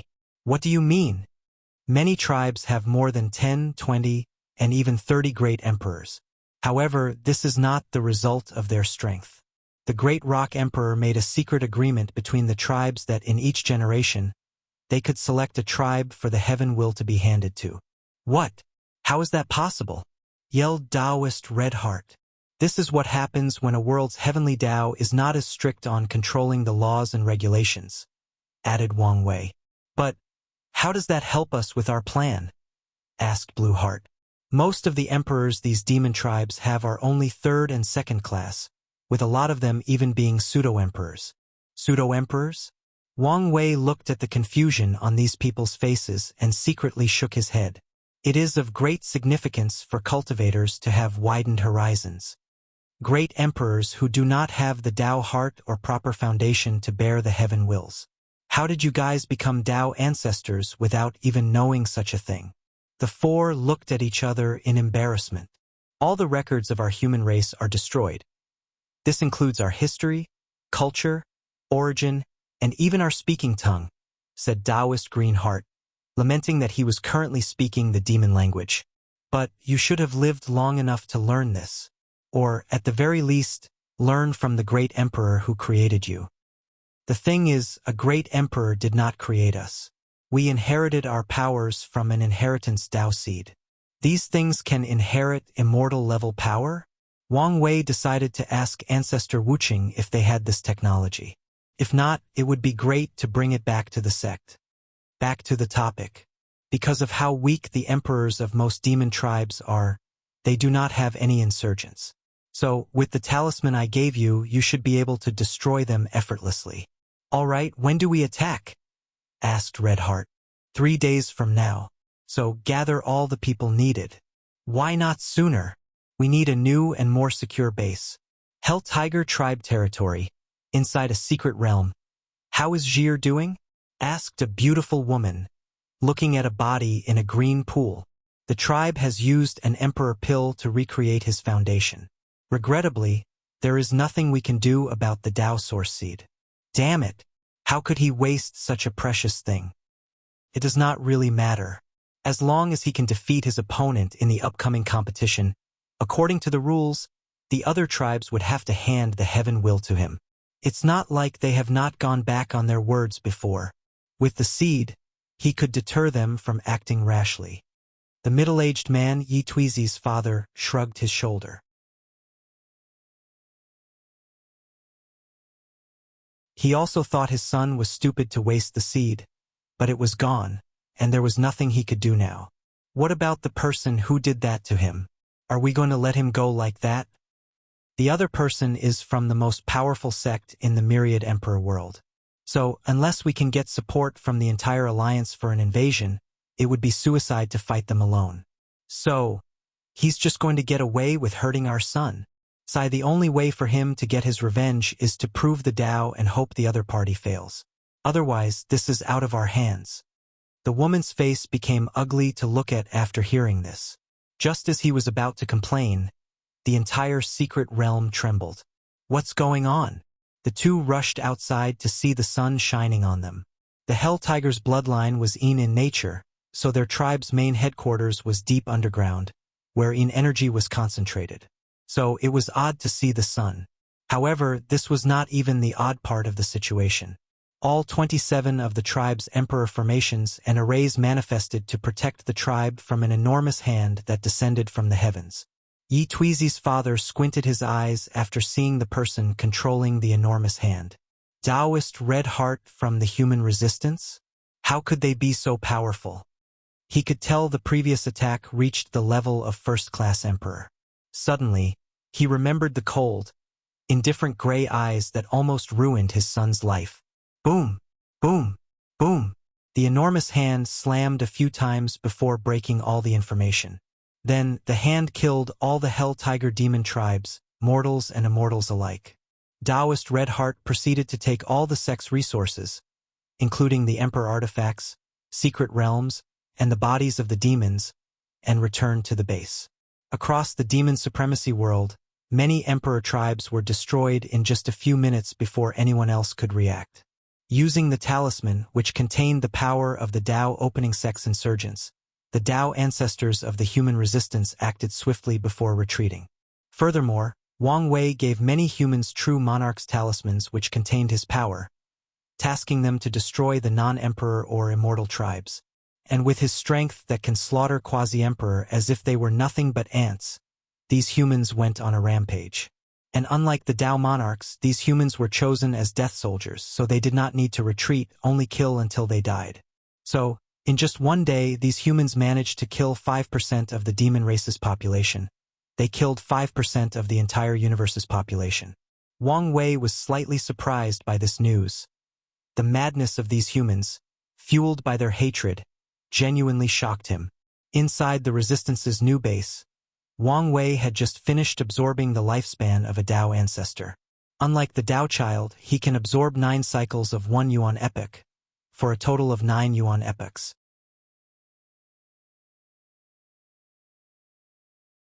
After that, the dead body of the Tao ancestor would disintegrate.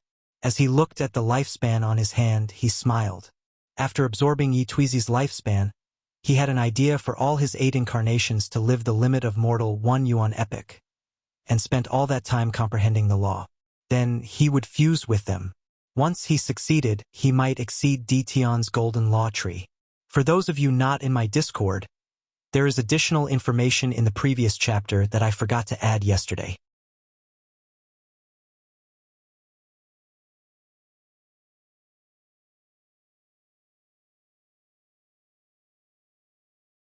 Chapter 543 The Revolution 2. As Wang Wei held the lifespan in his hand, he frowned as he sensed something was odd. So, he quickly divined the problem and learned that each of his incarnations couldn't live 1 yuan epoch. 1 yuan epoch was the limit of mortals, and since his incarnations are part of his existence, their lifespan is his lifespan. If one lived for 1 yuan epoch, the main body would run out of lifespan. In other words, he cannot use them to escape this restriction of heaven and earth. Wang Wei was sure there was a way to remove that limit, but this method may not exist in the lower dimension. It does not matter. I can still use the lifespan to boost the incarnation's comprehension. Using lifespan this way requires a deep understanding and control of the soul, so most cannot do this, but he could. Afterward, he began to do an inventory of his gain. There were more than a dozen Emperor artifacts, materials used in the formations, materials stored, and many immortal tier bodies. With this raid, Wang Wei had more than enough resources to change most of his incarnations with chaos materials. But this was not the end. He won't stop until he destabilized the entire demon supremacy world. As for Yi Tuizi, Wang Wei already checked his body. He secretly shook his head. If that guy had stopped after acquiring access to his Dao Source Seed, Wang Wei would have stopped fighting him, and he would have passed his outlaw trial and become a Dao Lord. Unfortunately, he let his pride get the best of him. After lamenting how emotions and desires are often the downfalls of powerful and talented people, he finished his inventory and took 80% of the spoils as previously agreed. The colored heart Taoists looked in pain after seeing this, but considering how they accomplished such a feat, they knew he deserved it. Even if Wang Wei asked for more, considering his invested resources, it would be reasonable. Lord Chuemo, what is our next step? Do we attack again? Asked Red Heart. Isn't that a little dangerous? Asked Blue Heart. We don't need to worry about anything with our strength. Wang Wei looked at the two, and they stopped talking. How many times can you endure using the insurgent talismans? All four remained quiet for a few seconds before Green Heart said, If we push ourselves, probably 3 more times. Wang Wei nodded his head. Giving these one-root Dao ancestors the power of a first-class emperor through talisman is not an easy task since they cannot bear the power. Wang Wei did not immediately explain his next step of action despite having already planned it. He wanted more information. So, he used his spirit particles to read the millions of scriptures these demon tribes kept in their territory, learning of this world's history and secrets. Interesting, he muttered. Sir Chuemo, did you find something?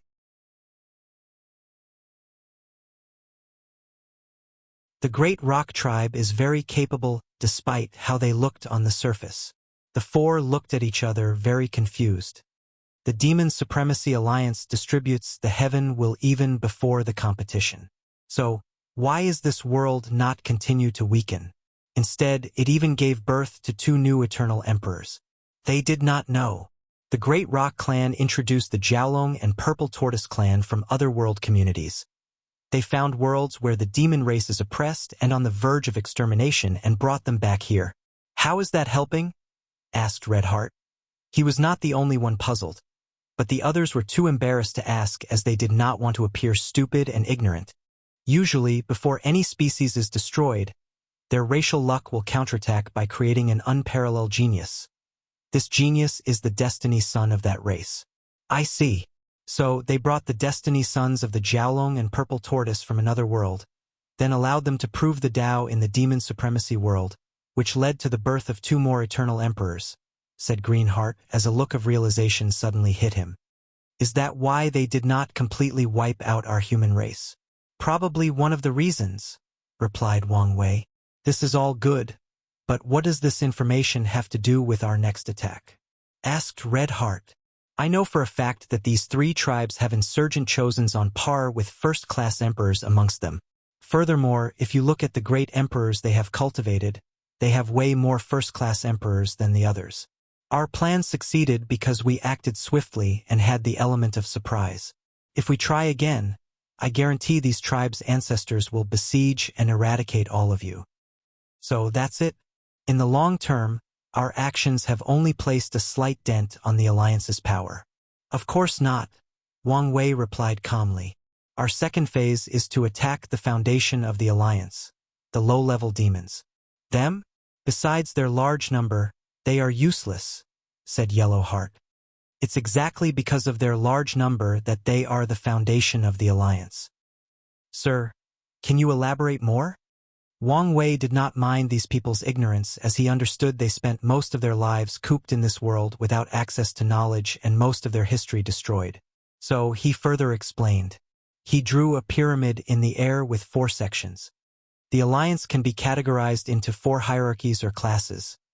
At the top, you have the Emperor's tribes. Essentially, the tribes who have given birth to a great emperor. They are considered the tribes with the noblest of bloodlines. I'm not going to talk about the difference between them since it's not relevant to understand my plan. The second class is what I called the aristocrat tribes. They are the demon tribes with no great emperors. They are an easy group to understand. The third class is what I called the wealthy class.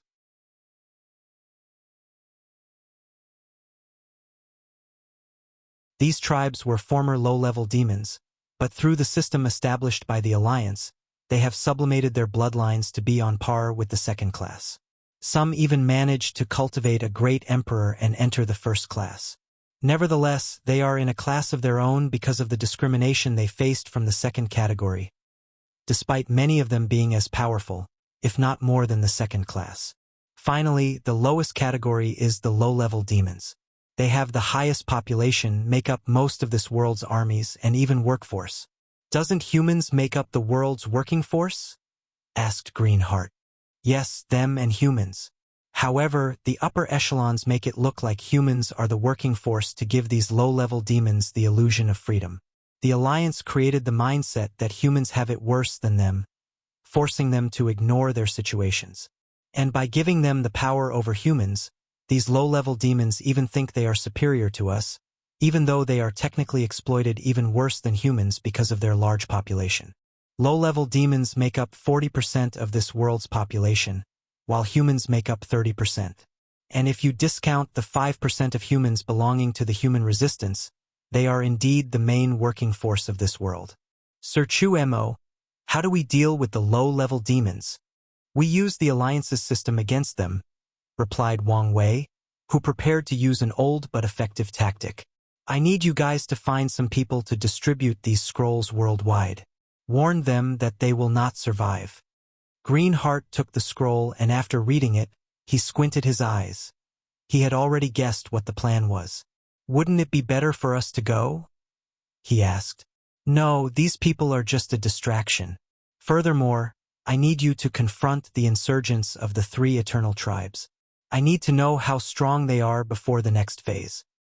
All right, they'll get everything ready. Greenheart chose a group of people loyal to the cause and not afraid of death. Then, he sent them on this mission. One of the reasons that the resistance could last so long was that they once had a powerful great emperor. He sacrificed his life to leave a few untraceable hideouts for humans. And in the following years, the few great emperors humans were lucky to have further strengthened the formations in these bases. After arriving, Wang Wei fused the 4 main bases together before establishing many secret realms scattered throughout the world. He then connected these secret realms through teleportation array, creating an underground network where the resistance could travel quickly. Using these secret realms, the chosen people traveled to different parts of the world before leaving strange scrolls near habitats with low-level demons. Heavenly Dog Tribe Territory. A low-level humanoid dog finished peeing in the bushes and pulled his pants up.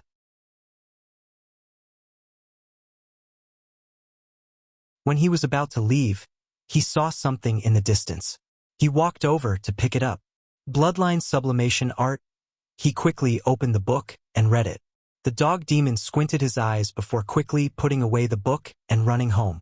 The next day, he invited a friend of his to hunt in the forest, and while the latter was not looking, he plunged his hand into his chest, killing him. Then, he activated the technique as he absorbed the other's bloodline to purify his. It worked, yelled the dog demon before quickly shutting up, looking and sniffing around. After not detecting anyone, a deep desire suddenly appeared in his eyes. With this technique, he did not have to work hard to acquire community point, purify his bloodline and raise his status. So, he went after his next victim without hesitation. Meanwhile, the colored Taoists fought against the insurgent of the 3 eternal tribes. As expected, they lost miserably. Luckily, they lasted long enough to gather information and escape with a talisman Wang Wei gave them. Soon after that, the Alliance noticed the existence of the humans spreading such a dangerous technique through the world and acted quickly to kill all the distributors and the low-level demons with the technique. Unfortunately for them, they did not see the real threat. Wang Wei never planned to rely on these humans to distribute the bloodline technique. He planned on doing it himself. So, while the Alliance was distracted, he used his soul network to access most of the low-level demons. Then, he used a dream technique to pass it to them. As a cautionary measure, he placed some restrictions on these demons. If any of them wanted to report this technique to the Alliance, they would suddenly forget they had. And as expected, In just over a week, chaos enveloped the entire demon supremacy world as low-level demons began to attack one another to sublimate their bloodlines. Since this technique was a devilish one, it could tempt anyone who read it, and as long as they used it once, it is difficult to stop unless a person has a strong will. Additionally, this technique was not only useful to low-level demons. Any person in the class system could benefit from this technique. Aristocrats could use it to steal the bloodline of emperors, or the wealthy class doing the same for aristocrats. This single technique could destroy or destabilize the entire social-political system of the demon supremacy world. In the human resistance base, Wang Wei looked in the sky, observing the demon race's chi luck. As expected, the low-level demons are responsible for a great deal of their racial luck. Turning them on each other will affect the entire demon race's luck, he thought. Now, for the final phase. I might have to take some risks, but it should be worth it. You're tuning in to the Legend of the Vagabond YouTube channel. Don't forget to subscribe and join us on this journey to catch the most captivating stories.